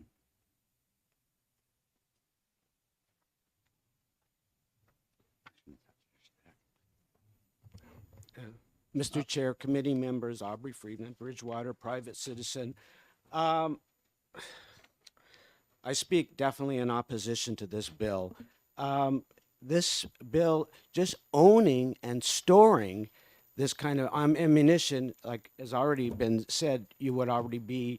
And I'm wondering, which was not answered by the sponsor, was how it seems like you could literally, with a warrant, mind you, go to everybody's home, look at a list of anybody who bought a rifle, and they probably have this kind of ammunition, literally start arresting people.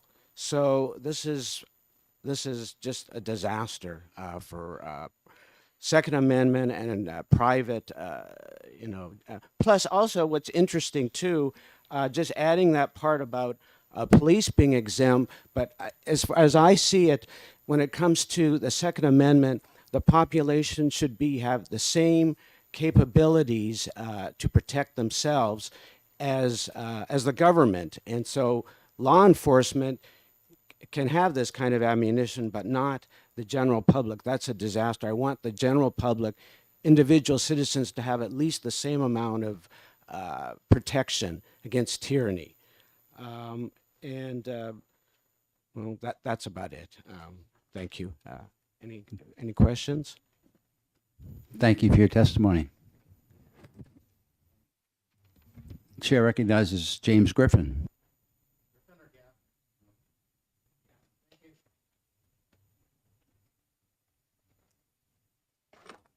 Thanks for your time. I'm sorry that we're all doing this today.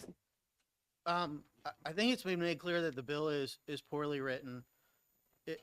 If you read it, it speaks to armor plating. Well, we've had definitions for different levels of armor for decades. NIJ lists 2, was it 2A or 2 plus, 3A, level 4 rifle plates, and it fails to define it. So does this apply? What is an armor plating? Is that like a medieval, breastplate? I mean, the effect of this bill will define any and all ammunition as armor piercing.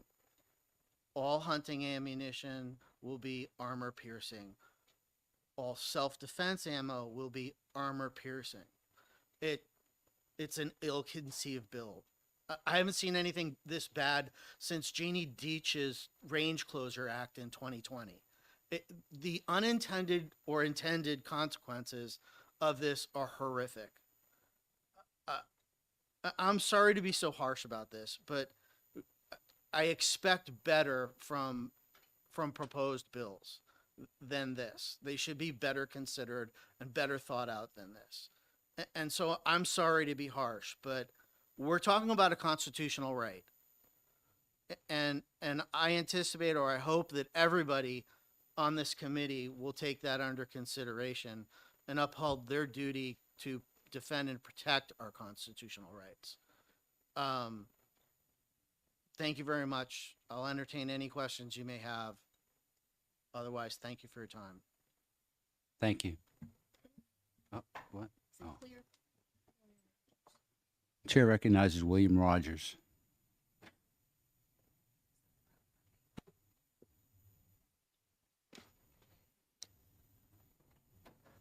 Thank you very much. I'm a little nervous, so forgive me. I applaud this bill. I'm opposed to it, but I applaud it. Has good intentions. Unfortunately, it sounds like the gentleman who put it forward doesn't have a whole lot of understanding of ballistics and firearms in general. So everything I wanted to say has already been said, except that I want to add that there's already a provision for criminal intent in the bill that it would be added to. There's no criminal intent at all. People could be found guilty with no criminal intent. I could just see an overzealous prosecutor crucifying someone over this bill. I don't know what else to say. I applaud the bill, but it's just not well thought out by someone who's not familiar with firearms. And I don't believe that anybody wants to put innocent people in prison. I heard the testimony of the parole stuff, and that broke my heart to hear some of what people go through that we never think of. So, thank you very much for allowing me to speak. Thank you for coming in today. The chair calls Andrew Schuler. Anything that sounds remotely like that. Thank you for your time. I am against the bill. I am a recent Granite Stater. I've been here almost 2 years now. And I came here for more freedom, monetarily, economics, and firearms as well. And there's been a lot of great testimony so far, but from my experience as an engineer, I just like to add that you can also get non-firearms that can pierce armor, like bow and arrows, the bow end. You can pierce armor even without combustion, without explosion. And so the idea of this bill is just to ban all firearm ammunition in the state of New Hampshire. And I think that would weaken New Hampshire from any other potential incursions from criminals. That's all I wanted to say. Thank you, guys. Thank you for your testimony. And to committee members, if you have a question of a, please act fast because I'm going to be acting fast. We have a lot of people. Chair recognizes Paul O'Connell. That guy's my hero. So, nice to see people coming here for freedom. So everything that excuse me, everything that I want to say basically has been said. I came here today because it's such a vague bill. Everybody brought it up. And I think that as a sportsman, someone who's interested in shooting sports, hunting, all of that, I belong to a number of different clubs. I do 3-gun, we travel around. If this bill was signed, excuse me, I don't know why I'm like so nervous. But if this bill was signed, there's what, 34 clubs in New Hampshire? Say 2,000 members per club. So it would probably make somewhere around 60 to 70,000 people in New Hampshire felons with the stroke of a pen. Because we all have, excuse me, we all have, you know, it's so vague. All my hunting rounds would be incorporated into this. And at 70 years old, I'd be a felon. So thank the committee for listening. If you can't tell, I'm nervous. And please don't pass this bill. Thank you for testifying. The chair recognizes Kevin Williams.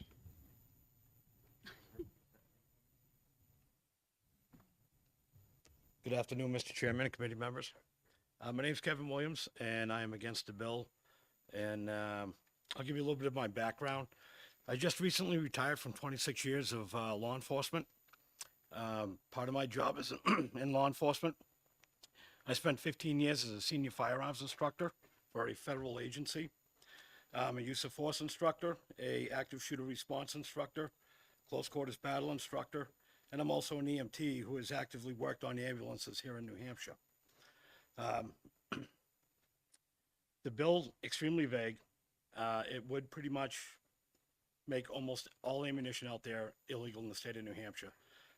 As an officer wearing soft body armor, every rifle round would penetrate my vest, and that's something I had to deal with every day. But it's the nature of the beast. You didn't need special armor-piercing ammo to penetrate my body armor. Regular hunting rounds would have penetrated it. So, having 26 years in law enforcement, I think this is a bill that is a solution looking for a problem. I don't see it as a problem here in New Hampshire. It's already illegal to use ammunition to shoot somebody. So whether it's armor piercing or not, it's illegal to do that. It's a crime. It's a felony already. So why are we trying to make more laws that are already illegal? I mean, it's, you know, and I'm speaking as a former law enforcement officer who had a friend that was shot and killed in the line of duty. That bill would not have saved him or protected him at all. So I just don't think it's needed. Thank you for your time. If I could, I'd like to use your expertise just real quick. I have a question based on your previous job as the firearms instructor in use of force. I did some research. I couldn't find any. Are you aware of a police officer that's ever been killed with armor-piercing ammunition? No. Anywhere? None that I'm I aware couldn't of. find any. Okay, thank you. And the ammo that we carried was a 62 grain soft point hunting round. Right. Thank you. Thank you. Yeah, sure, absolutely. One more question, sir, if you don't mind. Sorry, I also just wanted to take advantage of your I was trying to expertise. move Thank you, quick too, Mr. so- Chair. And thank you for taking my question. I was just wondering, you know, a lot of people have brought up how vague the definition is. And this definition, the sponsor said, was pulled from the existing RSA. Do you think it would be amenable to change the definition in the RSA as it stands now? Well, The term that really concerns me is designed. Who's to say what a round was designed for? So you could take a 62 or 64 grain 223 soft point round, which people use for hunting, and it will penetrate a car door, and it would penetrate my soft body armor. But was it designed for that? You take 30-06 ammunition designed by the military back during World War I and World War II. Well, predominantly World War I it was used. Definitely would penetrate body armor. Was it designed for body armor? No, they didn't have body armor back then. 308s used in World War II. Our guys weren't running around with body armor in World War II, but yet a 308 will penetrate body armor. So who's to say what a round was designed for? Who's going to determine what that round was designed for? And then intended. Who's going to determine what my intended use of that round was? And again, it's already a felony for me to use a projectile to shoot at somebody. So I don't think there's any law needed to say that armor-piercing bullets are illegal or should be illegal, because shooting at somebody is illegal, period. Thank you for your testimony. Dr. Hannon.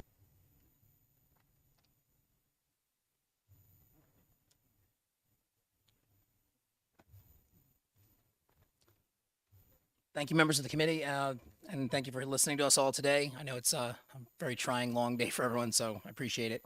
My name is Joe Hannon. I'm the Vice President for Gun Owners of New Hampshire. Obviously, we're in opposition to this bill.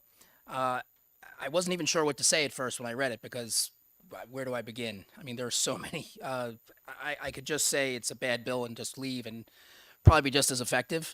I'm going to just mention a couple things and not the 50 or 60 things that I found. We keep hearing that the definition is the same as the existing statute, and it's not exactly the same. The existing statute talks about armor-piercing, exploding bullets, and cartridges. The word ammunition is never even mentioned. And if you look at the definition of ammunition, most people think of ammunition as a full round or bullet cartridge. Well, bullet is the tip of the part that comes out, the part that goes out after it goes bang. But ammunition could also refer to the case, the primer, the accelerant. Any part of that whole round or cartridge is ammunition. So manufacturing or custom production of any firearm ammunition, that could be anything, and it could be just parts of the bullet. So if someone is making primers, which is the little part that the pin or hammer hits to make it go boom, if they're producing primers and they're selling some of them for, the little 22 target, or not 20, that's rimfire, but if they're selling for target practice, or if they're selling for armor-piercing uranium, depleted rounds, which I've never seen, by the way, that's still the same thing. That could be still a felony to do that. The example of the person in Las Vegas who sold the armor-piercing ammunition to the Las Vegas shooter, that person was convicted. They pled guilty and and were sentenced to 13 months in prison. They were convicted for manufacturing without a license.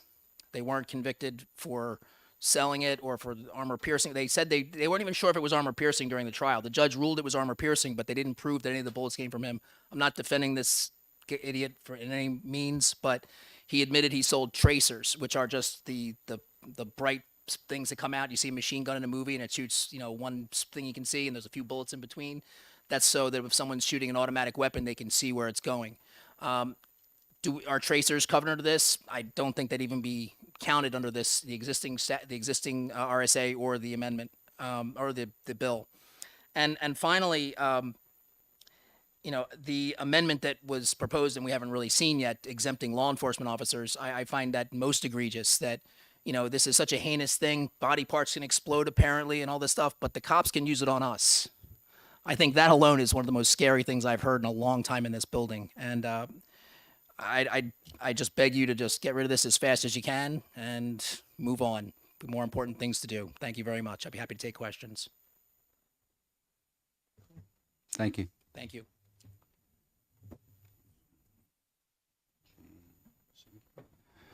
The chair recognizes Jay Simkin.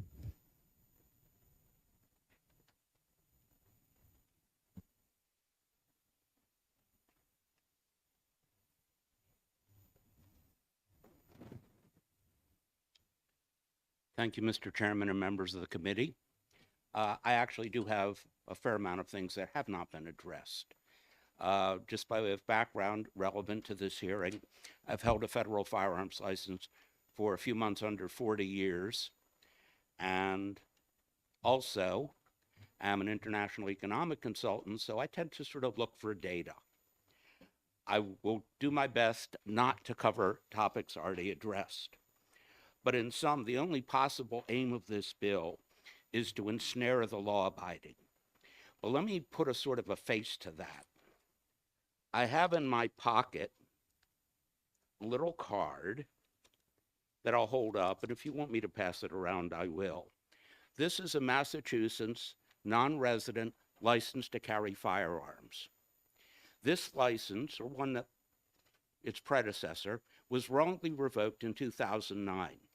It took 3.5 years of litigation and about $125,000 before the Supreme Judicial Court of Massachusetts ordered this license to be restored to me. There were at no point any criminal charges filed because I'd broken no law. Here's my point. Laws such as this one, as everyone has pointed out, vaguely worded, can be used to entrap someone. And here's a principle. The process is the punishment. So even if the person proves that they didn't break the law, there are meanwhile out tens of thousands of dollars. In the case of this law, if it is alleged that someone used armor-piercing ammo, an expert has to be hired to say, yes, it was, or no, it wasn't. That expert, $5,000 to $10,000 per day plus expenses. A lab has to be found to examine the bullet. There are probably 2 or 3 such labs in the entire United States. Gotta think that's 10 grand. And all of those expenses are before hundreds of hours of an attorney's time. So that even if the person's eventually exonerated, they're bankrupt for the most part. So anyone who would write a law like this, it's either negligence so gross as to be breathtaking, or there's an intent that is. Sir, we try to avoid casting. Understood. I just don't want to assign any intention to the sponsor. I'm sure that this committee will take his word that it was for the protection of law enforcement, and we'll go on from there. You've already heard that most common ammunition will penetrate vests. I will not belabor that. What I will tell you, which is new, that I can find no evidence that armor-piercing ammunition has figured in the death of any New Hampshire peace officer. And I actually prepare on the 3rd page of my submitted testimony a list of officers killed in line of duty from 1928 to 2014. And I hope this list never grows. Some of them, sadly, were shot in the head. A vest isn't relevant and armor isn't relevant. Some were shot through their vests. I give you enough detail. So in short, the contingency suggested by this bill is that this is something that perhaps has happened, not in New Hampshire. I didn't go back prior to 1928 because my best guess is, and it's only a guess, the only armor-piercing round that might have existed prior to that date is the .30-06 round carried in World War I. That round comes from a military point of view in 2 ways, a standard lead core and a steel core that is hardened. The steel core, which is normally in the military, has a black tip so that it is known what it is intended to pierce armor. Standard ball ammunition has a plain copper coating, and for your background for those of you who need it. I explain why military spec ammo consists of a lead core and a thick copper foil jacket. It is to prevent wounds that cannot be easily repaired. And that is under the 1899 Hague Convention. So all mil-spec ammo, with rare exceptions, is built this way. The other set of data that I present to you is on page 4. It shows the incidence of violent crime in the New England region, all 5 states. Virginia is there, by the way, because in 2015, the Virginians knocked us, New Hampshire people, out of our position, at least since 2001, as the 3rd safest state in the Union. We are now number 2. For whatever reason or sets of reasons, we are not much given to doing business violently, and I hope that trend continues. I wish I had data for 2021. I don't. In short, this bill and any variant of it, please deem it inexpedient to legislate. I have with me, if anyone wants to see, 2 cartridges, 7.62 by 39, which was the round commonly used by Russia and Eastern Bloc countries, one of which has a steel core. It is not hardened, but the Bureau of Alcohol, Tobacco, Firearms, and Explosives deems it to be armor-piercing. I can possess that ammo. I can't sell it. So if I want to go to the range and expend it, I am free to do that. But there is no amount of money to be found in this part of the galaxy that will tempt me to sell even a single round. I have another round, same chambering. The rounds look identical, but it has a lead core. Are we going to require police officers to add to their duty belts hacksaws so that if they can't saw through the bullet, well, it must have a hardened steel core? Most officers, I think, will tell you we have enough stuff on our duty belts. We don't want to have to carry a hacksaw. I'll be happy to answer any questions. Thank you, and we appreciate your offer, but we generally frown on show and tell during firearms days. But thank you for your testimony. Thank you, Mr. Chairman and members of the committee, for your time. And if any of you have follow-up questions, my name and email are at the bottom of my prepared testimony. Thank you again. You're welcome, sir. The chair recognizes Penny Dean.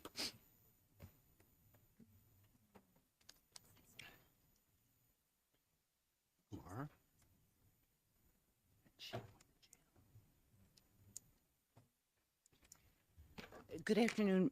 Whoops, making sure it's on. Good afternoon, members of the committee, and thank you for hearing my testimony. I'm an attorney, and I'm licensed in Maine, New Hampshire, Massachusetts, admitted to all the federal courts appropriate to those, D.C. Circuit, First Circuit Court of Appeals, and the United States Supreme Court. And I'm asking that you ITL this bill. It is going to be void for vagueness on its face, I think, if challenged. The basic reason is, well, there's many reasons, but the basic reason is the sponsor said it's simple. It's not even close to simple. The term vest, and I've just given you some real basics in my handout. When they talk about designed to penetrate, armor plating, or ballistic vests, there's a million different versions of ballistic vest. And I won't belabor the point, but the gist of it is, it's going to matter if a vest is new, old, what grade. Most people have not tested vests. I have. I've tested many vests at the range with many different capabilities. And if you take some officers that wash their vest, if you wash your vest, it destroys the properties. So those, I'm not sure that a kid's BB gun couldn't penetrate. So in short, I won't belabor what everyone else has said. I'm happy to answer questions, but I passed out 2 particular handouts that show there's more than a dozen different standards for vest, FBI uniform and the National Institute of Justice. And those change. I didn't give out you the entire handout. For each one, I gave you select pages, because each one is about 100 pages, and most people, other than the weird geeks like me, don't want to read them. And each one of those has probably 1,000 pages of backup of government statistics. And so, in short, there's probably not a round out there for rifles that wouldn't be banned here. And it's just like banning gasoline for an internal combustion engine. You could have a million cars, but if you can't get any gasoline, no point in having them. Thank you. Thank you for your testimony. Thank you. Just in time, Representative Hall.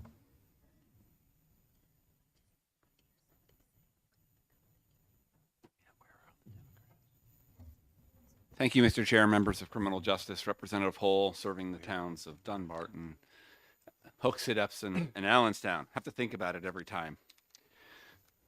Here, representing myself, my constituents, as well as members of the New Hampshire Firearms Coalition, a 501c4 nonprofit that is built up or is made up of people that are both gun owners, gun manufacturers, ammunition manufacturers, and sporting clubs within the state. The bill before you, I'm at a loss of words how egregious it is. It seems simple. Seems like this shouldn't be a problem, except we're going to turn almost all the hunters in the state into Class B felons, and maybe that was the intent of the sponsors. I suspect that wasn't the intent of the sponsors, but that's what it would do. Before you is a box of hunting ammo. I wish I had more time to be in the woods. I miss spending my time with my 308, but this is 308 ammunition, standard hunting ammunition. Has pictures of little animals on the back, right?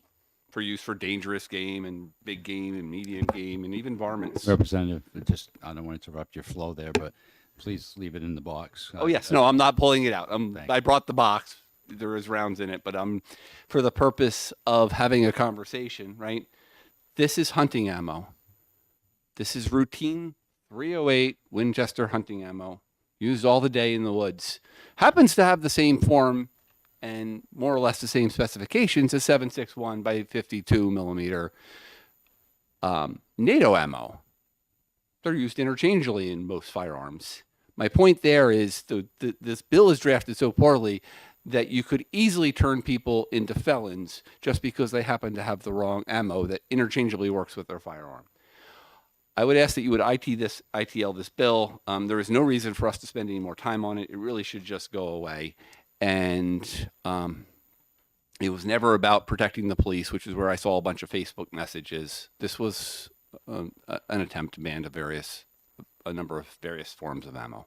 Thank you.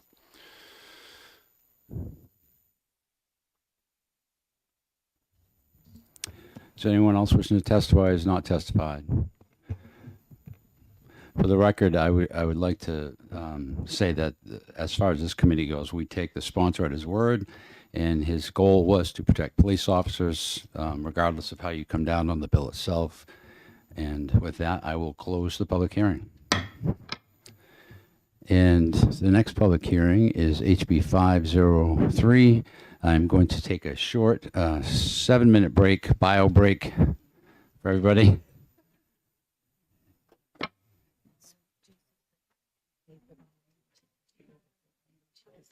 Who did? Oh, that lady was up here with the old crying face lady? She gave us a fake name? Who found her? Oh, I have people. What's that? What's that? What's her name? The lady that... Her name's not Katie, whatever. She testified under the wrong name. The one who was incarcerated.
Thank you. At this time, I'll open the public hearing on HB 503 and call the sponsor to introduce the bill.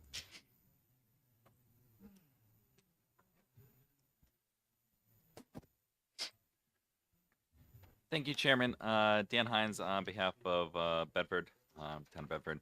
And just by way of background, because once in a while I forget, I am a criminal defense lawyer, so I do know a lot about this issue. And so, unfortunately, this is a pretty broad issue. I am covering a lot of different things. What I'm attempting to do is provide more rights to accused. So some of this is kind of codifying or making more explicit things that sort of are in case law. So just by way of background, so the New Hampshire Constitution is, in my opinion, very, very favorable to people accused of a crime. So Article 15 says that everyone accused of a crime has the right to all proofs favorable. Me as a defense lawyer, it means everything that is in any form exculpatory, I should be given, and generally speaking, should be admissible as evidence, absent some other, I guess, exception, for sake of a better word. So a lot of these things addressed here would go to what I think is just inherent in our system, that if you're going to accuse someone of a crime and you have evidence showing their innocence, that that person is entitled to that, and they're entitled to present that to either the jury or the judge. So just because it is a lot of different things, let's go through one by one what this bill would do. So the first one is I'm trying to get a speedy trial. So while there's a right to a speedy trial, and it's a constitutional right under the Constitution, federal Constitution, I think, in my opinion, it's absolutely worthless in this state. I've had very few cases dismissed over more than a decade on speedy trial grounds, and in every single one of those cases is because either the witness, it's basically because the state was not able to proceed with the case because the witness didn't show up. I've raised speedy trial many times, always been denied. Case law in this state is not good. So offhand, I believe like 9 months is sort of a triggering mark where you're not even going to be able to argue it for misdemeanor cases prior to 9 months. And in my experience, when I've argued it after 9 months, the court basically said, well, they'll find whatever reason it is not to dismiss cases on a speedy trial. And I understand we generally don't want cases dismissed for speedy trial because a lot of people who ultimately will be found guilty will be set free that way. What I want to do is actually give someone a speedy trial. So I was just reading the case in the news, I believe it was last month, where someone had to wait over 3 years for a trial, given it was a murder case, but I still think 3 years, there's nothing speedy about 3 years, especially when you're being held pre-trial. On simple misdemeanor cases, so pretty much mainly what I do is DWI defense, and so those are Class B misdemeanors, meaning that someone can't be sent to jail for it, but if convicted, there is a mandatory license suspension, and just by way of background, I would suggest that pretty much everyone who's charged with a crime, it's not just even when they're released, that their life just goes back to normal. I mean, it's incredibly stressful to be waiting, not knowing, worrying about the outcome and everything that goes along with it. So getting back to what I was saying, in a lot of cases, I'm not seeing trials in district court for even a year still. Some courts are a lot better than others. There's certainly a problem, and I know bail reform being brought in front of both this committee and judiciary.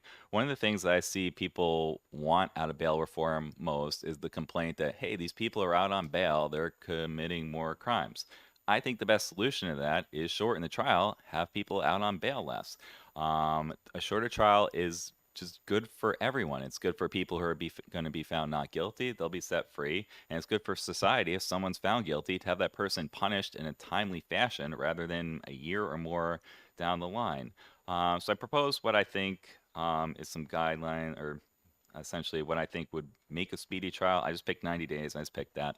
If the committee feels it's more appropriate time for some other period, frankly, anything is going to be better than what we have now. It's absolutely awful. And I think the main issue now of why trials are just so long out is just the lack of resources. So some courts are a lot better, but there's really not, in my opinion, a uniform speedy trial in this state. So part of what my bill did is increases the penalty assessment, which I tell my clients is a fancy way of saying tax. So rather than legislature increase the fines on all the cases, they just increase the penalty assessment, which essentially increases fines on all cases. So presently it's set to 24. When I first started practicing law, I was set to 20, so it does get increased occasionally, and I'm asking that it be increased further. with the intent that that money is mainly going to judges and in essentially giving people the speedy trial that they need. And some of the other money is being earmarked for the state crime lab, which one of the things in my bill is the preservation of evidence. So what happens in DWI cases if someone gives a blood draw is that blood is sent to the crime lab eventually analyzes it, and frankly this isn't at the top of their list, so it just depends on how busy they are at the time, but routinely the lab does not give me results within even a month. So it's my anticipation that some of this money will increase the lab to have them hire more people.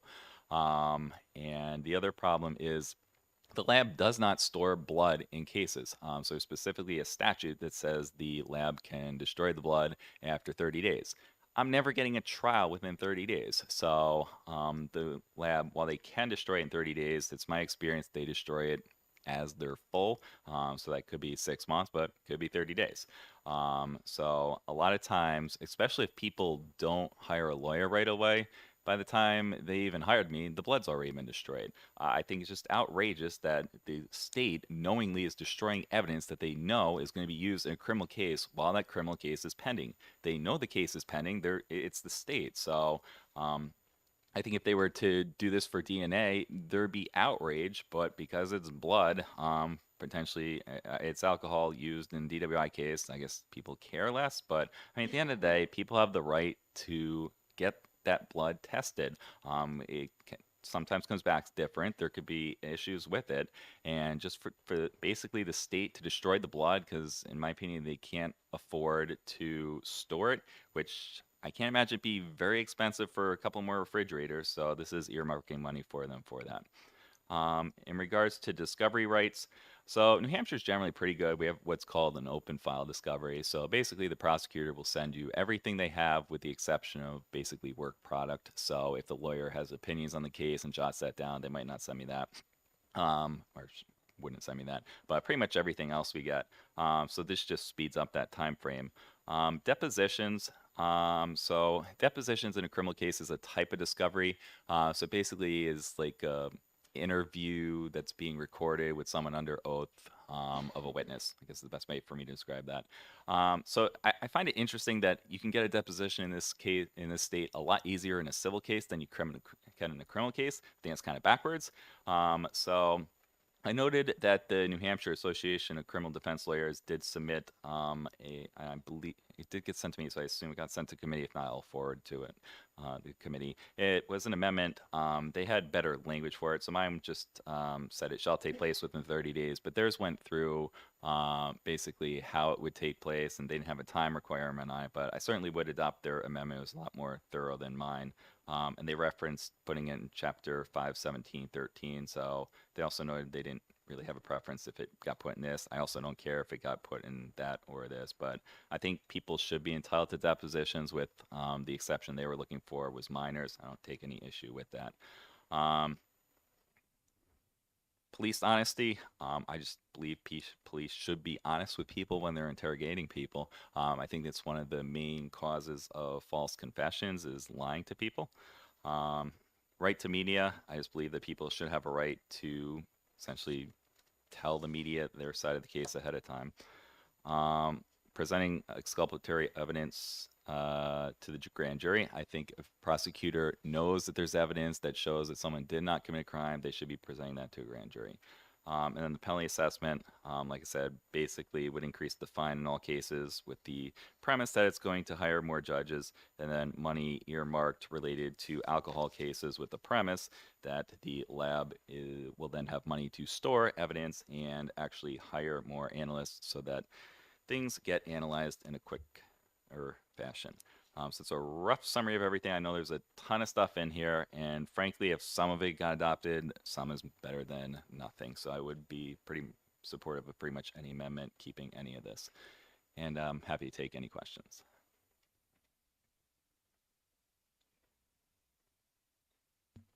Thank you for your testimony. Thank you.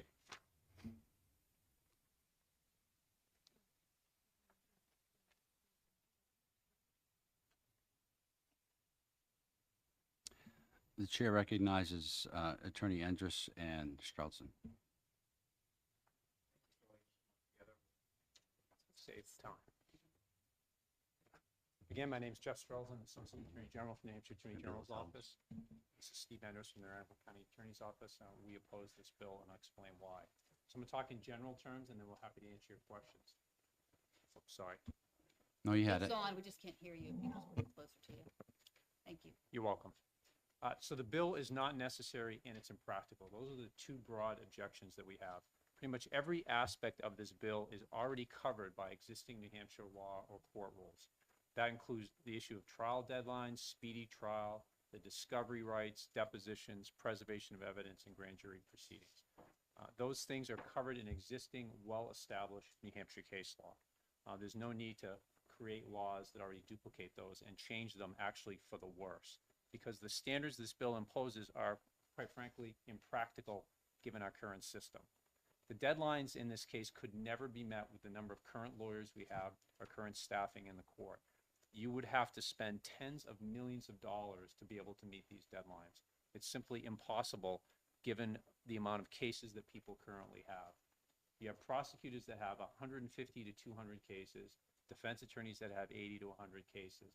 In order to meet these deadlines, you would have to triple or quadruple the number of those people and then have the consummate same increase in court personnel. That's simply not possible. And quite frankly, it's not necessary.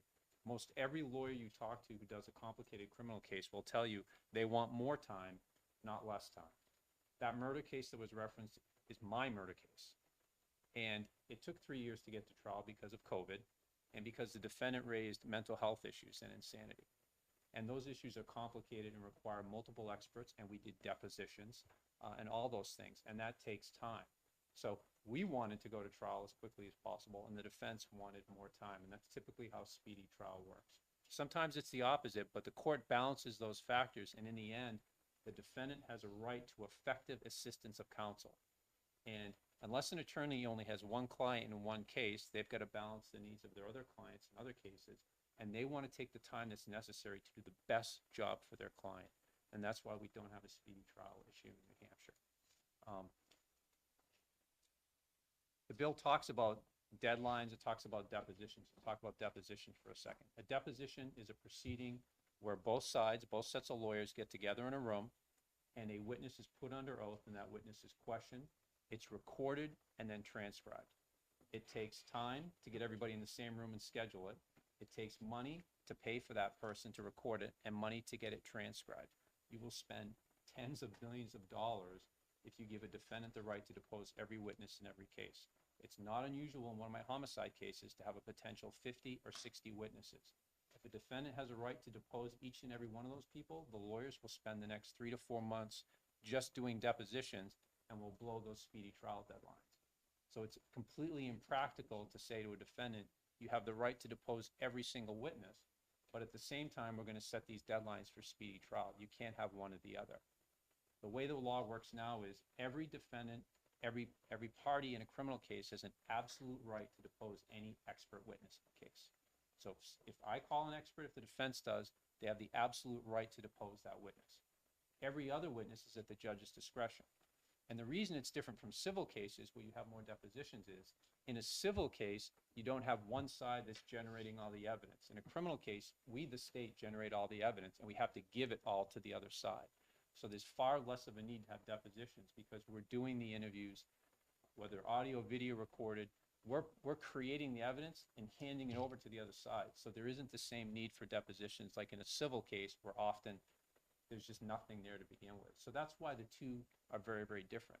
In many states across the country, criminal defendants have no right to a deposition at all. So New Hampshire is actually ahead of the curve on that. But again, if you're going to give a defendant the right to depose every single witness in every single case, you will clog the system down because it will take me months to get those depositions done before we can even do the other things to prepare for trial. So have the actual opposite effect of speeding things up. It will actually slow it down. I won't go through every single thing in the bill. Steve's going to cover some of the other stuff, but I want to talk about the honesty piece. It'd be great if everybody told the truth, but the reason that we're doing criminal investigations is because typically people aren't telling us the truth. Police officers who are undercover and doing sting operations can't be required to tell the truth, otherwise they're not going to be able to catch these folks. Every undercover officer has to masquerade as a customer or a drug dealer. We do sting operations where somebody may tell us, hey, this doctor is doing something wrong. We need to put somebody in to fake themselves as a patient.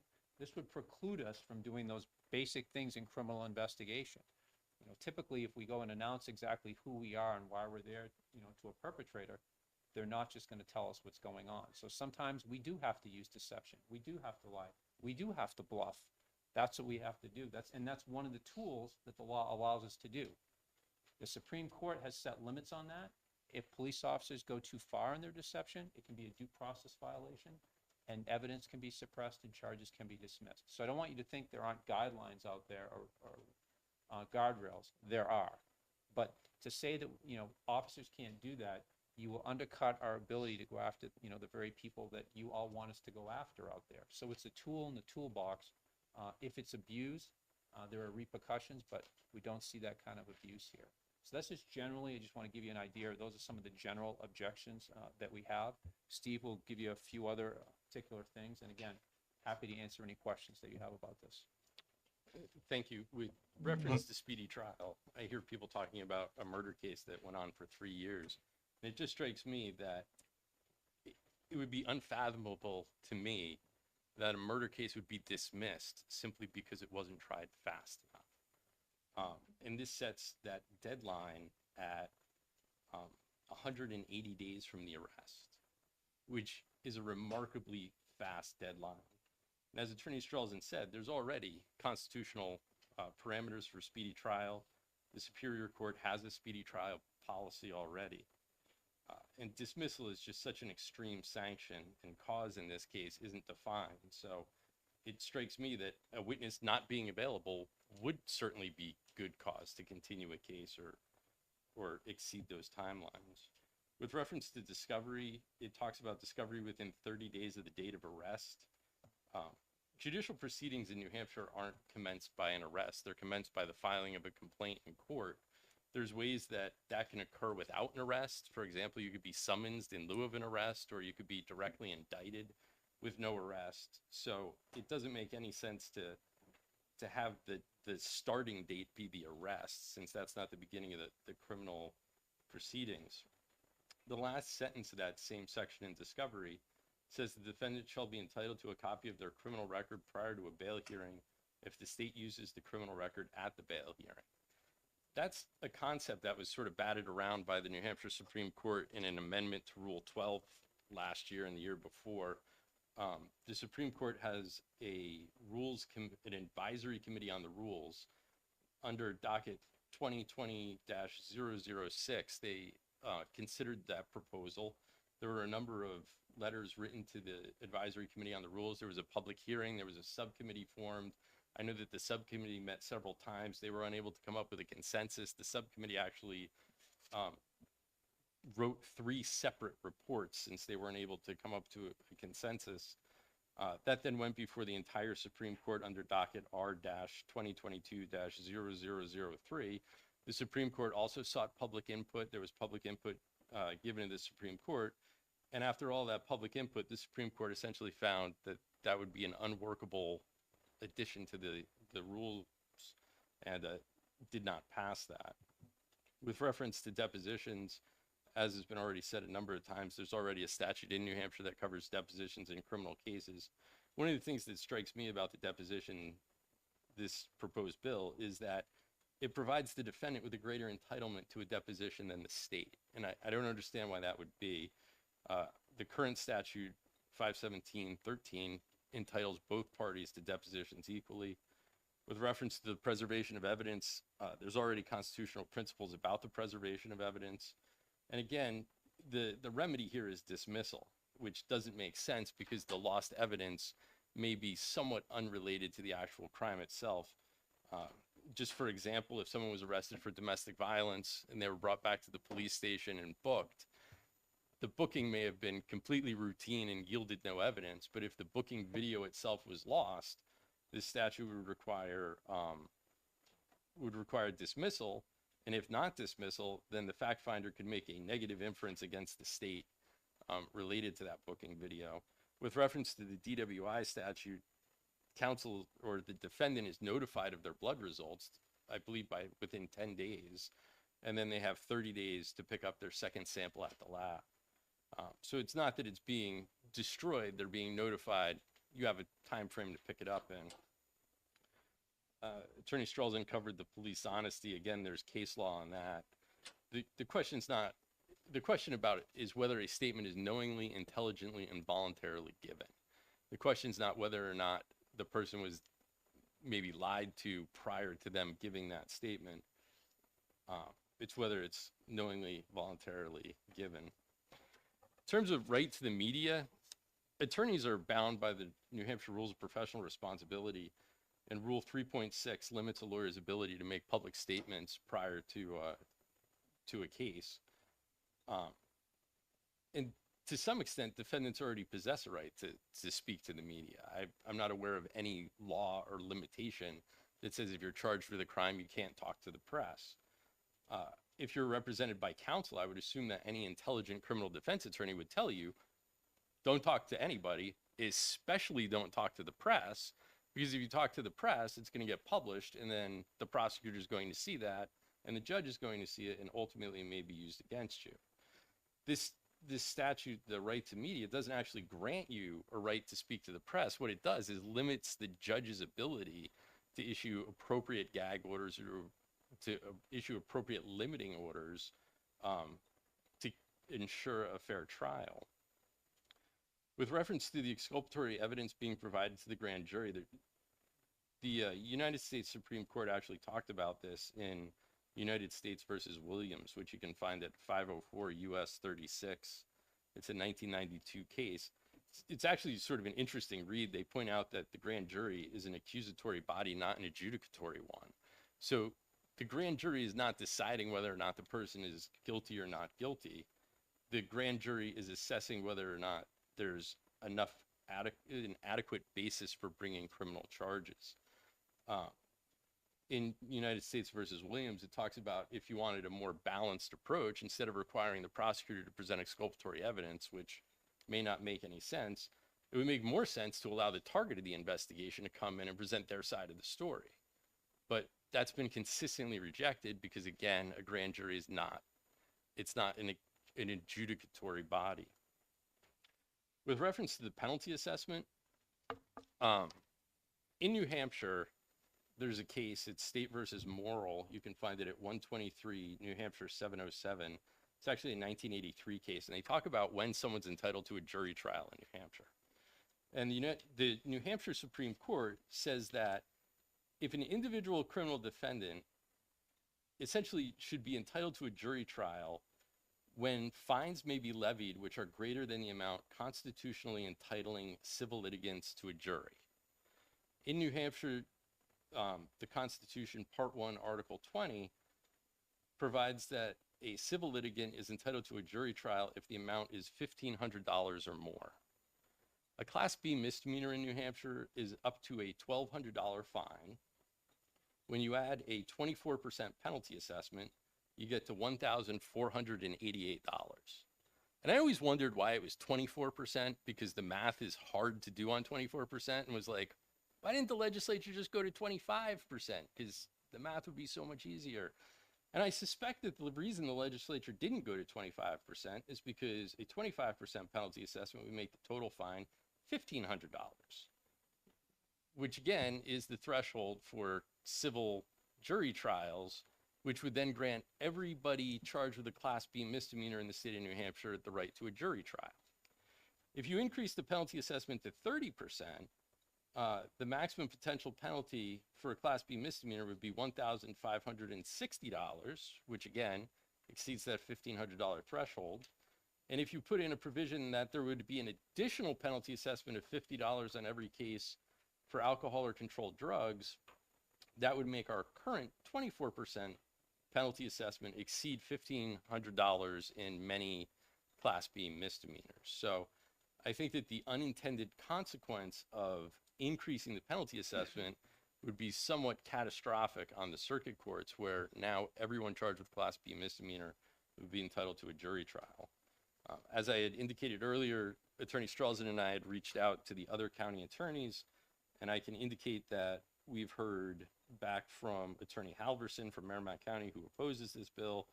Cheshire County Attorney Chris McLaughlin opposes the bill. Rockingham County Attorney Pat Conway opposes the bill. Carroll County Attorney Ann Druzzi opposes the bill. Coas County Attorney John McCormick opposes the bill. Belknap County Attorney Andrew Livernois opposes the bill. And Grafton County Attorney Marsha Hornick opposes the bill. We didn't hear back from anyone saying they were in favor of it. So Happy to answer any questions you have about process or the way things currently work, or any other issues that we see. Thank you. I have a couple of quick questions. So with regard to the blood, they have, I believe you indicated 30 days. They get a notice. They have 30 days to request it. Is it not true that they oftentimes don't have counsel assigned yet in that time? So for a first offense DWI, you wouldn't be entitled to a court-appointed counsel because it's a Class B misdemeanor. So you'd get arrested for DWI. There'd be a blood draw that night. The blood would be sent to the lab. There's some delay in testing the blood. After the blood is tested, you're sent a certified letter saying these are your blood results and you have 30 days to pick it up. So it is absolutely possible that you have not hired an attorney at that point, but that would be roughly 60 days after the incident. So if I've never tried to hire a DWI attorney. I was talking about more about assigned, if you were, let's say, second offense. where Right. you- If it was a second offense, I believe that the current state of affairs is that a arraignment is scheduled no less than 14 and no more than 30 days out. So you'd be in court within 30 days of the offense. You'd be appointed counsel at that point. If the public defender's office had enough attorneys, I think after leaving your arraignment, you'd be able to call the public defender's office and speak to your attorney at that point. So you would definitely have the public defender's office assigned, I believe, before that blood was tested. Okay. Also, I wanted to ask if you could send those sites that you listed. Absolutely. Just even if it's just the links. Could you tell me the law currently on federal criminal depositions? If you know Federal? it. I don't- Yeah, the I don't know federal if- standard. I don't know what the federal standard is. I mean, it doesn't apply in New Hampshire. No, but I'm curious though, I as don't know as what a the federal minimum standard standard. is. I know, again, state to state, I only know it from talking to other practitioners. Some states have, there's no criminal depositions at all. Often we hire people from other states. They're shocked to find out that we have criminal depositions. Okay. But in New Hampshire, again, mandatory for experts on either side, discretionary as to others. And my last question was regarding the criminal record for bail. Is the current state that a defendant can be at a bail hearing and not know or have his own criminal record, but the prosecutor does have it and they don't get access to it? Right. So in New Hampshire, if you're arrested and the bail commissioner sets either cash bail that you can't make or preventative detention, you're entitled to a bail hearing within 24 hours. So you're transported from the police station to the House of Corrections, and in New Hampshire, they do most of those hearings by video. So at the video arraignment, especially in circuit court, the circuit court prosecutor would get the file that morning and do a presentation to the court, making a recommendation for bail. The circuit court prosecutors generally would get the criminal record from the police department and present that to the court. The defendant would be in the House of Corrections, so it's absolutely possible that the circuit court prosecutor wouldn't be able to get a physical copy of that criminal record to the defendant in court. Having said that, under the New Hampshire Rules of Criminal Procedure, Rule 5E, if a person is unrepresented at that hearing, they get a second hearing upon request of counsel within 24 hours. So while it is absolutely possible that the defendant doesn't have a copy of his criminal record at that initial bail hearing, there's a number of safeguards already in place so that they can have subsequent hearings which they can prepare for. The concern that was brought to the Supreme Court was that as a circuit court prosecutor, we often didn't know who was representing the defendant, if anyone was representing the defendant, and it made it very difficult to try and get these records to the defendant. the criminal records themselves are also subject to a number of rules from the FBI's CJIS, so they can't be emailed, they have to be faxed, and it creates problems of how to get this to the person. So. Thank you. Any questions? Representative Rhodes. Thank you, Mr. Chairman. Thank you for taking my question. In regards to line 29 on the first page about rate to media, if the defendant is an example, is just engulfed in, say, the glory of the horrificness, because unfortunately I believe that happens sometimes, what would prevent the defendant, if he has, say a camera in front of him, from giving some details in the victim's name or the circumstances surrounding it? Nothing. So, prosecutor in 25 years, I've never seen a court impose any kind of a gag order on defendant, ever.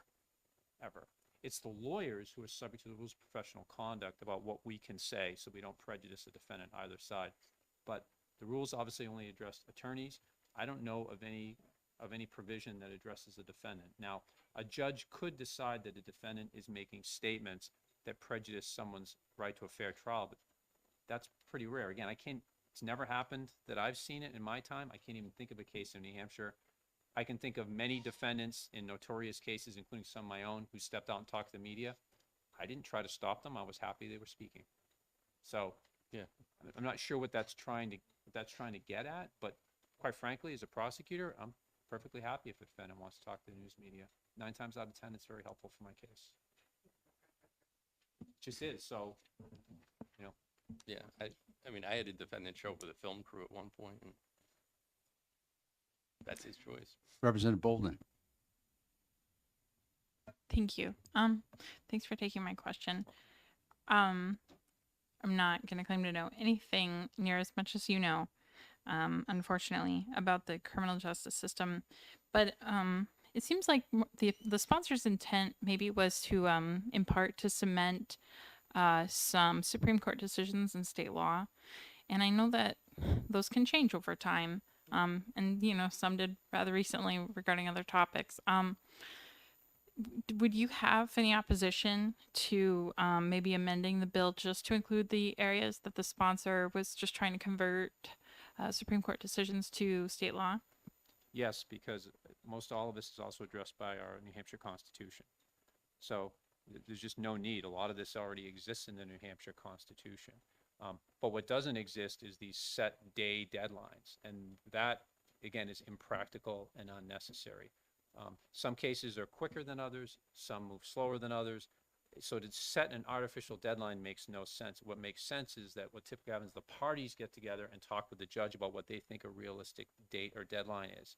And sometimes defendants want quicker trials, but their lawyer's saying, I can't be ready. It makes no sense. So they have that push-pull with their client, where the client's like, I want a trial yesterday. And the lawyer's like, I can't get the expert. I can't do what I need to do. So that's where some of that tugging comes.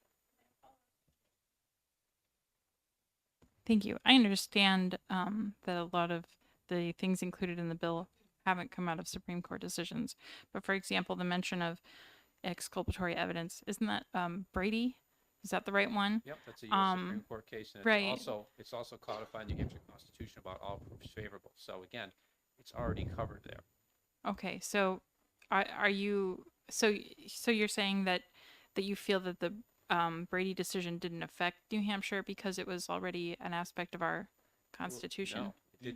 The exculpatory evidence section is with reference to the grand jury, which there is no right to have exculpatory evidence presented to the grand jury. So that's actually not a constitutional right. Correct. So in the bill, it talks about 60411 would create exculpatory evidence provided to the grand jury. A defendant shall be entitled to the state presenting all exculpatory evidence to a grand jury. That's not a constitutional right. Both the New Hampshire and U.S. Supreme Court have actually said the exact opposite of that. The constitutional right is a trial right, where you go in and you have your guilt or innocence decided, and that's not what happens in the grand jury. Representative Saley. Thank you, Mr. Chair. So just out of curiosity, looking at the timelines for this, if we were to theoretically meet the 90-day and 120-day and 180-day, and we were just looking at state trials, not county, we'll put those aside for this question, how many additional attorneys, attorney support staff, judges support staff, and defense attorneys would we need to clear the current caseload in that timeline, let alone any new cases?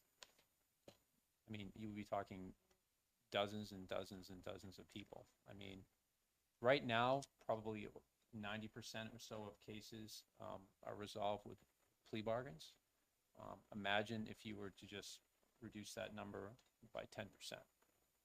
The number of personnel that you would need would be astronomical. And again, if your average defense attorney has between 100 or so cases, your prosecutor's got 100, 200 cases. So let's say you wanted to cut those in half. Well, that means you got to double the amount of those people, and you're gonna have to double the judges, because that means judges have got to deal with more cases quicker. So again, you're talking tens of millions of dollars to try to meet these deadlines, and they're not going to be realistic because the lawyers are still not going to be ready. Because if you've got to depose 50 witnesses, you can't meet those deadlines. Welcome. Representative Wheeler. Thank you, Mr. Chair, and thank you for all the information. Really helpful. I think the only question I had was what was the Supreme Court decision or decisions that dealt with the guidelines for how police could deceive someone that they had detained? I don't remember the names of the cases. I mean, I've looked at them, but they're typically U.S. Supreme Court cases. So the U.S. Supreme Court case is Frazier versus Cupp. It's Frazier versus Cupp, C-U-P-P. It's at 394 U.S. 731. It's a 1969 case. And I believe it's also referenced in New Hampshire in State versus Wood, which you can be found at 128 New Hampshire 739. It's a 1986 case. And to be clear, the court has said that while officers may use deception or bluffs to get information from suspects, they can't do that to get a Miranda waiver. Okay. Right. You can never do that to get a Miranda waiver. Thank you And very that's an much. important distinction. Very. Thank you very much. Welcome. Good question.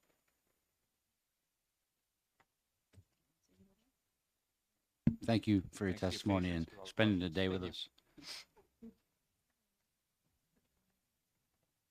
The chair recognizes Attorney Richard Head from the court.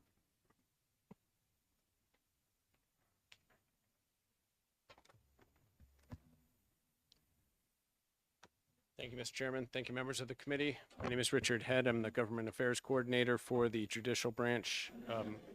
My intent is to talk about how this impacts court resources, court schedules. I think one of the most important resources the court system has is the daily docket. The daily docket is the calendar which governs what the judge is going to be doing in a courtroom on a particular day. There are 7.5 hours in a day in terms of court time. There's one judge. That judge can only do what's in the docket in that day in that courtroom. As you may remember when we gave our initial presentation, if you take Concord Circuit Court, for example, Monday morning's docket is already full. That's going to be arraignments. It's going to either be video or live arraignments, so that docket's full. Monday afternoon's already full. Friday morning's already full. Friday afternoon's already full. We have a lot of dockets that sort of have things that are already in it. So those dockets are not available. So what a clerk's job is to balance, and the judge's job is to balance a remarkable number of things.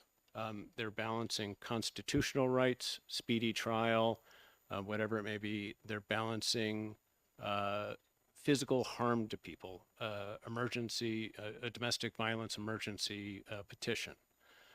They're balancing the age of cases, civil cases that are pending in the courthouse. They're balancing mandatory deadlines that are set by the legislature in statute. Those have to be met. Landlord-tenant cases, they have, I think it's 10 days after the petition is filed.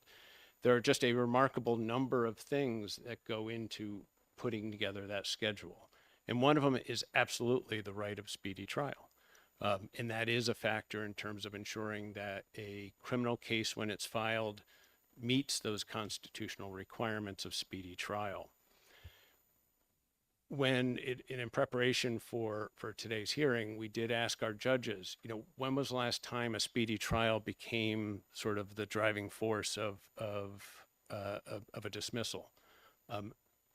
Almost none of them could even recall it resulting in a dismissal. There were a couple that did. In over the last 10 years, there were a couple, but it is not something that, and they all said, that's something I would remember because it just doesn't happen. So by imposing a 90-day, 180-day deadline is one more factor in terms of consuming what is an incredibly valuable resource, not to meet now a constitutional deadline, but to meet a statutory deadline. And as I said, we have statutory deadlines. This would not be a constitutional deadline. This would be a statutory deadline that we now have to work into that schedule. Anytime you take a resource, which is that court's docket, and you put something on it, that means something else is not going on it. That means something, a small claims case that is waiting for somebody to get in front of a judge is not going to be heard. That's one of the things we try to balance. We want those cases to be heard, and we want those to get in front of a judge. The more things we have that are required by statute, the harder it is to get to those things that we simply do not have a deadline built into it. And we try to have time available for those things that don't have a deadline built into it. So I think this proposal, while it may sound like, okay, this will speed things up, it's a speedy trial thing. The net result of having more and more statutory deadlines is to actually slow down the process. It gives one less thing that the court can take into consideration when scheduling and figuring out what's going to be next on that docket at 10 o'clock on Tuesday morning. It's just one more way of saying, okay, something else is simply not going to get reached Tuesday morning at 9 o'clock. As you heard before, we don't actually track the arrest date. We can't track 90 days from an arrest date. We don't know. It's not part of our system. It's not a way in which we track anything. So taking 90 days for us to do something within 90 days of something we don't track is very difficult. The other aspect of this is we currently have, as you all know, a public defender shortage. To get public defenders appointed, we say you're entitled to a public defender. That's the easy part. It then goes to the public defender's office, and they also have an extremely full caseload. For them to file an appearance in some places can be quite a while. They're not filing it the day after the court orders it. So that factors into when is a case going to get scheduled, when is the public defender filing the appearance in that case. I'm not going to, you all have tremendous stamina. Moving on to part 2 of the bill, which talks about the penalty assessment. The first part of it talks about there would be a $50 case on every case, a $50 penalty assessment on every case involving a charge for an alcohol or controlled drug offense. That's not the way we don't have a list of everything that is a controlled drug offense or an alcohol offense. It needs to reference a chapter, a section, or a title of an RSA. We don't sort of have this way of saying, this would be a controlled drug offense. Some of them are obvious, some of them are less obvious. That doesn't tell us what statutory sections or chapters or titles are entitled to that new penalty assessment. The penalty assessment then says that it would be provided to the Judicial Branch Information Technology Fund, which is a fund that does exist, and it does, a percentage of penalty assessment does come into our IT fund. And then it says, for use by the State Crime Lab. We have nothing to do with the State Crime Lab. It's an executive branch agency, not a judicial branch agency. We don't know what to do about that line. It just simply doesn't make any sense in terms of the transmittal of money to something that we don't have any control over. So in closing, with regard to the sort of substance of this, to provide this new statutory deadline would have simply a huge impact on the court's ability to schedule and control its own docket. And we do ask that this bill be voted down, ITL. Thank you. And with that, I'd be happy to answer any questions if there are any. Thank you for your testimony today. Thank you very much for your time tonight. Is there anyone else wishing to testify on this bill who has not testified? Before I close the hearing, I would encourage the sponsor, if you heard anything today that you'd like to rebut, send an email to the committee. And with that,